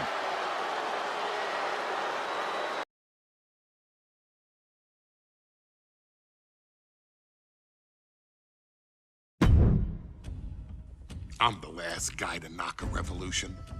I've led a few of those, you know. I admire revolutionaries. I respect evolutionaries. They are the lifeblood of the bloodline. So when Solo Sikoa seized the moment and became the tribal chief in Roman Reigns' absence, I didn't like it. I don't even think I respected it. But something deep down in me admired it. That took some forward thinking. I'm the chief now! Now we all know what happened when the OG bloodline, led by Roman Reigns, faced the new rogue bloodline, led by Solo Sikoa, in the War Games. But there was a discussion here while planning the WWE 2K25 showcase that has me, your wise man, admittedly a little intrigued. What if War Games was limited to only OG bloodline, no honorary uses, versus Solo's rogue bloodline, no honorary uses? It's 4-on-4 Roman Reigns. The Usos, Sami Zayn, versus Solo Sikoa, Tama Tonga, Tonga Loa, and the most dangerous new competitor WWE has ever seen, the Samoan werewolf Jacob Fatu. What happens then? This is your moment to determine who is the real bloodline. This is your moment to determine who is the only bloodline. This is where the bloodline's legacy and the bloodline's future is in your hands.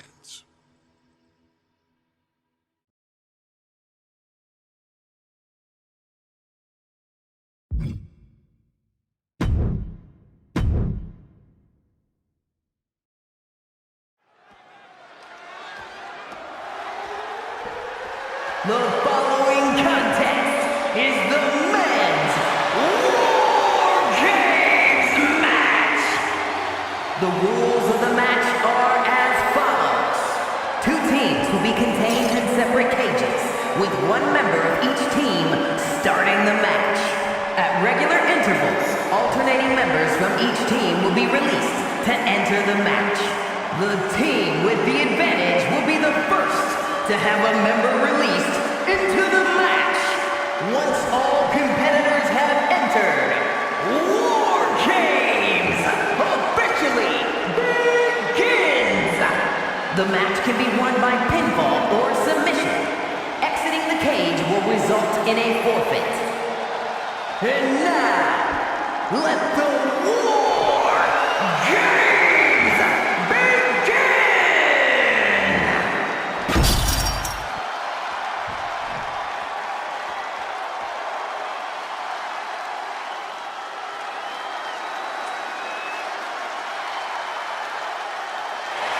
The bloodline is in chaos. This wrestling dynasty is on the brink of collapse. This conflict goes far beyond acknowledgement, Michael. This man and the original bloodline are fighting for their livelihood.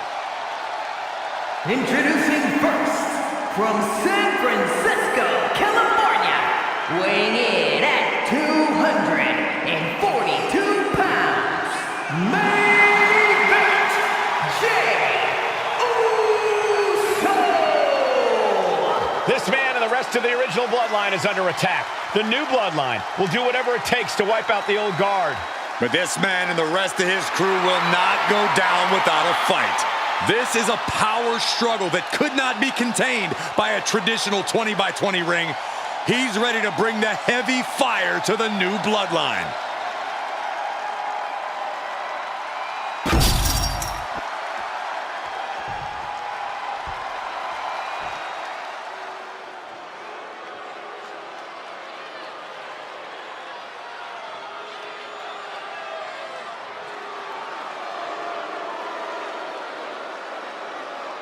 The original bloodline was created with the wisdom of the elders, but this man and the new bloodline are destroying what was built. Well, this conflict was unfathomable until now. The new bloodline is ready to hunt. And from Sacramento, California, weighing in at 285 pounds, the Samoan werewolf, Jacob. The new bloodline does not live by a code. They do not act with honor. This man says the OG bloodline will suffer the consequences of their disloyalty. We are looking at a heavy hitter with pure malice in his eyes. And he's looking to make his name at the expense of the old guard of the bloodline. The OG bloodline have never faced a threat like this. The island of relevancy is no more. The OG bloodline is fighting bloodthirsty savages who will feast on whatever they can. There will be no hesitation in pulling the trigger, and the OGs have got to match that ferocity. And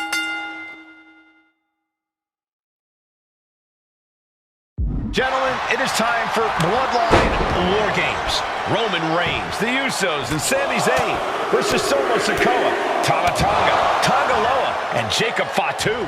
Both of these sides have a deep and abiding hatred for one another. Solo felt he was held down. His crew never called up during Roman's time as the tribal chief. But most of the men on Roman's side were unceremoniously removed from the bloodline courtesy of Solo Sikoa. And those who weren't have faced continued attacks from the new bloodline. And the winners tonight are very likely to be considered the true bloodline by the WWE Universe. Let's see who comes out on top tonight. Over and over. So much aggression. Solo Sikoa's group at a decided disadvantage. His side has less experience inside this structure. But look at how young and hungry Team Solo is. In particular, Tama Tonga is a real wild card. He's like a hyena locked in a cage with a bunch of raw meat. I even asked Tama backstage if he was looking forward to this match, and he just said to me, yeah. Great journalism there, Byron. Thanks, Michael. Jacob Fatu taking the upper hand in a big way. All of Jay's arsenal is being restricted. Just bludgeoning their opponent. That was a vicious display. You can almost see the disdain in their eyes. Only seconds away from giving their team the numbers advantage. He's looking to completely render this leg useless. Stump puller leg snap. Very effective. Sami Zayn grew so much as a member of the bloodline, it really gave him a sense of self-worth. Yeah, but part of that self-worth came from defying Roman, from defeating the Usos, which begs the question, and I wish there was a better way to phrase this. Is Sami Zayn still Usi? I think he is, Corey. Sami seems elated to be fighting alongside Jay and even Jimmy. Those are his dogs. Before War Games officially starts, what do you guys think is the key to the old school bloodline coming out on top? Every one of these men is a proven main eventer. Flying!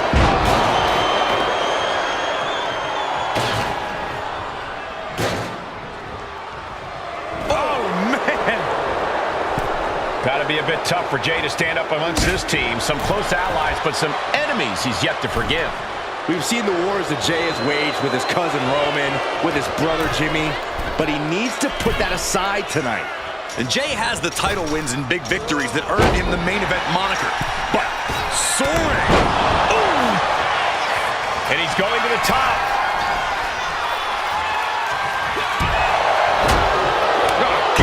To the sky. Oh, man, he landed rough there. Mere seconds away from evening the odds in War Games.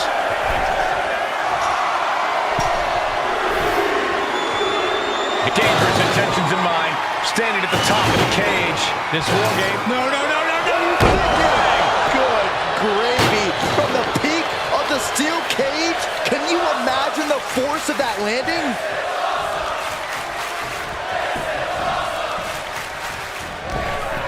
Big clothesline. If there's one man here with the most to prove, it's got to be Tanga Loa. We've often seen that the man with the most to prove ends up being the difference maker in War Games. Many folks think Tanga Loa is just a foot soldier for Solo. But let's not forget, this man is the son of Haku. Just like his father, Tanga Loa truly excels in a brawl. And there is no bigger brawl than War Games.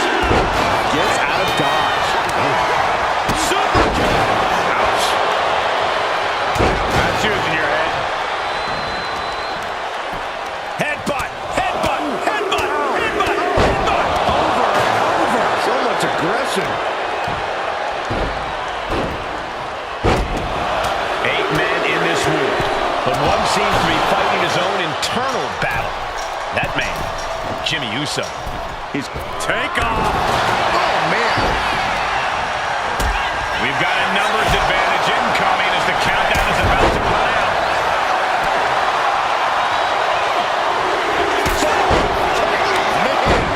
Tama Tonga looking to get wild inside War Games alongside his bloodline. Over and over. So much aggression. Searching under the ring now. This can't be good. Into the cage with fury. Making way toward the top rope. Tanga Loa being neutralized there. That is the meaner, more aggressive Jey Uso coming out to play. OG Bloodline leader Roman Reigns has so much on the line in this one, guys. Oh, absolutely, Michael. Solo Sikoa took Uso. Splash by Jey. Jey nailed all of it. And now propped up in the corner. Massive lariat in the corner. Not done yet. Diving forearm. Look out. Diving splash from the top. Incredible impact. Old bloodline, new bloodline. Both sides engaging in a brutal battle. Every one of these men is fighting with every fiber in their being to be considered the true bloodline. I think tonight is going to be a breakout performance for Jacob Fatu. So much raw talent in that young man. Every bloodline member, new and old, is a generational athlete.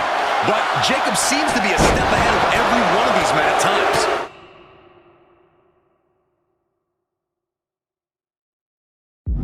Many already believe Jacob can take the mantle as the leader of the blood. Watch out, down with force. There's the... Oh my goodness.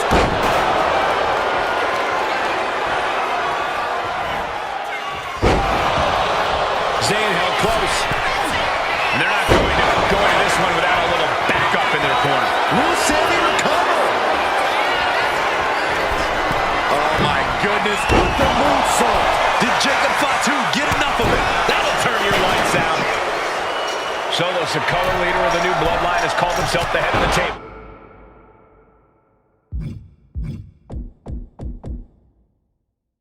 Called himself the Tribal.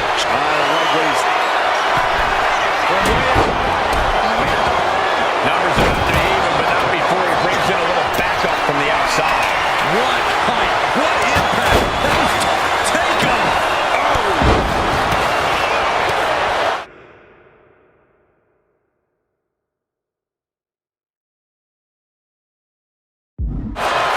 Super kick. Ouch. Just punched him right in the face. My God.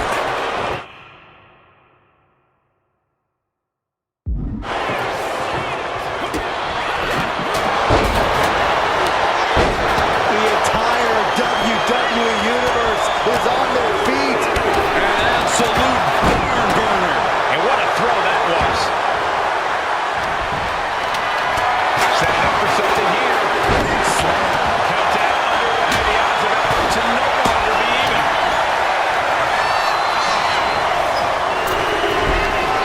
Gone for the home run. And looking at Jacob Fatu. And Jacob getting some pushback there. You can almost feel the intensity coming from Tama on that attack. That attack certainly put Jimmy's toughness to the test. Yeah, that's the kind of offense that opens people's eyes to Jacob Fatu. Into the cage now, and the numbers advantage is locked in. Lots of counters from each athlete. Impenetrable defense. Look at Jacob Fatu's intentions here. Did Jacob Fatu get enough of it? Oh, now. Oh, stop to the tummy. Tummy? And that blow has...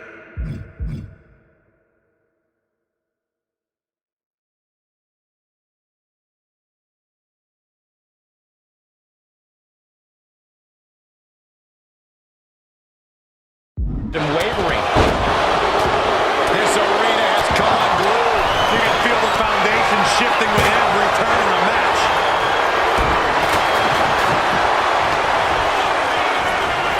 And Tonga. Tonga twist.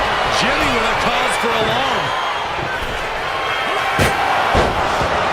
That's a well-targeted attack to the body.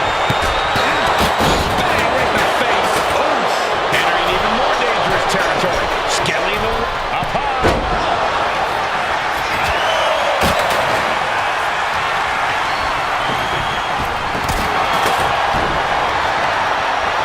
We're seconds away from these teams being in equal strength. Holy time offense there. What elevation. Jumping DDT. And the tribal chief is now entering bloodbath. Quickly got by Tonga. And look out. Here it comes. Tongan twist. Tama could end it there. Oh, my. Holding the table with surprising accuracy. Super kick.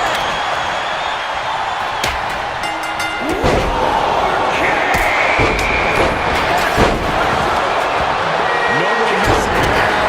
No more reinforcements. The real battle. Can Jacob Fatu come back from that? Super kick. Nasty. He's looking defenseless at this stage. Yeah, he could really use a miracle right about now. Damage is starting to take...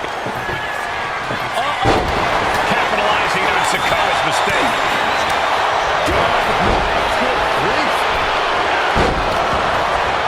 Down to bonus. And a double axe handle smash. Big drop of the leg. And Tonga once again finding the will to stay in this match. You can really tell that Tonga is desperate not to lose control of this match again at this point. Nasty boot by Zay. Zay ended it there. Sending him careening through the table. Nothing but carnage and wood fragments are left. And he's staggering to his feet. About to head right into danger. And the tribal chief really acknowledged the offense directed right at him at this point. Driven down. Look out. Jacob setting himself up top. And Sikoa's bad mood could only turn worse after that.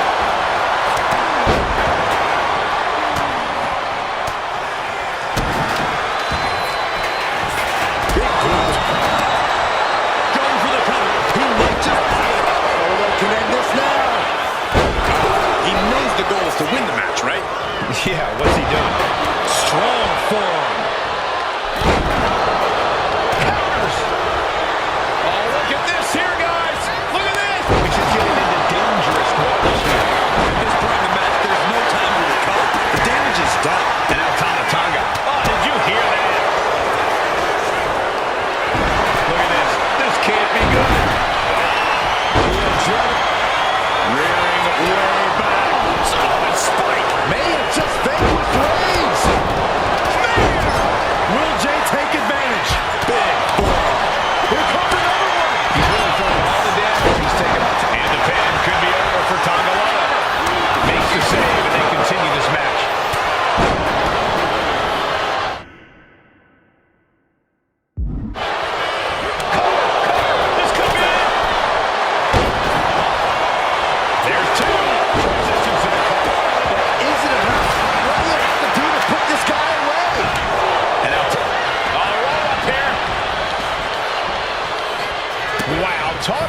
making the save. On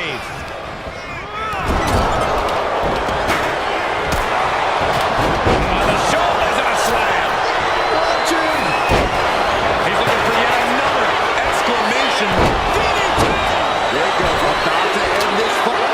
And Solo's team takes it. All hail the true bloodline. Here are your winners, Solo Sikoa, Tama Tonga Loa, and Jacob Fatu, the new bloodline. You want to know what version of the bloodline is superior? Well, there's your answer. Solo's crew prevailed inside War Games. These four men are true family. Each of them fought with that same bit of hunger and attitude we once saw in Roman's old crew. But now we know that Solo Sikoa, Tonga Loa, Tama Tonga, and Jacob Fatu are the one true bloodline.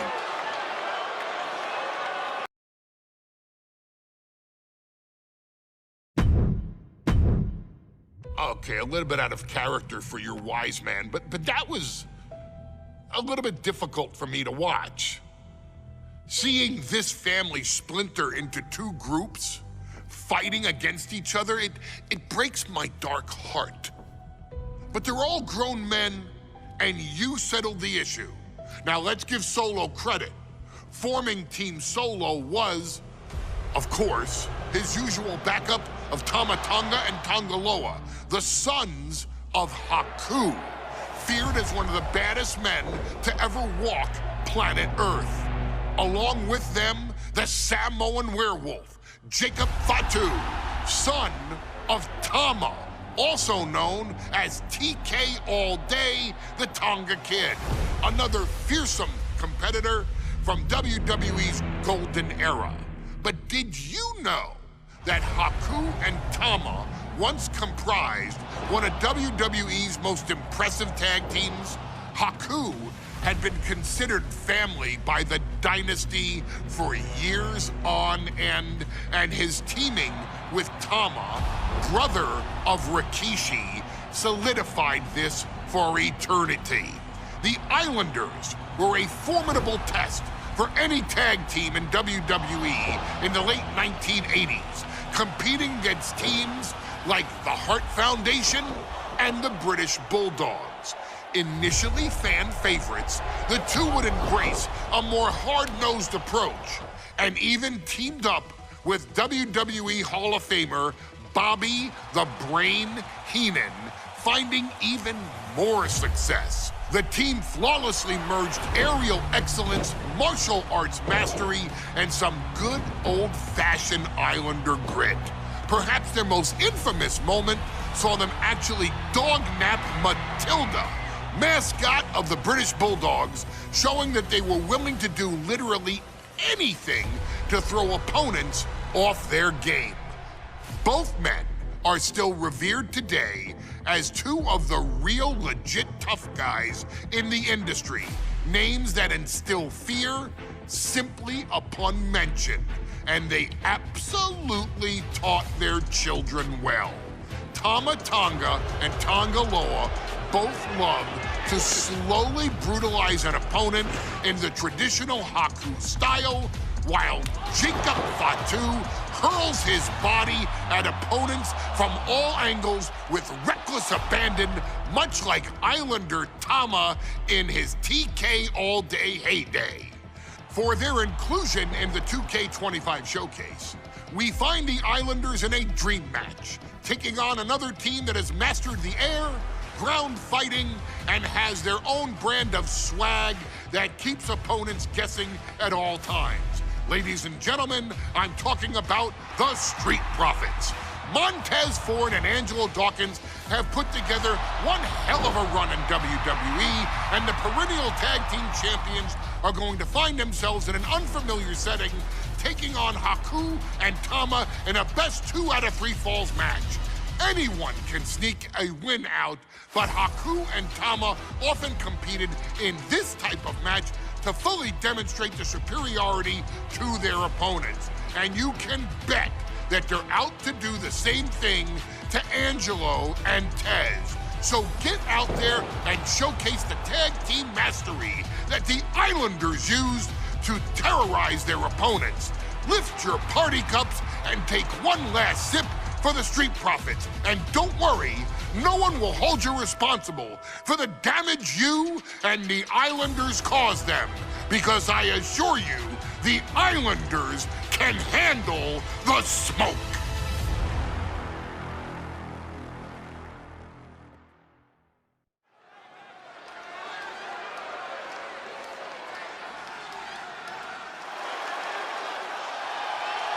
It is time for the Street Profits to get themselves some of the Islanders. Well, with all due respect to the smoke and the party cups, but AD and Tez need to up their game. This could be the Profits' night, but it's not going to be easy. The Profits possess tremendous athleticism, but so do the Islanders. And let's not forget, the Islanders have Bobby Heenan in their corner. The following contest is a 2 out of 3 falls match. On the way to the ring, at a combined weight of 492 pounds, Mountain Ford and Angelo Dawkins, the Street Profits. The Islanders are known for innovative double-team offense, but they're looking to do more than just beat the Profits. Well, under the Brains' incomparable tutelage, the Islanders have become smarter and more brutal. Tez and Dawkins better have their third eye open and their heads on a swivel.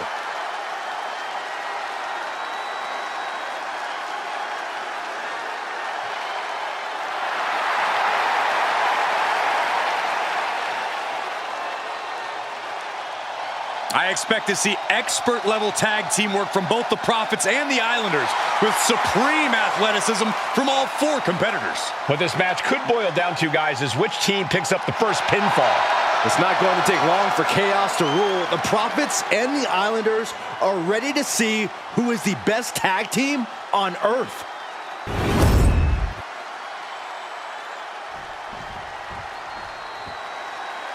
The Street Profits had better be ready for what's coming. Tez and Dawkins have to be ready to deal with any shortcut the Islanders can find. Their opponents, accompanied by Bobby Heenan, at a combined weight of 499 pounds, Tama and Haku, the Islanders. We know the Islanders are as vicious as they come, but the Street Profits excel in all forms of chaos. Yeah, Corey, but the Islanders have a plan and will stop at nothing to carry that out. Well, the Profits will have to truly compete as a team to overcome the odds in this 2 out of 3 falls match. The truth is, I don't know if Ford and Dawkins have faced a team as dangerous as Haku and Tama. And the Street Profits are going to have to execute a next-level plan to take down the Islanders and Heenan.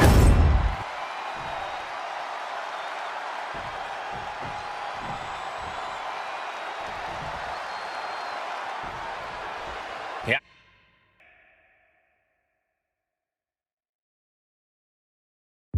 Match. This matchup represents 2 teams who want to rule the tag team division and have sharpened their offensive arsenals so one move can put away any opponent. The Street Profits swag level got an all-time high, and they told the Islanders they wanted to smoke. Look, this is the best Street Profits we've ever seen, but the Islanders are exceptionally dangerous. And don't forget their secret weapon in the form of Bobby the Brain Heenan. Something that Tez and Dawkins need to watch out for tonight is the presence of Bobby the Weasel Heenan. He'll do anything for his clients.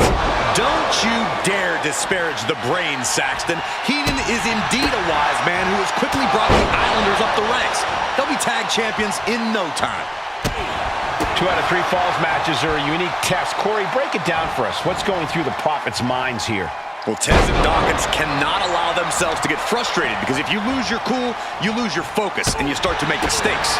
There's a little bit of room for error in a multi-fall match, but not much when the competition level is this high. Stops the kick. Both superstars countering one move after another. A 2 out of 3 falls match is a different beast and a bit of a rarity in tag team competition. But one of these teams actually has a bit of a history with this stipulation. Yeah, Cole, the Islanders have a history of success in multi-fall matches and in high-profile situations, no less. They competed in the main event of the first Royal Rumble event in this kind of match and won it in 2 straight falls. They also won a 2 out of 3 falls match on Saturday night's main event. Bottom line, the Islanders are more than ready for this. Hopefully, the Street Profits are quick learners. And get sent right into the corner. Tag made. Sending the opposition mid-ring. Double headbutt. Putting up a united front as this match continues. He gets the tag, and here we go. The complexion of this match is about to change. We're watching 2 great teams at work right now, but with the talent at this level in the ring, you have to wonder, are there any possible breakout single stars here? Every one of these men has that sort of potential, Michael. I mean, Montez Ford has had moments of single success, competing in many high-profile matches on his own. Though you'd be doing a great disservice to Angelo from the top all the way to the outside. That was just incredible hang time. Was willing to take the high risk to the outside, and it paid off big time. Sent straight into the barricade. Into the barricade. Drops the hammer. Right on the lower back. So many accolades for Dawkins and Ford. Triple Crown Tag Team Champions, multiple WrestleMania wins. This win could be another major feather in their caps. From the top, diving brain chop. Jeez, Ford is really leaking now. Elbow drop. Piercing. With the elbow. And an elbow. Caught that and reversed it. Oh, my goodness, what a knee strike. Oh, no. Look what we have here. He has no idea what's coming his way. Look, I get that the Islanders are brutal, but when I look at Haku, I kind of see something royal about it. Are you kidding me, Saxton? Up high! Crossbody from the top!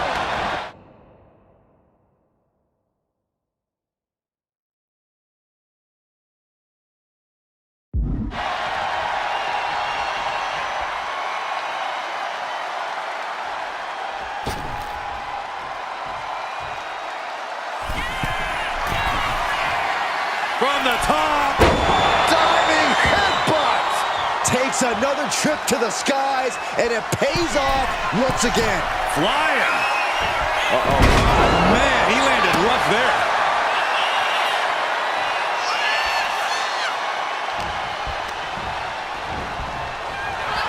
The Street Profits having a bit of trouble here against the Islanders. There's just something about the Anawahi family that Tez and Dawkins can't quite overcome. Roman Reigns, Jacob Fatu, Tonga Loa, Tama Tonga, and of course the Usos. Every person with bloodline affiliation has been a real problem for the Profits. Let's see if their fortunes change against the Islanders. Right to the chest and then the throat. Wicked.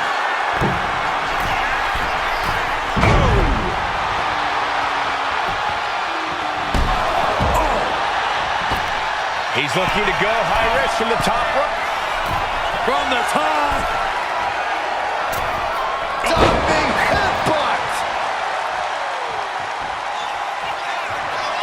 I am not believing what I'm seeing. Taking flight. Bang! Are you kidding me? Fortune favors the bold. Shoulders down. Oh, and he kicked out at 2. I cannot believe it. How is he still in this match? By the skin of his teeth.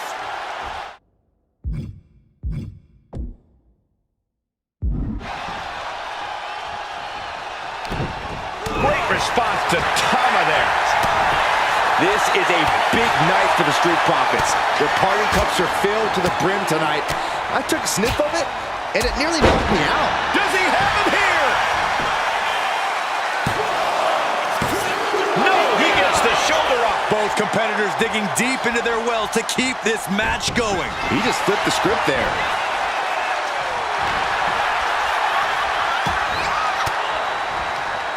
Ooh, and he manages to reverse. Inside cradle applied, shoulders down. He manages to get a fall.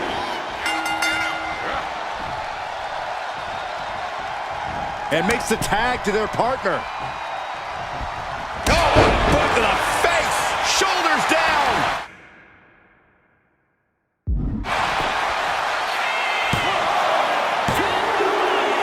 Second fall for the Islanders, and they beat the Profits. Here are your winners, Tama and Haku, the Islanders. What a matchup. The Islanders met the Street Profits at every turn in the air and the ground. This loss is going to hurt Dawkins and Ford for a long time. Look, we saw tremendous tag teams do what they do best, but only one could win.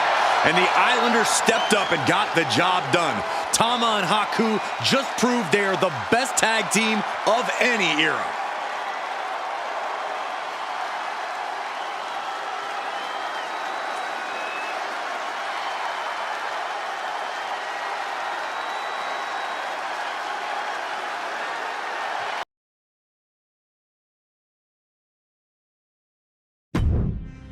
Ladies and gentlemen, I don't have the words to convey how proud I am to have been part of this historic showcase. Having worked alongside this family, this bloodline, for so many decades, reliving moments that I got to experience firsthand has been a privilege of the highest order. Introducing you to WWE legends that I hold in such high esteem, and also spotlighting the modern day greatness their descendants have provided you in recent years, all to pay tribute to the greatest wrestling family I have ever known, has truly been my privilege. To be successful in this industry is a 1 in a billion chance. To see one bloodline continuously pump out superstar after superstar, champion after champion, generation after generation, is a testament not only to the skills they possess, but also to the work they put in to become absolute masters of their craft. And it cannot be stated any other way. This dynasty, this family, this bloodline has mastered every single solitary aspect of professional wrestling. And by reliving their magnificent history, you've begun your path of mastery as well. You've conquered former champions, righted some very egregious historical wrongs, survived war games, and even settled the question as to who the true tribal chief really is. You've unlocked WWE legends who are now ready to unleash their special brand of offense on current WWE superstars who didn't think they'd ever have to face these classic competitors like Haku or the Wild Samoans. It wasn't easy, and you definitely had to get a little oozy along the way. But you showed that bloodline spirit and determination, and now you stand at the top of the mountain. On behalf of WWE and the 2K families, we all thank you so very much for playing. And on behalf of every fan of this beautiful performance art known as professional wrestling, we thank you, the Wwe, Fatu, and Maivia clans, for decades of entertainment and generations of pure brilliance, for creating greatness with your hard work and sharing it with all of us so freely. Before we go, we do have one last surprise for you at home. Now that you've showcased your skills and earned a spot as an honorary Uce, it's time for you to choose who rules your WWE Universe as the Tribal Chief. Is Roman Reigns still your Tribal Chief? Or have you thrown in with the attempted coup by Solo Sikoa? Do you want to see Tamina finally rule over everyone? Or is it TK all day, every day, don't you say? Regardless of who you choose, you've earned the right to acknowledge your Tribal Chief.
The following match is the 2K Showcase Tribal Gauntlet. The winner of this match will be acknowledged as your Tribal Chief. The rules of the match are as follows. 2 superstars will start in the ring. When one superstar is eliminated, a new superstar enters. Eliminations can occur by pinfall, submission, disqualification, or countouts. The match will be won if the first entrant eliminates all other entrants in the match.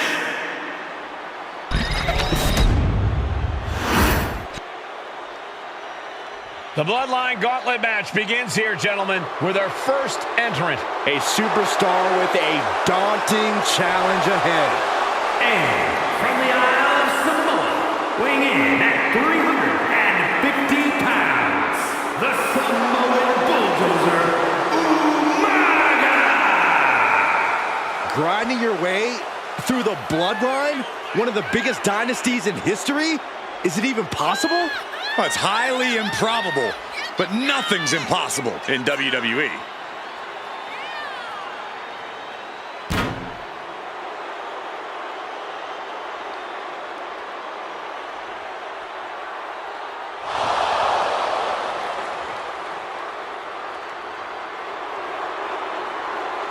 It requires incredible courage to take on the Bloodline.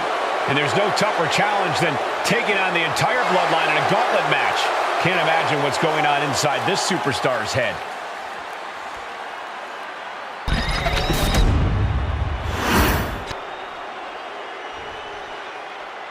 Wow. How's this for an opening opponent in a gauntlet match? Makes you want to throw in the towel before the bell even rings. Samoans from the Isle of Samoa, weighing in at 326 pounds, And on the other side of this first hurdle, just one of the Bloodline's most savage and powerful members. The Bloodline starting things off with a bang, looking to make short work of this challenger.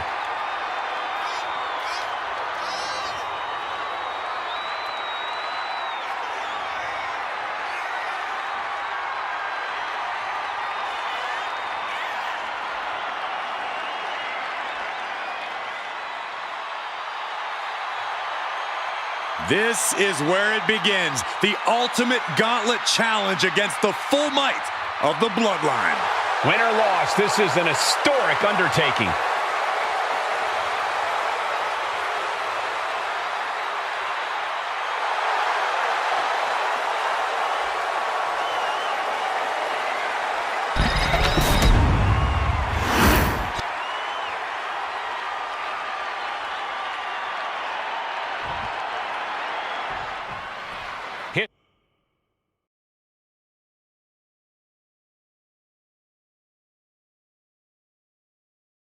History being made right here. The most prestigious family in the history of our business is at war with one of their own members, and tonight will be a battle to set order to the entire Bloodline. An uphill battle is what it will be. You have the toughest set of competitors trying to dash your dreams of being recognized as the head of the table. And we know there was turmoil in the family coming into this match, so much so they decided a gauntlet match was the only way to set the narrative straight. Let's call it what it is, Michael. The family wants to put this member in their place. Wants to bring them down a peg. To me, tonight reads more like punishment for having ambition. The Samoan bulldozer is all fired up. Oh, man!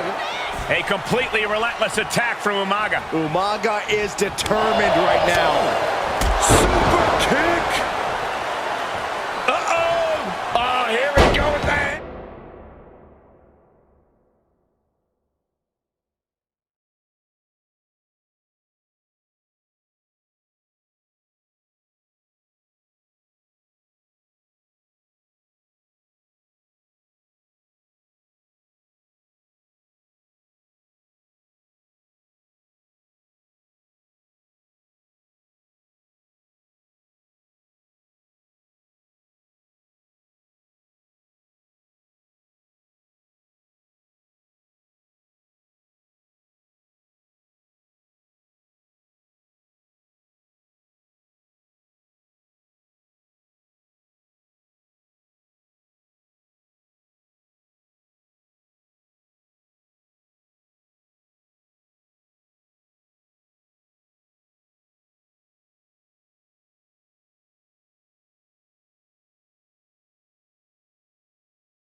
Headbutt to the gut!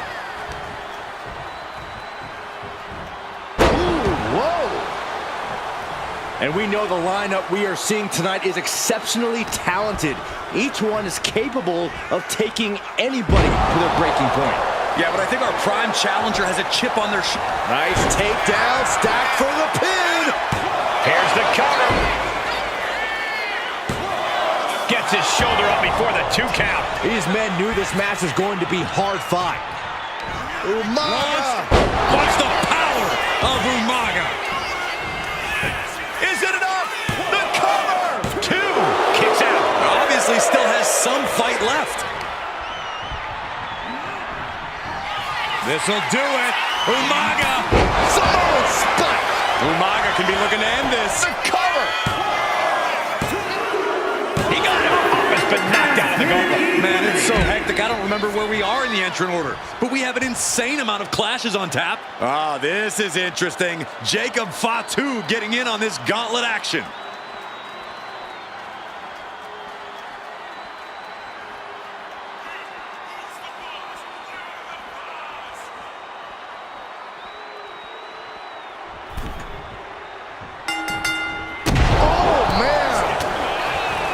And let's not lose the reason for this match, the right, no, the honor to have sole possession of the seat that stands at the head of the table. Well, if you can survive tonight, you will be at the top of the mountain, casting an enormous shadow over every possible challenger. I'm already intimidated, thinking about the Ulafala adorned around this superstar's shoulders. From the top rope, Samoan splash. A consistent attack being mounted on Jacob Fatu. Jacob's having trouble assessing the situation.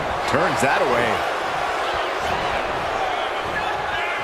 Super kick! Gosh, stomping down. And Jacob getting some pushback there. The Samoan bulldozer dished out some decimation there. And as cruel as this match might seem, let's not forget, this is family. And right or wrong, however a family settles their disputes needs to be respected. Well, one can even ask if this is a fight to fix a family or a night to control an entire business. That's hard to say, Byron, when the family business is all about fighting. No muss, no fuss on that delivery. Someone clearly doesn't want this match to go on much longer than it has to. And Umaga is in control. Full focus from Umaga. Big boot! Incredible. He's looking fairly drained. And Umaga signaling to the WWE Universe, but he's giving his opponent a lot of time to recover.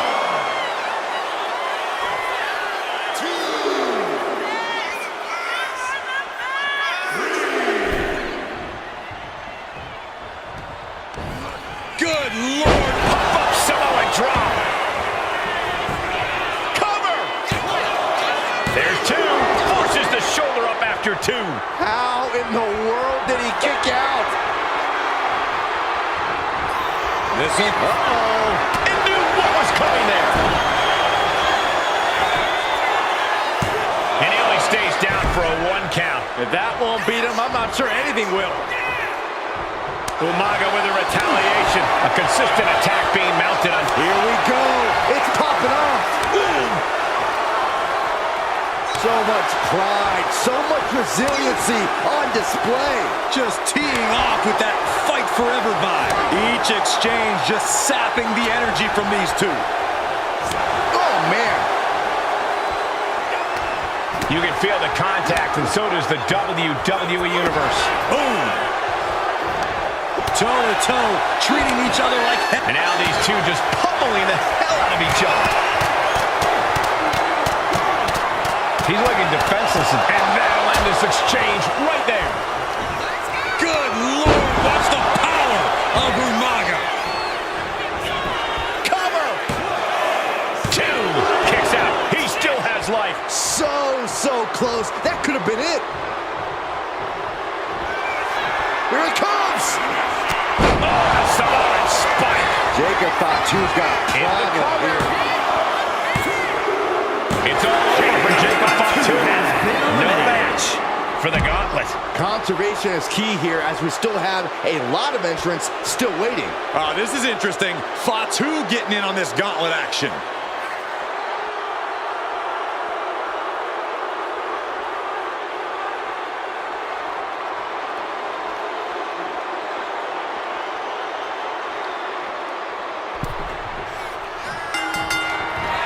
This'll do it. Umaga, Samoan spike. Did Umaga just finish this. Cover. And the kick out. He's taking some serious hurt, but somehow he's still in this. I think he managed that kick out on pure instinct alone. And now the Samoan Bulldozer are going to have to dig a little deeper to close this one out.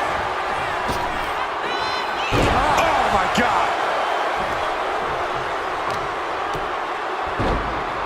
Oh, my goodness. Just punishing their opponent. Big boot! Incredible. Definitely some damage dealt to him there. Here's Umaga living up to his vicious reputation. Boom, running STO plants him. Nicely done. Umaga sidesteps that. Oh, man, he is more than fired up right now. He's able to dodge out of the way. And Fatu gets stuck in it. Look out! Off the top! Diving hammer strike! Oh my! Can he do it here? Kick out, close to 3. That was a long 2 count there. Oh, with authority!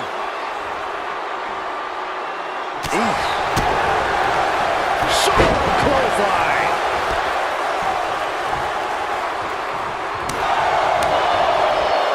Umaga exerting his dominance. Cover. There's 2. That's it. It's over. Fatu's taken out in this gauntlet match. Still early in the night as there are a lot of contestants yet to enter the gauntlet. Now entering the gauntlet is Tamina, ready for action.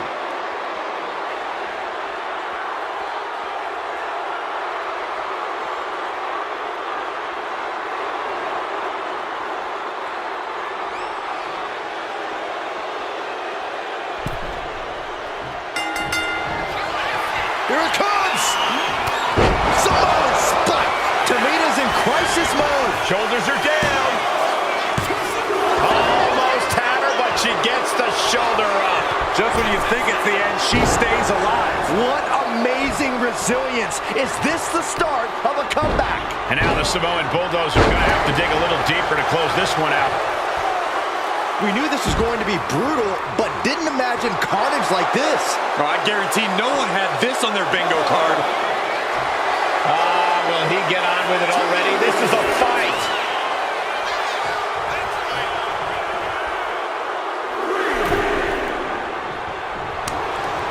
And Corey, there's more than family pride on the line tonight. Everyone in WWE is watching, wanting to know this challenge can be conquered. And think about the bragging rights if you run through the gauntlet of one of the most prestigious families in all of wrestling. You will automatically be considered the toughest badass walking this earth. Overwhelming offense now from Umaga. Umaga continues to maintain the advantage. And here's a cover. She was close to the end there. Very close. Fatigue clearly setting in. She's out of it, guys. Look at this. Oh, from the rope. That's using your head.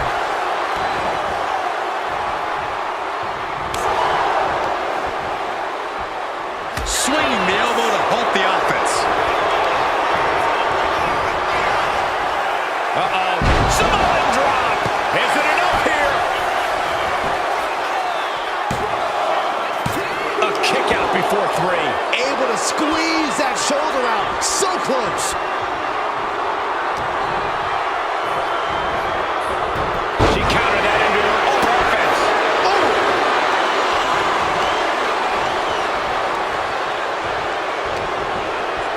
Boom! What a clothesline. Oh, he fends that off. Super kick. Gosh. Head down to the gut. She gets around the attack. Strong takedown.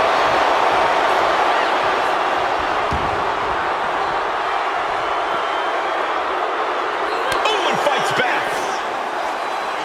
And now gets tossed into the ring. Bam!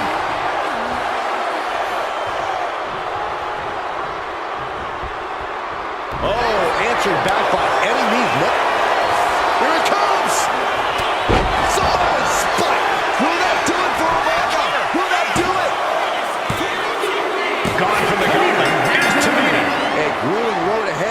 We still have 5 more entrants ready to go. Is that? It is! The Rock entering the gauntlet!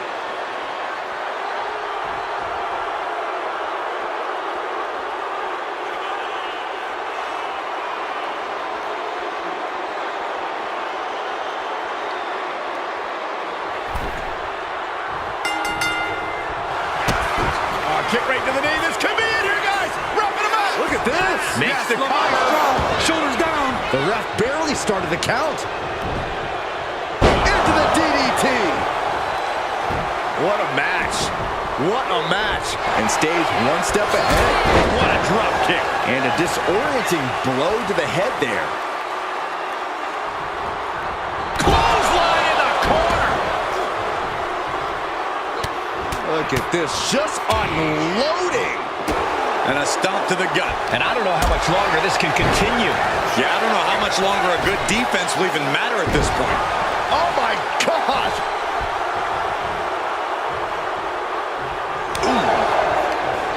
The Rock with a great counter. Umaga was ready there. Boom, running STO plants him. Nicely done. Oh, God. Oh, my goodness. Dribbling the opponent's head like a basketball. Right into the shoulder. That's gotta hurt.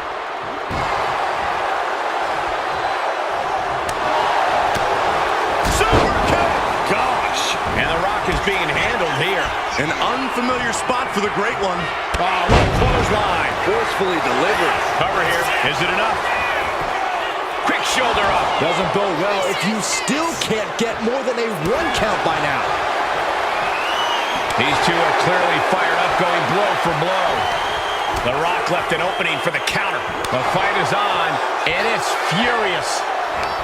Slugging away with everything they've got. 2 fighters putting their haymakers on autopilot right now. Oh.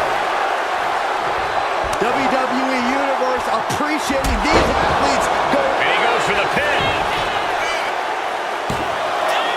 And he powers out. Couldn't quite slam the door yet. Umaga exerting his dominance. Is it enough? The cover. 2 count. Digging deep for a kick out. And you got to think he's just one final.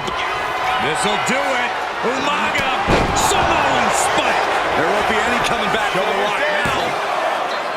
He kicked out at 2. Getting his shoulder up there seemed like muscle memory for the Rock. And I think we all know this is only going to make a monster like Umaga even angrier. Caught him right in the jaw. Ugh, what a shot. And that attack certainly took its toll on the Rock. Here's a cover. Could be it. He kicks out at 2. This is going to come down to who wants it more.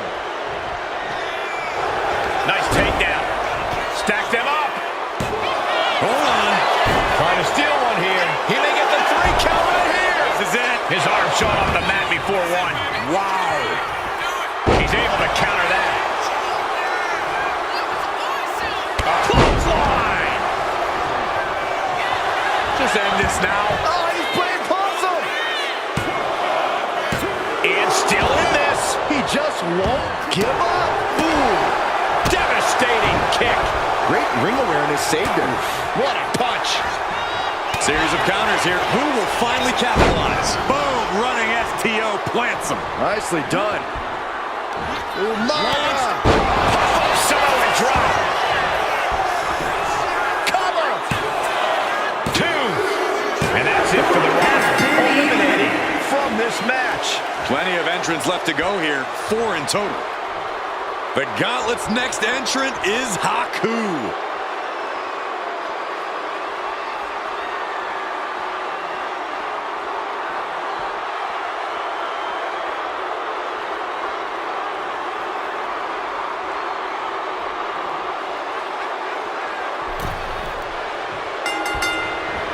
This'll do it. Umaga. Samoan spike. Will that do it for Umaga? Will that do it? That should do it right there. the 3. This is no time to hesitate. You can feel the end coming. Bringing the arm. Ooh, what? Wasn't expecting that. Oh, predicted what was coming. Superstar setting up. Side slam. Oh, strong impact. Momentum fully shifted to Umaga. Umaga is showing no mercy out there. Haku timed that just right. Both competitors showing they've studied the other's playbooks to the teeth. Versus TO. Boom, what impact.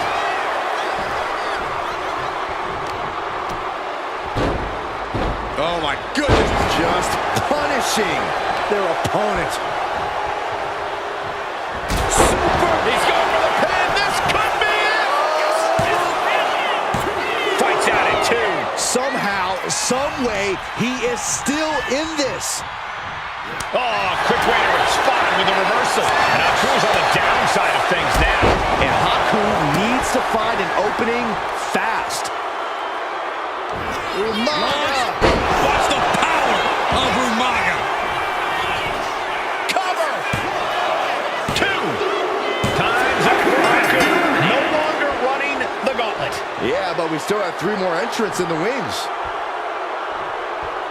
The next combatant is Rosey, who's ready to take a crack at this gauntlet.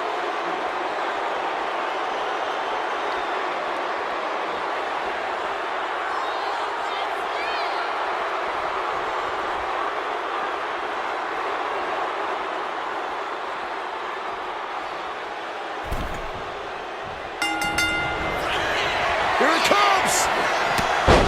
Samoan spike. We've seen that win matches for Umaga.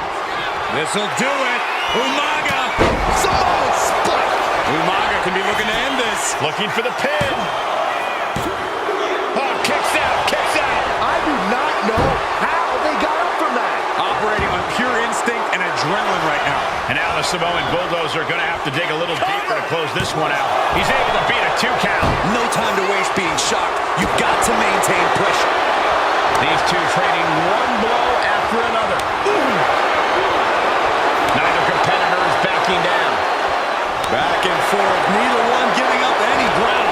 It looks like we've got ourselves a brawl here. Crazy.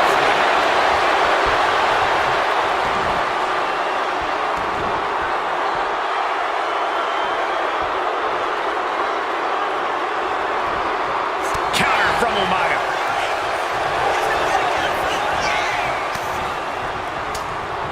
Caught with that sharp elbow.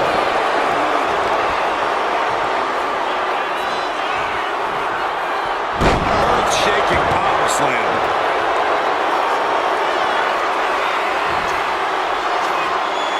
Oh, look out. Oh, gosh. That looked like a bad landing. And Rosey just got shaken up with that move.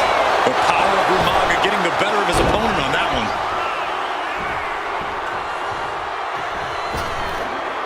Oh, man.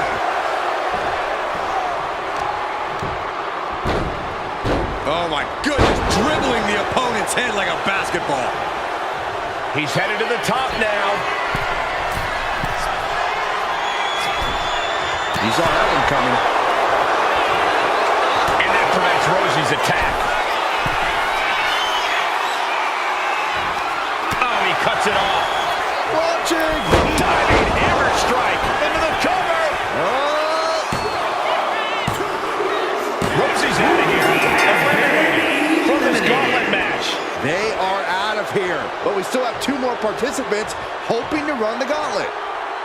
Next into the gauntlet, we've got the one and only Jey Uso.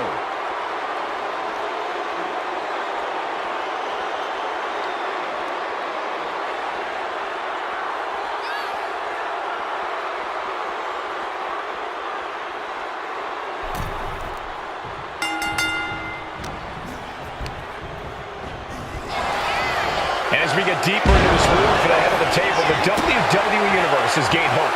They're starting to believe a miracle is possible tonight. The energy in the arena has shifted.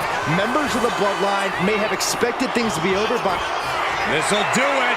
Umaga. Oh, Samoan spike. And it can be all over for Jey. kind of Jey Uso in this gauntlet match. Coming in fresh, we've got the last competitor entering the gauntlet. This gauntlet just got more interesting with the arrival of Jamal.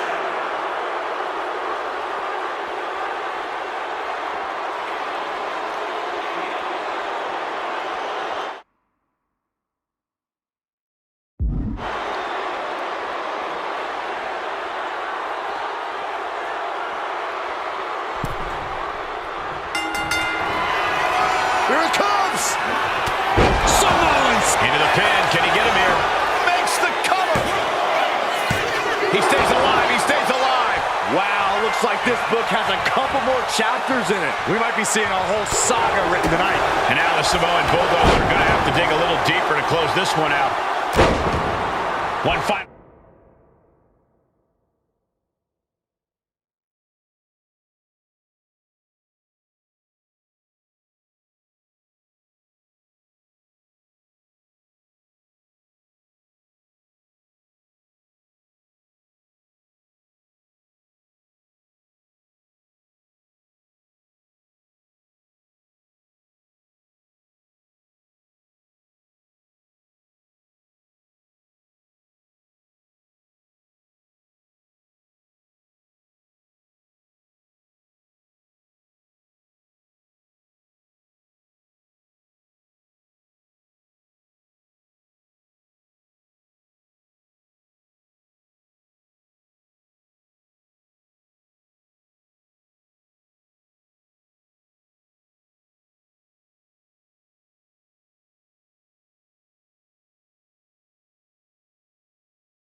Adversary stands in the way. The road has been tumultuous, but the finish line is in sight. Finish the job on your fellow brethren, and there will be no question as to who sits at the head of the table. Big forearm. Picked up. Beautiful spin-out powerbomb. That was one of those powerbombs that would shorten someone's career. Oh my gosh! And he's absorbed some stiff offense already. From the top rope. Samoan splash. Oh my gosh, what impact!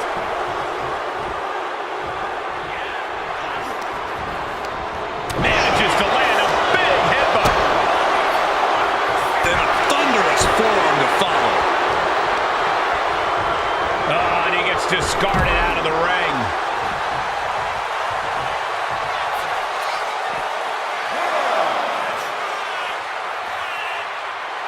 Here we go again. He made his point. Concentrate on the match instead of everything outside of it.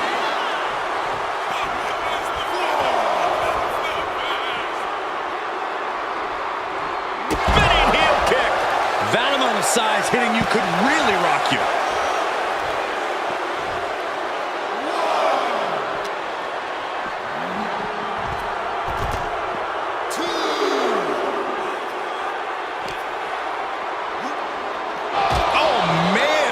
The barricade.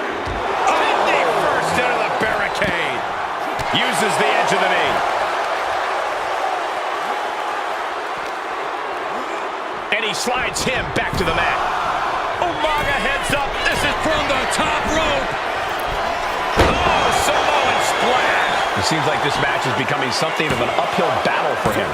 And he fights it off. That is just pure instinct at this point.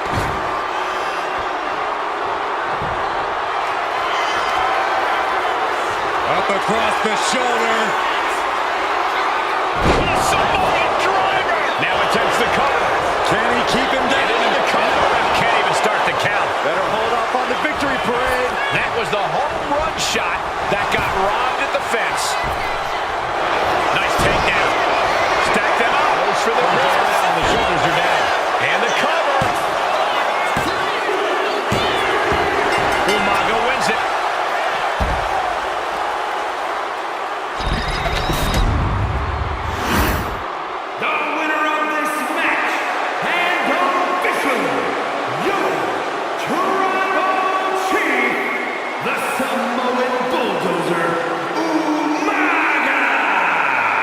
The battlefield was laid out. The gauntlet was fierce. Pain will live tomorrow. Scars will remain for life. But in this family, you will rule your own kin from a seat at the head of the table.